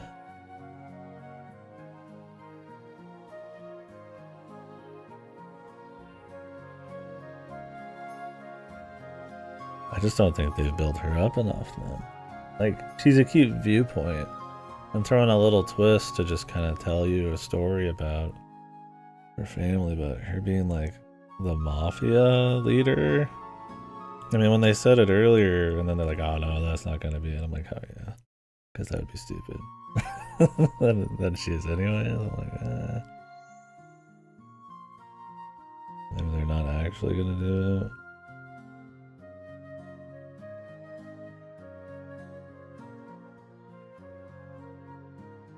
I mean, it's a great VN. I do, and I was worried about it. I was like, I really hope they nail the landing, but I don't think you quite nailed the landing for me. Such a great ride, but yeah. I will say this last chunk has been... It's been alright. But there was way... They were riding so high up to this point, man.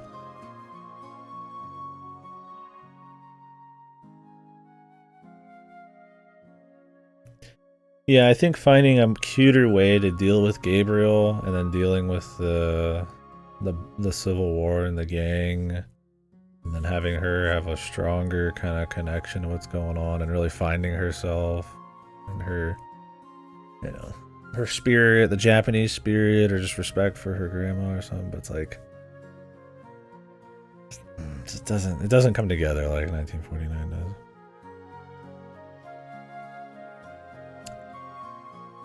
I don't know. Gabriel just felt like way too fucking like hardcore, way too in need of a villain.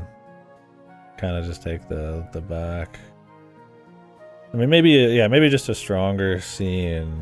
Yeah, the end was fine. And that's, I guess, what I was trying to say. Maybe just like a stronger set of scenes, right? Because my thing was more like, he's so good that you almost just want to see him be the focus. But if the rest was really good, and he also just had a stronger final scene on the side, because he was like the guy who was, you know, puppeteering, it'd be fine. Like if he did a few more things during the whole deal. He's very passive after like 1949.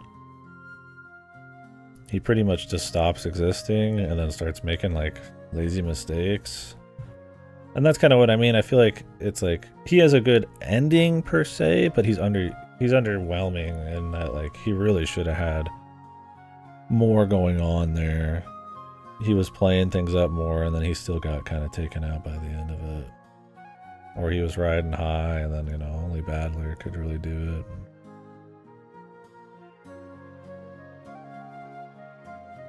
I mean, Richard being the one and Battler and Gabriel being the ones who take each other out. I mean, it makes the most sense, right? He fucked Richard up the most. Why Gabriel was like hyper fixated on Richard and not just trying to take everybody down was a little weird. Like Richard being maybe the like surrogate for everything makes sense. Not surrogate, but like the catalyst for everything, his like main viewpoint. But I feel like his motivations got a little bit more wishy-washy. They were there, but he just kind of, he didn't have the focus. He didn't have like the drive, and he really just didn't exist for much of it. Honestly, if they had a few more scenes with him like pulling strings and fucking people up and doing weird shit, you know, during this whole chapter, then really push the Civil War to a close, and then Battler's big, you know, betrayal, and like Lee's like revenge in the background, or what, you know, after he's cackling and he wins and he walks away essentially, and then he gets fucked, like just like kind of what happened, but like better, I think would have been fine. I think it's just an execution thing. I just don't think he's there enough, right? So his ending feels kind of like, when he was like such a huge deal for 1949.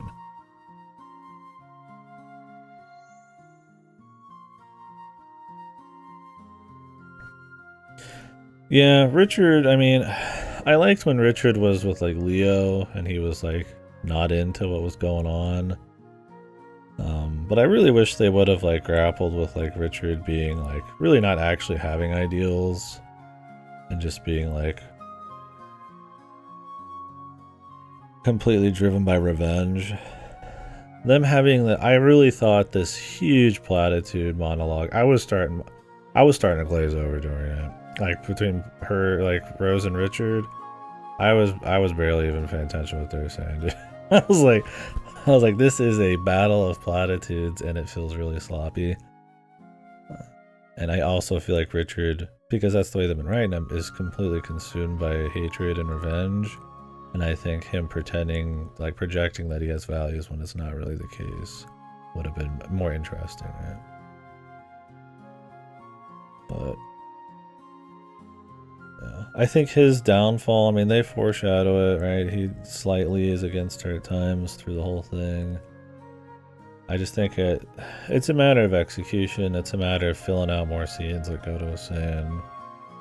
I think you could have had Gabriel be a lot stronger at the end. They really let him go. It was a shame because he was he was a really awesome villain, you know. It's like, and then all these different things happening all at once in the final fight. And it's like, yeah, you know, some people would die, but I mean, it's like you knew the good guys were gonna win. It never felt like super tense or anything. And then they had like comedy scenes, and I'm like, come on, man. Like, I think the Alan stuff, the Alan thing was good. I think having like a flash of like Oliver when they're fighting Maurice was good. Like good, there's good elements there. You know, having Caleb and them come back, but I don't know. Just the quality of the writing, the depth of it, the amount of build up. I just don't think it was there like 49 was. Could have rolled up into the final season, but they really needed a few hours, at least spanning the 1949-50 gap, and a few more hours of Julie in the modern day looking at the state of things. Yeah, I would say so. They definitely needed more Julie. I mean, I mentioned that in season 3 or 4, like, oh, they're going to start having her pop up more, but they really didn't. I thought we were going to start getting, like, Anjay, like, meta stuff, right, where it's like she really, like, you really start hearing from these guys in the future more about what's going on. And tying it back and discussing their deals and yeah, Toritsugu is just like funny guy. I mean, he's based. I mean, I guess he's just gonna be her side bodyguard, but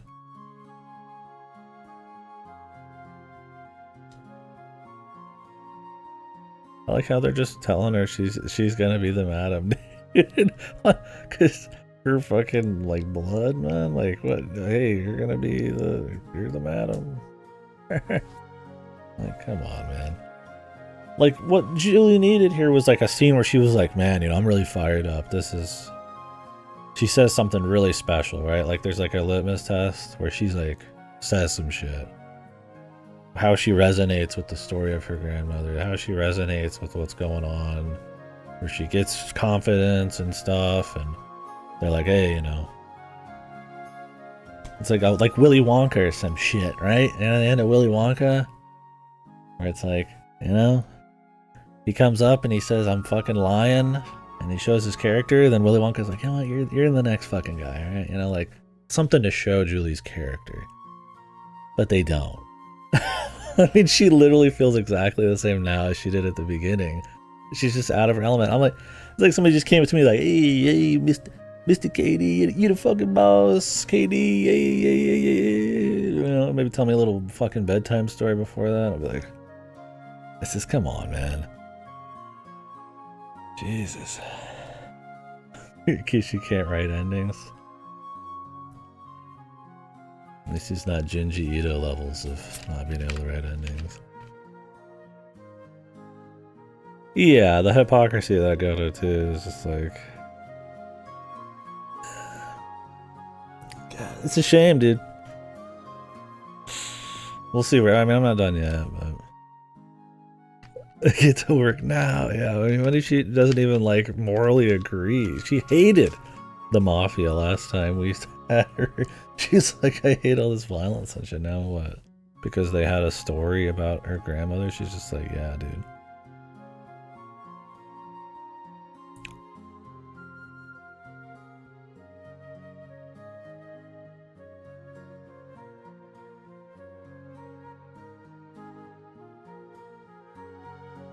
All of this shit about... God, ugh. All of this shit about the Japanese spirit, the culture, doing what's right. You know, they're not even going to tell us, like, how rough things are right now. Like, you know, is she going to, like, bring them together with the Japanese ideals and, like, you know, way of doing things?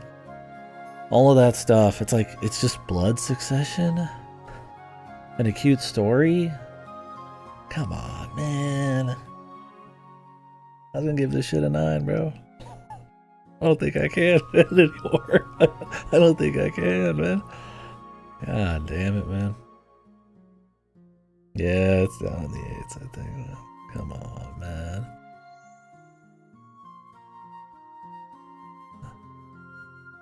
God, 1949. Everything before it, too, is like really fucking good, though. Like I said, there wasn't like many crazy highs until 1949, but it was so steady, but man. Man, they really kind of farted out this fucking ending, man. It's not fucked. I'll see what I think, but... Oh, man, it's just like... The thing about what I was talking this up the whole time is that it was so tight. There's no crazy highs in this until 1949, but it's so fucking tight. So when it loses the tightness, it kind of loses it all, right? Like... Like, it's not a crazy premise. It's not, I mean, it's an interesting setting, but it's not like insanely ambitious. Like, it is about tightness of storytelling and quality. I mean, I did a big talk about it yesterday where we were comparing it to other VNs that are just like pure quality from clearly non-amateurs, right? Like, it's just steady quality. Just boom, you know, like a 13 Sentinels or something. Like, it's just clean as fuck. Or like Robotics Notes. It's just a clean ass fucking VN. Like, you're not popping off, but it's clean. It's like, man, they lose that cleanness. Clearly he rushed it. I think it really hurts him.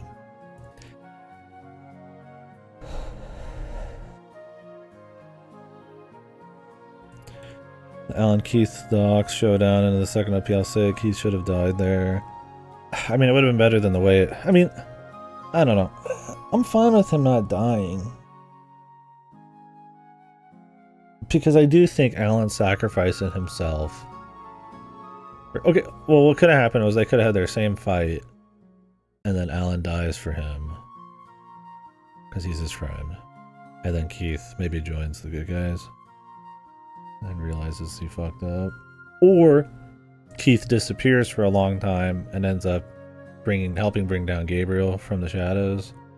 As he realizes he fucked up and he's gonna avenge, you know, everyone, and then it just kind of moves on or something. Maybe even dies in a fight there, right? Keith does. Right? Like, you know, they're friends, the Keith becomes a villain, then it becomes like a tragic hero, and then he's dead. Like, that could have worked too. Because I like the idea of him dying saving Keith. Because it shows how strong or like buzz they were. So they could have done it there, man. But yeah. I mean, he could have just killed him there, sure. I mean, it would have just been a classic, like, great buddies become villains thing. But I mean, I think he could have done it a little stronger than that. I don't think the idea of what he did was bad. I just think it's the execution. Because at the end of the day, Keith just ends up being a goon. He has some cool action scenes with like Leo, but it's like, he's just a goon. His rage, his vengeance doesn't really go anywhere different, and then all of a sudden he fights Alan. Like, I mean, they could have fought somewhere else, built it up more.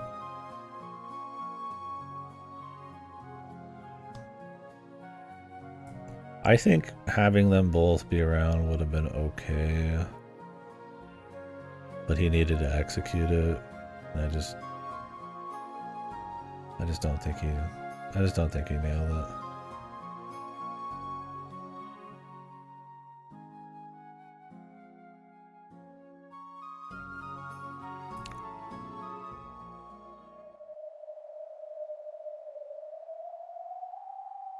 Yeah, that's my thing. Is like the final fight's like I didn't think it was like fucked. Like, it's living in the shadow of an amazing 1949, right?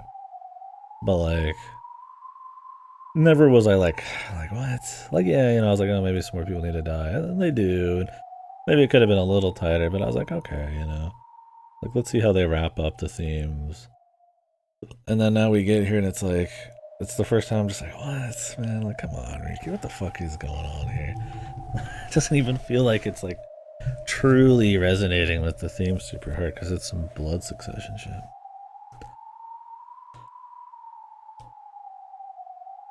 The main characters of an era. Christ, is he about to cut to credits? There ain't no way.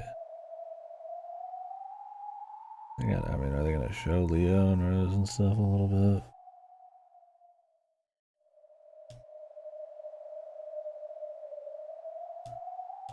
If it just ended right now, whew.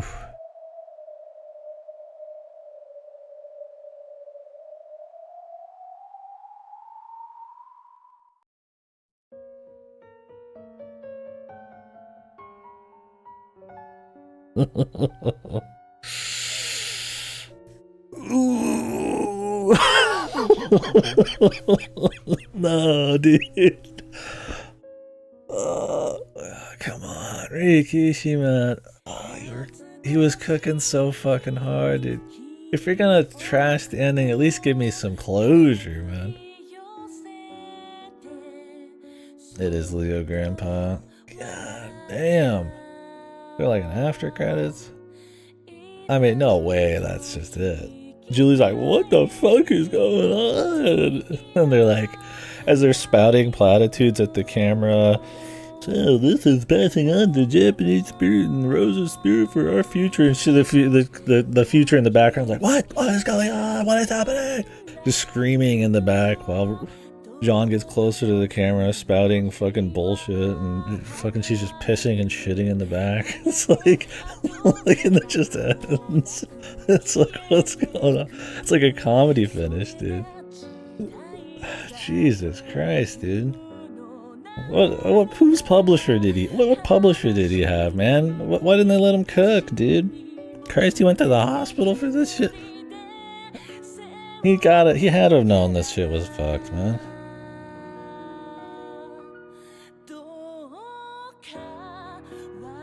Yeah, I mean that would have been fine. Or Julie has a really big arc where she becomes like. She gets over her fear of the mafia. She starts to understand them, the ideals. You know, maybe she has some hardships she has to deal with, you know, in her life. And she, like, gets the gusto to take care of it, like the nuts. And it's like, and then she realizes, you know, there's something she can do here. Like, maybe there's, like, fucking something bad going on. And it's like, just something. Like leadership. It's just like... Like, you could do that, or she could write something special, right? Like, she was very anti, which was what was going on. She was very anti-Japan, very anti-mafia, and then she becomes sympathetic to it. And then they show that she's also, you know, the granddaughter, and she decides, you know, I'm going to write the article anyways, right? Comic Hat. Yeah. Would have just skipped it, dude. Really. Alright, Rikishi, just let it die, man.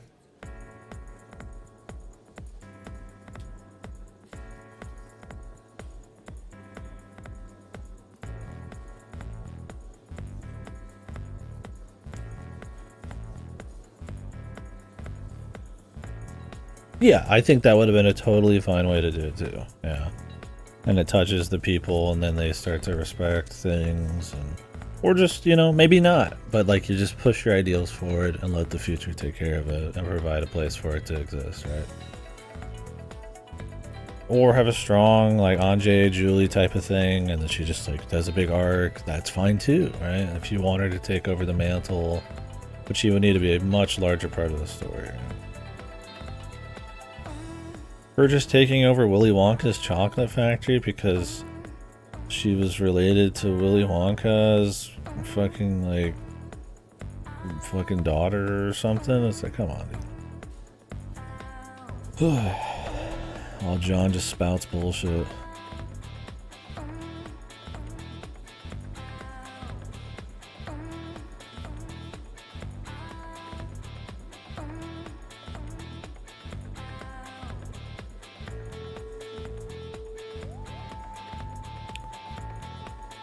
Yeah. Ooh, ooh.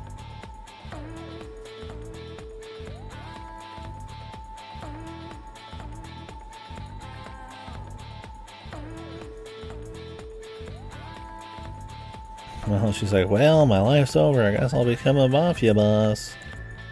Who's next the end? My life as a mafia boss. My single life as a mafia boss. That's like an Otome, where she becomes a mafia boss, and it's all the lieutenants and stuff are trying to fucking have sex with her. Julie's Fun's days. Yeah. Honestly, like you could set it up as an Otome, man. Dude, it would be really fun if you just abandoned the mafia.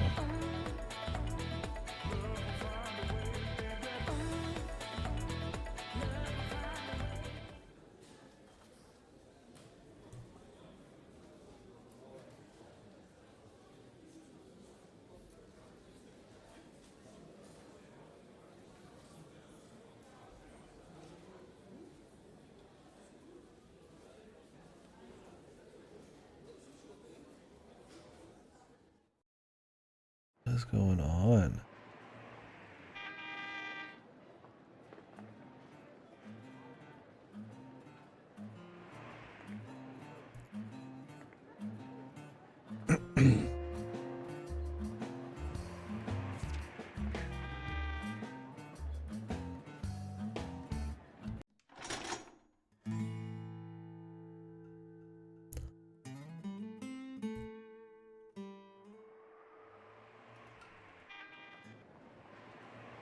Is this a fucking comedy setup, dude? I mean, seriously, this feels like the fucking setup to an Otome comedy, bro.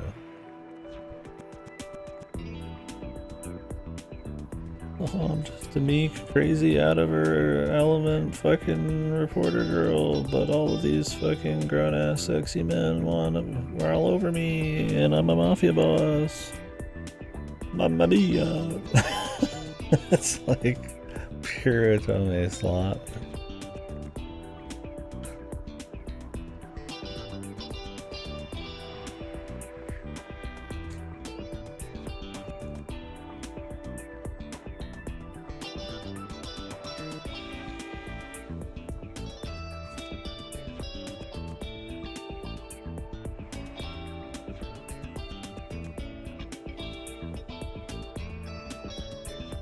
Yeah, he played Pio Fiore right before this. He's like, you know what? At the beginning, he was watching Cowboy Bebop. In the middle, he was watching like the fucking Sopranos or The Wire, like Game of Thrones or something. And then at the end, he's fucking checking out Pio Fiore and a couple like Otome comedies. It's drawn by two different artists. Ryukishi himself draws the disgusting blob men. And then an Otome artist draws everybody else, and they're way better.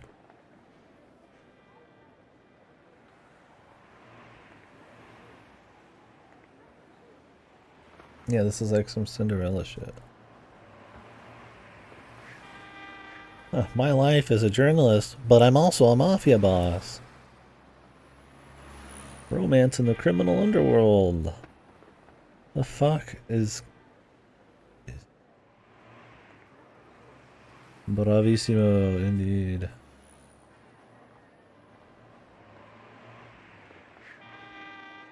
Okay, can we just...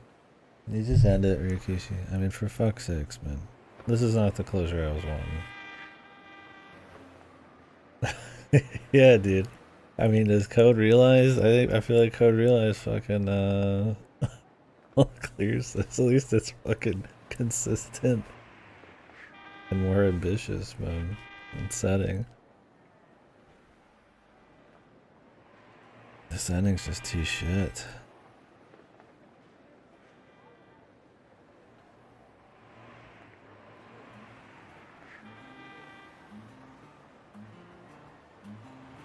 All these typos have been pretty lame.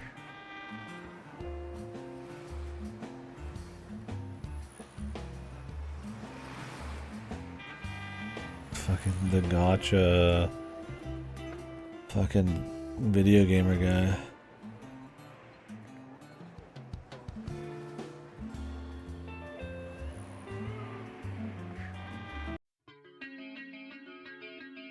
God damn it, dude.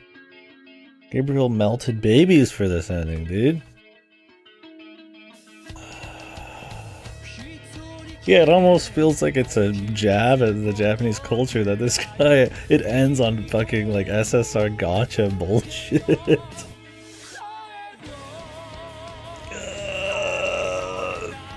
You don't even see. So Alan just died.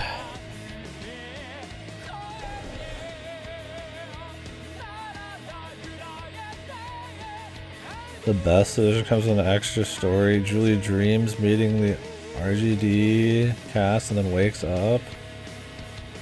What? Just give me a fucking epilogue. At least fucking like some closure.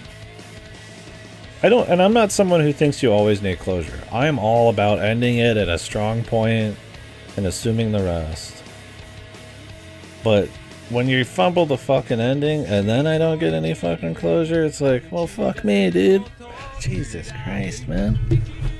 Jesus. I honestly didn't expect him to really fuck it up that much, man. I was like, man, this is clean. Like, I mean, it's like maybe it'd be a little deflating at the end, but I'm like, man, you know, this is good. I mean, it's still his most consistent work for the most part. Especially because he goes for like a more linear style. And I cannot tell you how solid 49 was, and the ride up to 49 like is really clean. It's always interesting. There's a lot to chew on, a lot of characters, new, old. They change you know, there's some themes they try to have that are nuanced and stuff. You know, it's a lot of fun. It's just a fun, clean ass ride, right? It's always, you know, there's not much fluff, there's not much waste. It's fun as an action thing, it's fun as like a people making like moves thing, it's fun as like, you know, just as an emotional character thing. I don't think there's a lot of crazy high points, but man, so much of the story is building to this ending and the themes of it all, and then that momentum to like that it kind of just fumbles it after having such a huge 49 where it's like, damn, they really gotta nail this shit after that. Like if this level of quality wasn't like chapter 2 and then they rolled through the rest, it would have been whatever, right? But like, God, after 49, it's like, God, Jesus.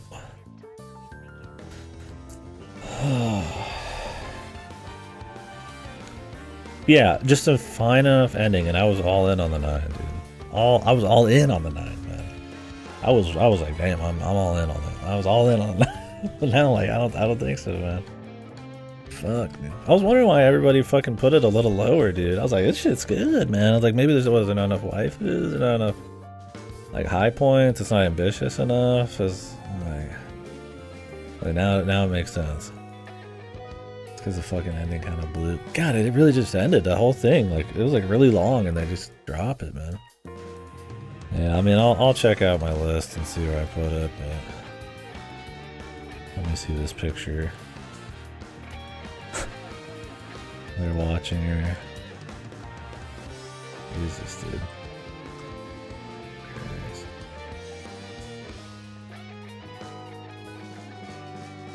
Yeah, let me. Jesus fuck.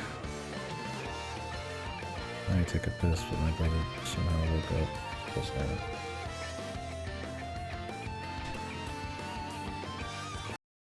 Maybe just finished. Alright. Alright. Let me put on some music. Turning the VOD audio off, and then we'll come shoot the shit about everything here. Sexual frustration for narrative, dude. Yeah, I'm blue. My balls are blue, man. All right, let me put on like a tune, and we'll be right back. I just need to take a quick piss, and then we'll talk more about it, and then kind of finish up. I'll put it in the list and everything. So. Yeah. Be right back.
Alright, let me put some like super background music on. And then we'll talk about it. I mean, I was fine with the end of Umineko.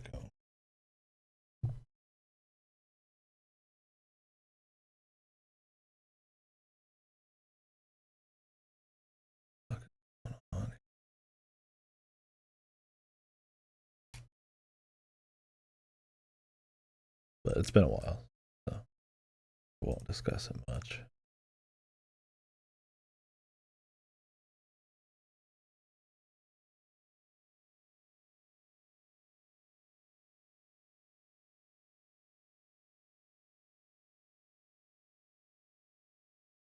Yeah, Fausto. I mean, it has a way stronger send off. You get cross punching people too. I mean, it was cool.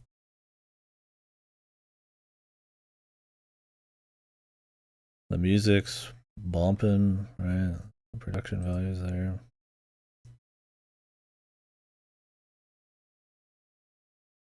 Damn, man. God, it feels like it was such a slow moving, but like good slow moving thing that it kind of just. I mean, I thought I had another like 12 plus hours, bro. I had no idea I'd finish with time to spare. If I got, I'm gonna take a break before work. I'd have to finish this later. I'm like, damn, man. I'm like, we're like fucking. I gotta fucking sit around for 3 hours now. Jesus. Well, we'll talk about it here. Yeah, I mean, if you guys want to talk about more of it, by all means, one sec.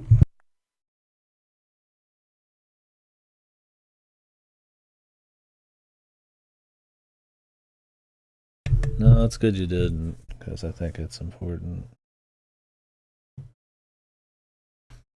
to just kind of get that. That's part of the experience, man. Just get the hit, dude.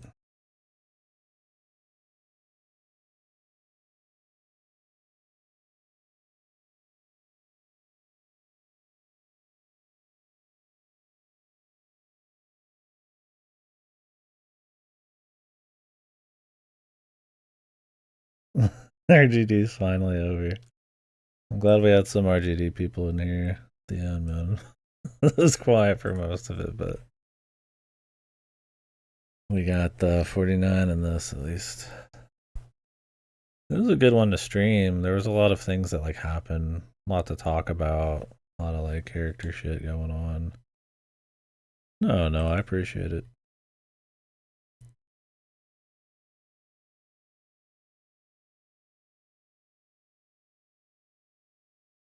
Work had me streaming at pretty random hours, and it's long enough. I was like, we just gotta get her done. But yeah, fuck. Yeah. I'm like trying to process how I feel about the whole end there.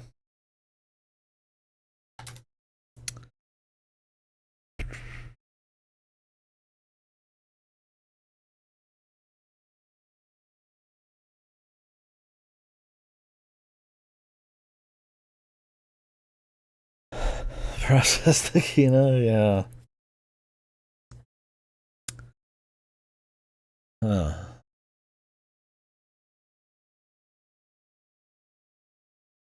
God, it's like, you ask me what I felt up to 1949. I'm like, I was gonna probably put it like right under Mihoyo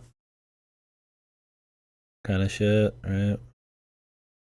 Maybe even like higher, right? It's just in the middle. I feel like it would have fit well.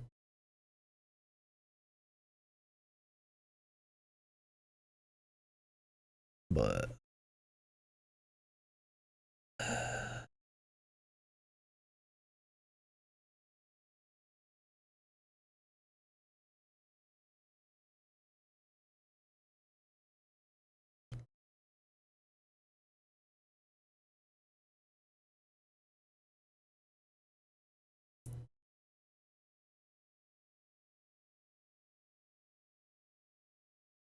yeah.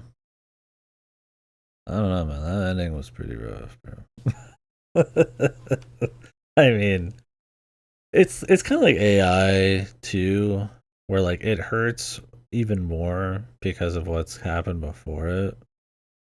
Like absolutely, up to 1949, it destroys Higurashi. But man, that last chapter is pretty fucking disappointing. And not just the last chapter, but like the last moments. You really got to remember the journey. But there is a lot of forward momentum. It's not like a mystery where like everything's riding on the end, but the it's them. They literally talk about how it ends up from the start. You can tell there's a progression of where it's going to end up. There's a lot of things coming together to reach the ending. It is important to the themes. It's important to Rose, important to Primavera, how it develops. To bungle that is very disappointing. That's all I gotta think about it. But, I mean, I'll put it above Higurashi, but it's probably gonna be like underneath Anonymous Code or underneath Chaos Had Noah or some shit.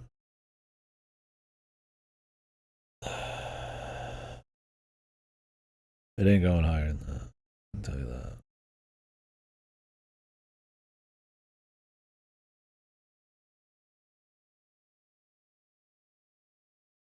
I don't know. It's been a long time since I've done Higurashi, so it's a clusterfuck for sure. And I mean, he's with Ryukishi with Higurashi.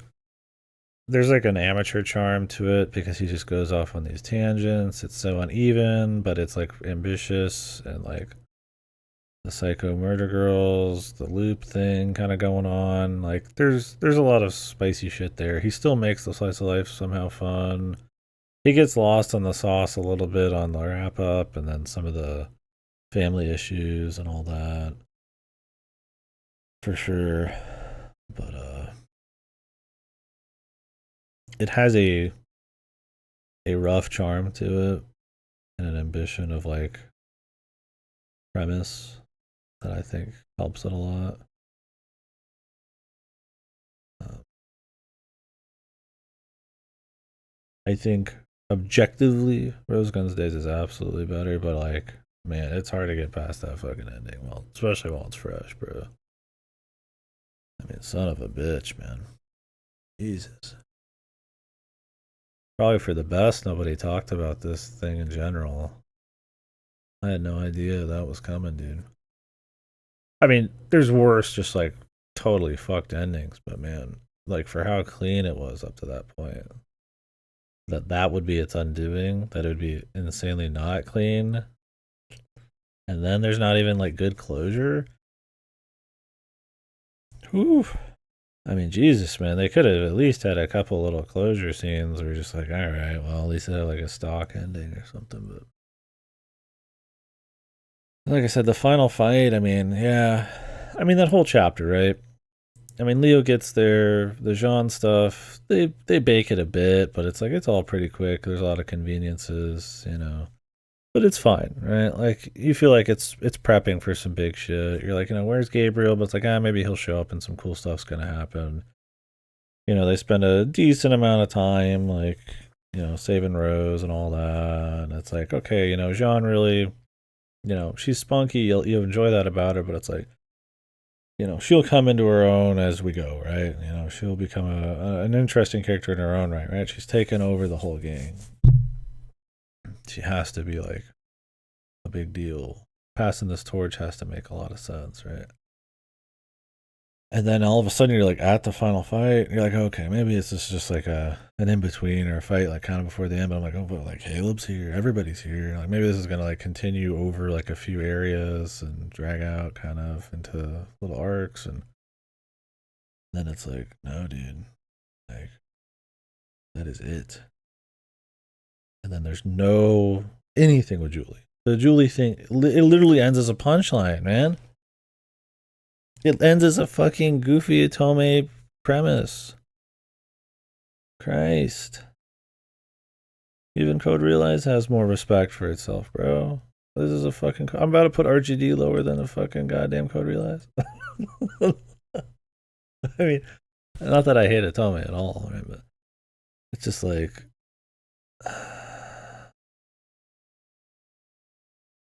God, man, the Julie thing is, yeah, is talking about fucking getting SSRs after she walked out of her daytime. I'm a fucking mafia boss at night, and the sexy, crazy, nerdy gotcha quirk chungus is fucking like my fucking aide or whatever. I'm like, dude, you could literally that ending could literally be the start of a new like comedy romance anime, like a rom com or like a raw like an otome. Seriously, like it literally could be the start of one, right? Like my life as a fucking journalist and a mafia boss. Like it's so fucked. And it'd be like if there was that kind of the end, okay, sure, but like the themes about the future, about what happened with all of them, the people who died, the babies who boiled alive. Like it wasn't insanely dark. It wasn't that crazy of grim, themes and stuff. But like the whole thing was so focused on these themes and how they morphed. And Rose was like, okay, my countrymen matter, but then my countrymen are idiots. And then it's about ideals. It's about okay, it's not about the now, it's about the future. And it's like, he really, like I said, Rikishi doesn't have like a crazy nuance of like dialogue, but he tends to like at least explore some themes from a lot of angles and like at least give you something to chew on. And like all of that you're chewing on, and like he just nothing with it at the end. And in fact he like almost spits on it, right? like like it's almost like you could almost see that as biting commentary in some kind of other work, right? That he like ends on a gotcha thing, right? It's like it's so like just nothing for what it should be. Yeah, we could put on the Bebop music, man. Yeah, if there's anything you can pull from this stream, go watch Cowboy Bebop. It does not end like shit.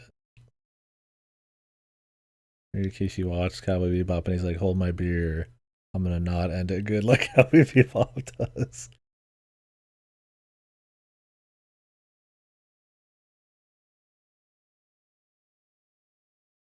Yeah, I should rewatch it.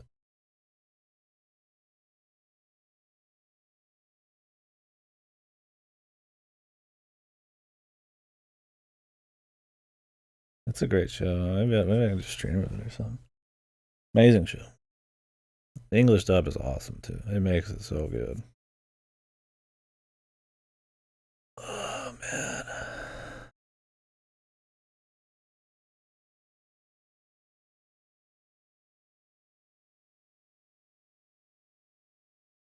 Kobe will stream now. I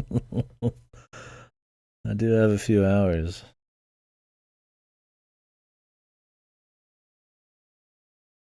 Yeah. We're like Scrabble now. Whoa. I feel like Bebop would be a bit more topical because it's like Leo is clearly Spike, but with no arc. He's just the cool parts of Spike with none of the backbone behind him.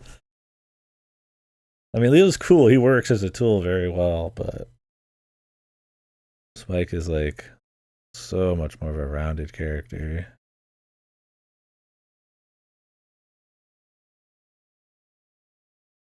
Just God's honest action. Fuck me, dude. God damn.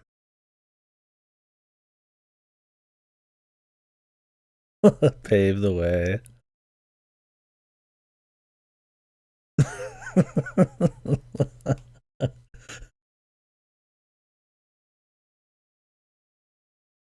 Oh, okay. You mean Leo? Yeah. yeah, yeah, he's like the same shit. Yeah, I was like, Bebop's like a one season show. I thought you just memeing like, how do we create Bebop into RGD? Yeah, you could almost. I mean, I liked him coming back and like being the part of the force that like shows how fucked Richard is and shit. Yeah, as a symbol of what's happened, right?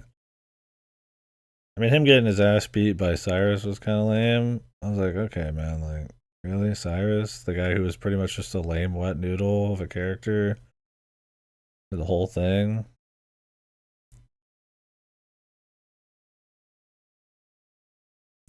I mean, it was one of the problems I had with Leo through the whole thing is he's like unbeatable. So him being gone is fine. It's good even. Then coming back as like a symbol is good. Once again, it's execution of that last bit. I think Leo coming back would be totally fine. You know, make it so he has rough spots. Make it so he has a struggle. You know, like Cowboy Bebop. Jesus, man. I mean, Spike goes through more shit within 5 episodes of Cowboy Bebop, and it's episode. Then Leo goes through the whole fucking show, or the whole 450 hours, man. Yeah, you could have had him die in that fight. That could have been Kino. And then his memory is kind of like what fuels the rest of the gang. Because it already fuels the gang, anyways. Was the RGD ending bad enough to put it into 7? I would respect somebody putting this in a 7 because of the ending. I don't think I will, because I respect up to 1949, which was like a good 40 hours too much. But I mean, I do think, like with a good mystery, the end in this was a big deal because so much built towards it.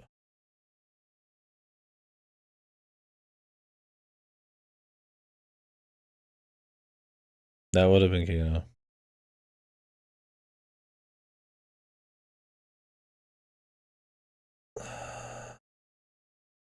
I mean, I'm fine with him coming back. I think you could do either, but I think coming back is not the worst thing. I think, you know, could he have had a tragic end? Could he have like sacrificed himself or something at the end? Sure, maybe. But like, it's the execution of that ending, man. I think it was good he didn't stay around for the whole thing though. If it was between him staying around for the whole thing or dying in the first season, I would prefer dying in the first season. I also think setting some stakes in the beginning probably would have been good because I feel like for like 90% of the thing, it feels like it's a fucking like shonen action where nothing could happen. Then again, that is also why 1949 feels like such a huge thing, right? There's a lot of deaths in the last fight, but they go so quick, man. I don't think they get the feel they should, right? Like Stella's death, the build up to it, Yuji's, like Oliver's, those are so strong and wrapped up in so many themes. Like Oliver's is like Oliver's death, and you know his almost desire to be like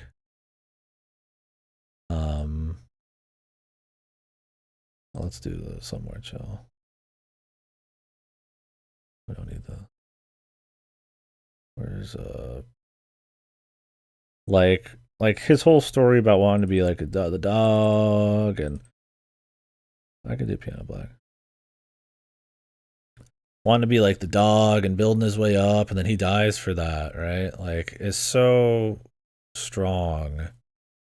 And then like Yuki's death, Lee's as a brother, Alan's like romance. It's all built up so well. Those deaths do work, right? Like I maybe am not emotionally like distraught, but I'm like damn, you know, I'm in it, right? It's like the deaths in the final fight, like you know, there's probably gonna be a couple, but you can see it maybe not happening. They feel like they kind of like have to happen, maybe, but it's not like they just don't have the time to breathe or the scenario for it, man.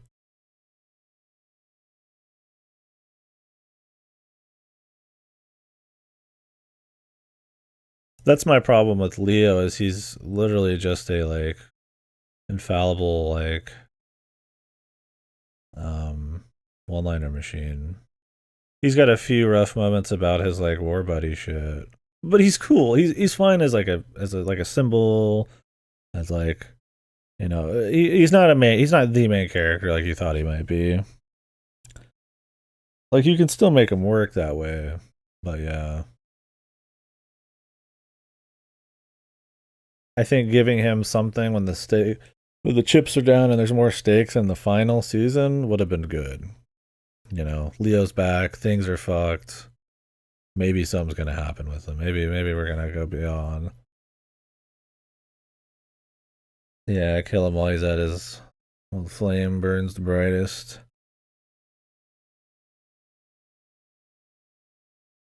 I think that could have been fine too, yeah. I think you can use him. I think you give him like an arc right, at the end. You give him a little bit more. Instead, he comes back and he's just infallible, and it's fun. It's fun in like a Goku power level kind of way, right? But it's like I think you needed more than that. I think they needed to build more of instead of just like fun Schadenfreude power level bullshit. Where he's just kind of shonen his way through shit. I don't know. I don't think Leo is a big problem, but he is a piece of the pie at the end of the day. Like it's always fun when Leo's on screen, but everything's just underbaked. There's a million ways we could talk about how it could have been better, but frankly, the whole fucking all of 1950 is just incredibly underbaked. Almost every piece, and I guess it was just he just was rushed.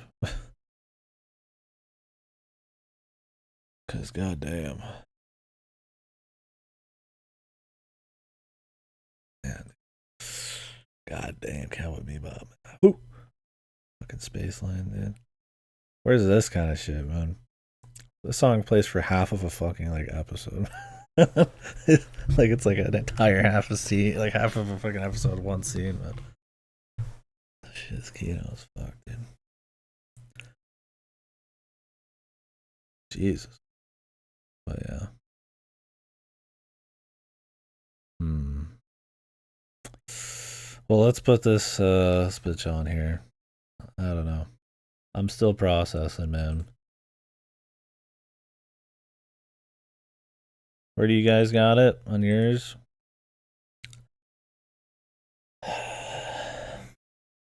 I'm fingering it for like, yeah, I'm still grieving, dude. I'm listening to the sad bebop songs, dude.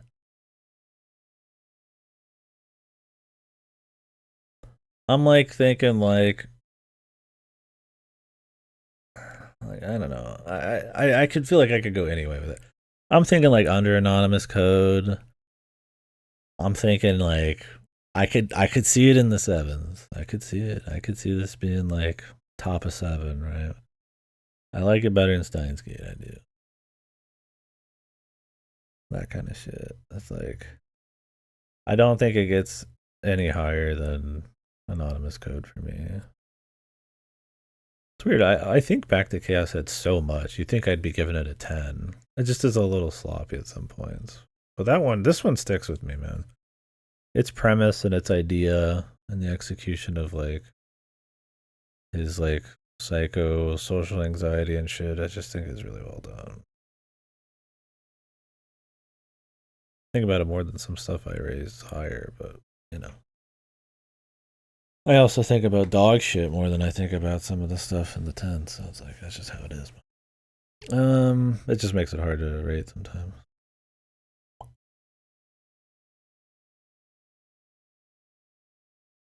Man, that's just such a weak ending. Like with Chaos Child, you can get away with like having the ending parts be weak because it has a very clear cut, like common route end, and it's so tight that you're like, okay, man, like it's cool. This was too caught up in that ending, right? There's no clear cut. 1949 was amazing, but it needs to fucking like properly wrap up to have that the full effect, right? It's like how people bitch about Game of Thrones. It's honestly the same thing. I keep bringing. I don't want to keep bringing up Game of Thrones of all things, but it's really similar. It is about all the factions and all these different characters, and people could die at any time, and then it like fucking shits the bed in the last season. Like it's a similar type of story, a similar type of problem. Obviously, that show's like 10 times as long and gets off on the surprise deaths more. So maybe not as heartfelt of a story. It's more of just pure drama, but. Oh man.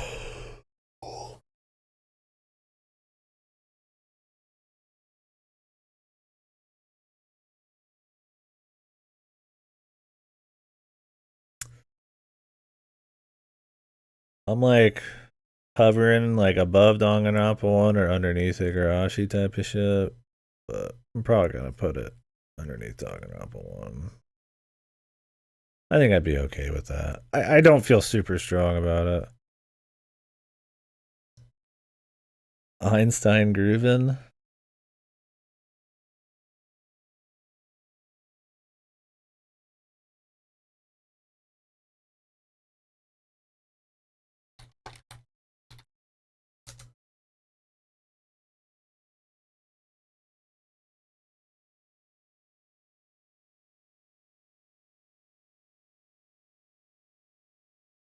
We can do that.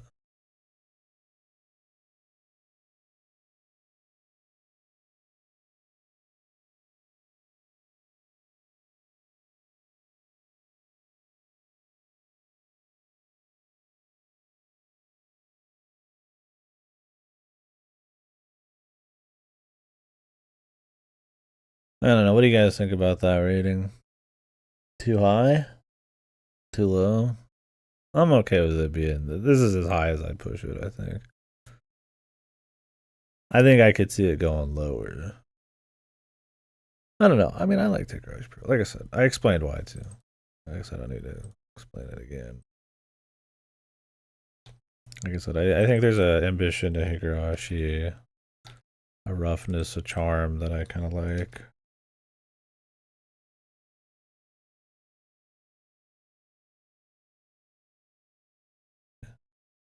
You know, IO's rough, but it's like, I like it better. But Tequila, dude, Tequila was a mistake. I'm sorry. Tequila's, I mean, the idea of Tequila, like an like a face to the punks, to how shitty Primavera got, fine. But he is in way too much shit. He's like a joke, man. Like I was watching like a Spielberg thing.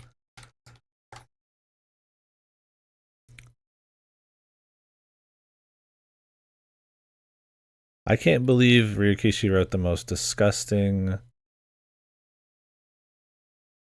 like line ever with the Rose Guns the Rose Guns Days line, dude. That was so bad. It was like almost amazing. Yeah, Alfred comes in and he's just like kind of there, dude. That's weird, man.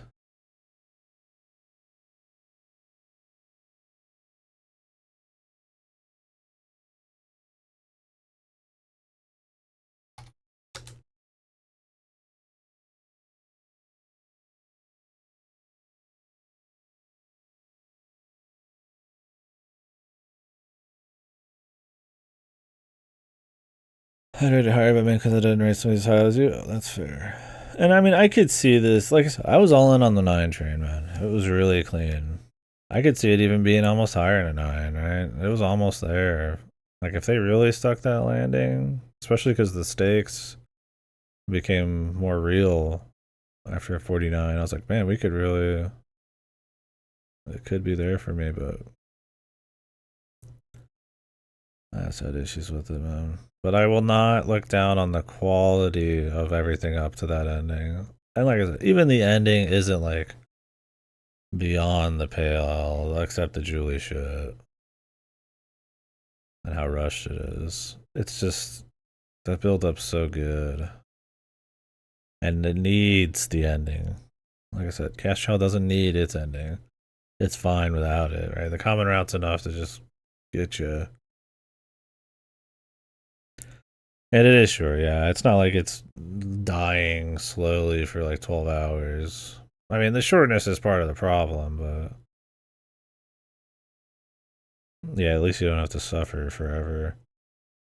Yeah, the rest is very good. It's I would still recommend it completely just for that, but yeah, so that means I could put it higher. That's my problem. I couldn't just be like, you have to play it, no matter what. Right? That's for like 10s and shit. So I think I'm fine with the 8s. I could see 7s. I respect a 9, I guess. But I think this is the most generous I think I could be for it.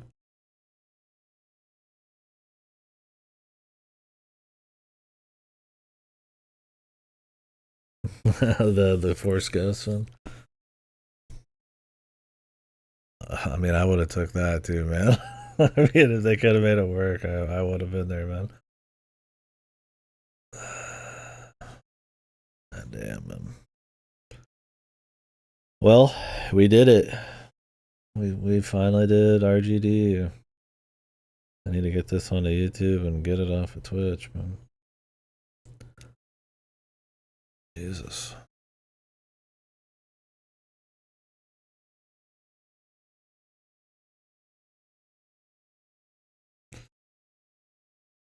All right. Alrighty. Well, I mean, I got a few hours before I need to leave. I mean, there's always a chance I gotta leave early, too. We could do some bebop. It's episodic, so I can just kind of weave some in. I feel like Marduk, I want to make like an entire event we finish. But we could knock out a little bebop. Or I could just keep talking, do a little hangout. See about the next push. Yeah, thank you guys for recommending it for so long. I'm glad we finally got to play it. I always wanted to. I got around to it. It's a good one. It's good to have played it before Silent Hill F and shit too. Oh no, I imagine Siba is better in general.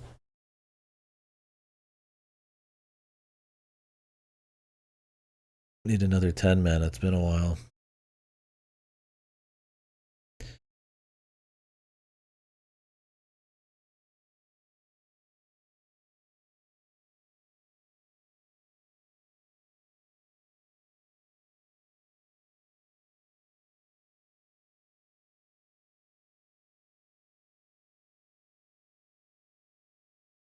Bayesian, yeah.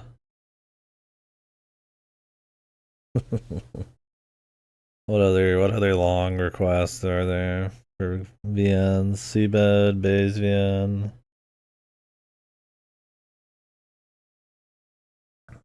I mean, I've got VNs I want to watch people play, but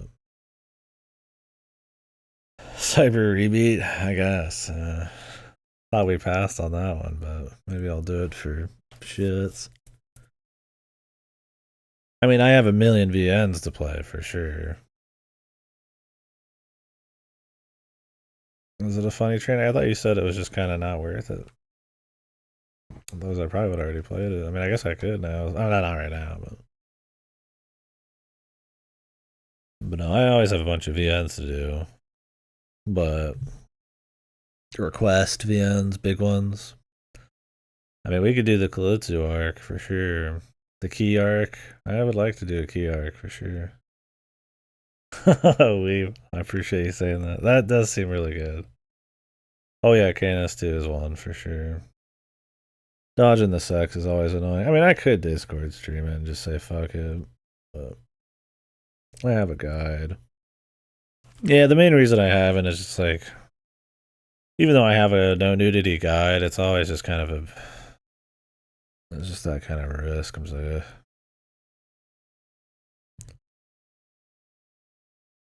We have talked about FSR.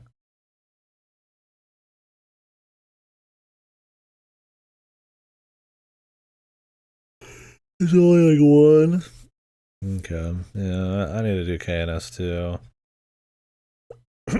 That'd probably be a good mess.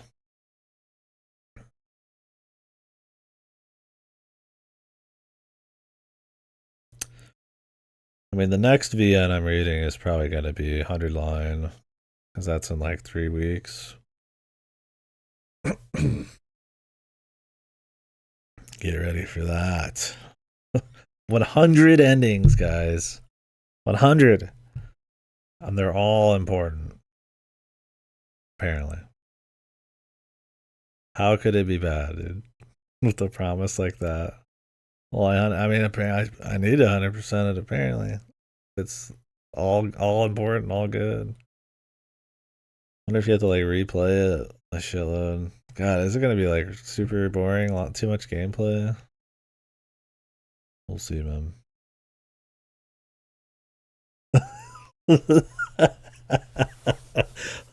I'll never transcend it. I've transcended in that I do play it, man.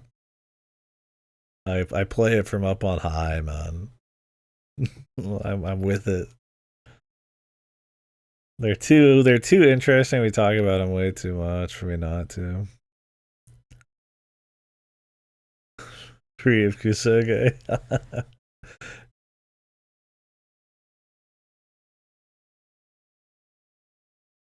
Watching it at 1.5. Yeah, I'll have to see about that one. I mean, I'll probably play it, but if it's like complete ultra boring filler slop, I might just. I kind of want to just skip it. Like, if it's literally just a cash grab some randos making and it has like even less value than normal, I might just be like, nah, dude. The Silksong arc. There was some rumor about them talking about Silksong in like a week or something, right? It's just not writing. And I'll probably play it. Is it getting a physical release even?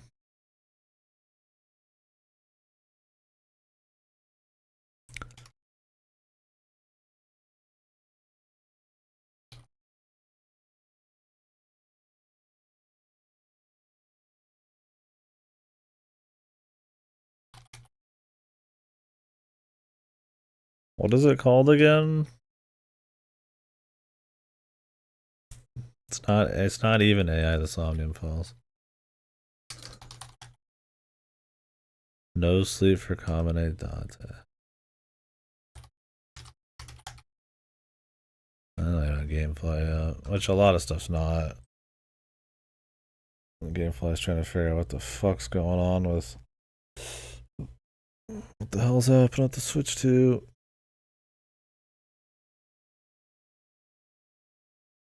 Did they? Yeah. I mean, it could be this year, man. Hopefully. Here's hoping it's on Game Pass, man. I'll play day one. I mean, I would probably pick it up day one anyways, but it's one of those games.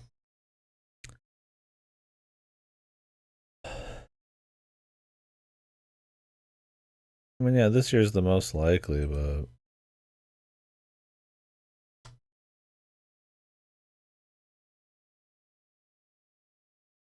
it's been this year for a while. But it feels like it's starting to ramp for sure. Oh my fuck.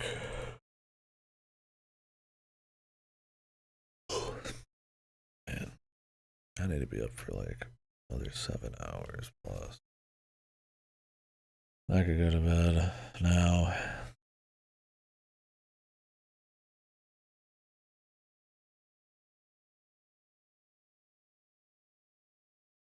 This is the latest I've ever had to work. Which is fine. I mean, something came up, but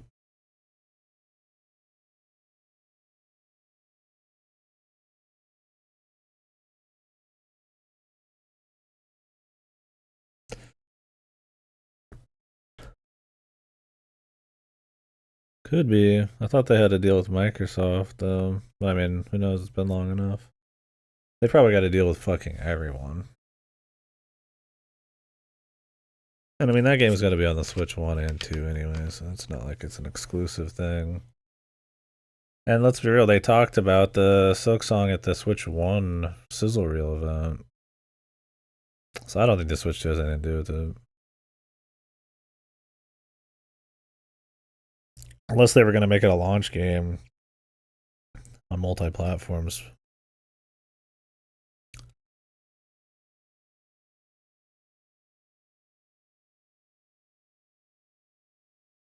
The official release? Or like console release? Because it's already on Steam, isn't it?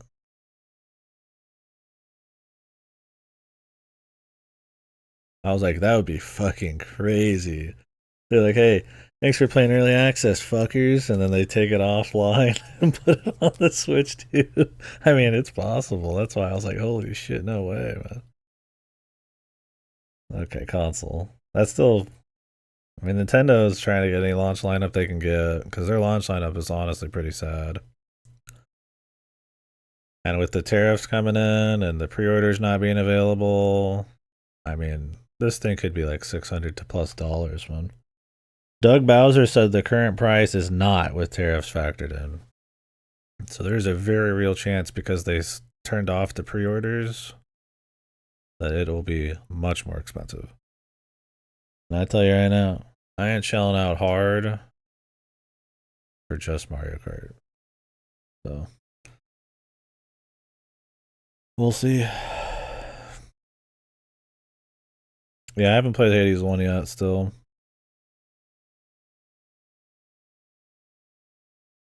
I mean, I want to play the new shit, but and I have GameFly for Switch too, so it's like I'll probably still do it, but I might give it a little.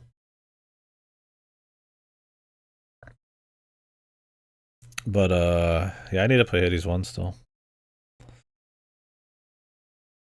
I wanted to start Hades up after yeah, I did Pyre, and then I'd like to finish the UFO 50 arc and any of Vampire Survivor that I was gonna play still.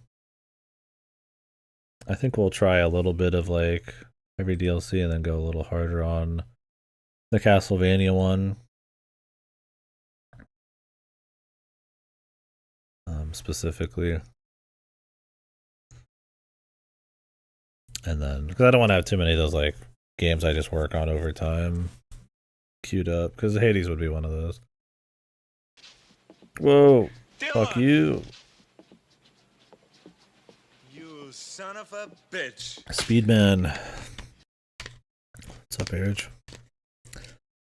I'm wrapping up the stream. I might do a little Discord anime watch, or maybe I can come back on and do some little bit of something. I don't know. I'm kind of waiting for work.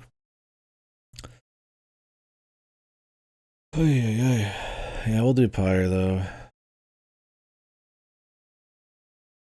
I'm deflating after the end of this game.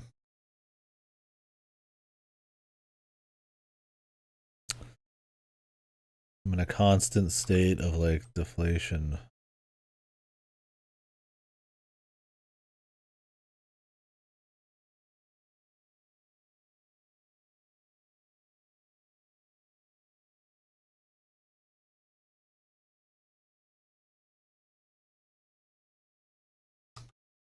So we do have something coming in the mail. It's Pocket Bravery. Me and Ripper need to finish up Split Fiction, which maybe tomorrow. He's sick right now, so we'll finish when he's feeling better.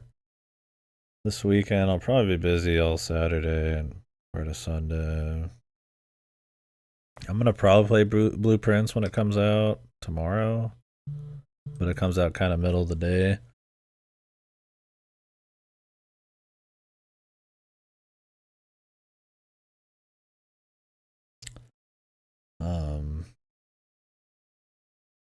That one seems cool. Could be a train wreck, but I don't know. It seems interesting. We'll see what happens. But yeah, that's kind of the plan. We'll start dipping into some more shit for sure. We got plenty to do. New and old. I've been eyeballing the Look Outside game too. But I have so much other stuff to play. But the thing is, like, Look Outside's like $10. It's not even like a pricey game. Just not even off, like on sale. That one looks pretty good. People are popping off about that game pretty hard. I mean, I wouldn't mind some horror. Thought about maybe trying 33 Immortals, but I don't know. We've got other big ones like Citizen Sleeper 2, retro shit, and then more gifted stuff too. The Haze stream, it did look fun. I'll probably wait for a sale, but it seems like a game I'd like to run through. I do like speed games. as we know.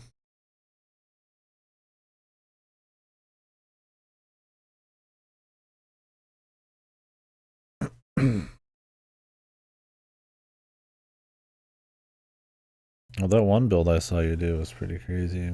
I'm guessing you can go even further beyond. Yeah, I definitely want to play something with some gameplay next, though. We've done a lot of VNs lately.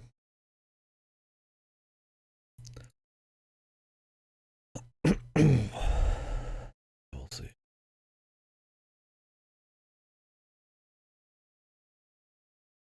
Anyways, thank you again for the sub. Appreciate you guys coming in for RGD.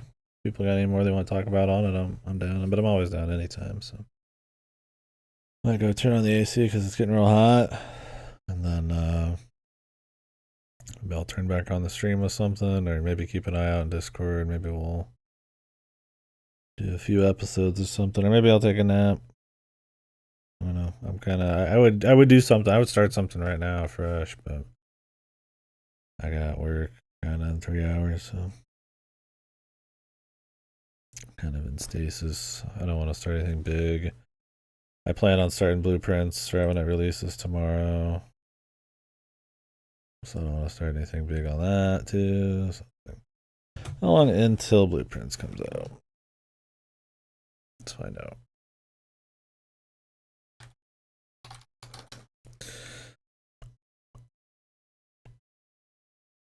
20 hours from now.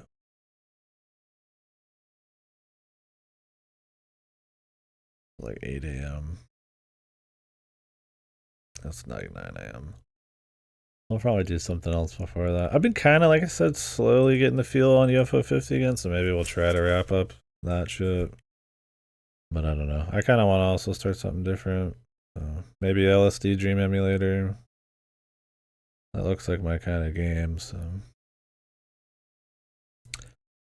Anything, man.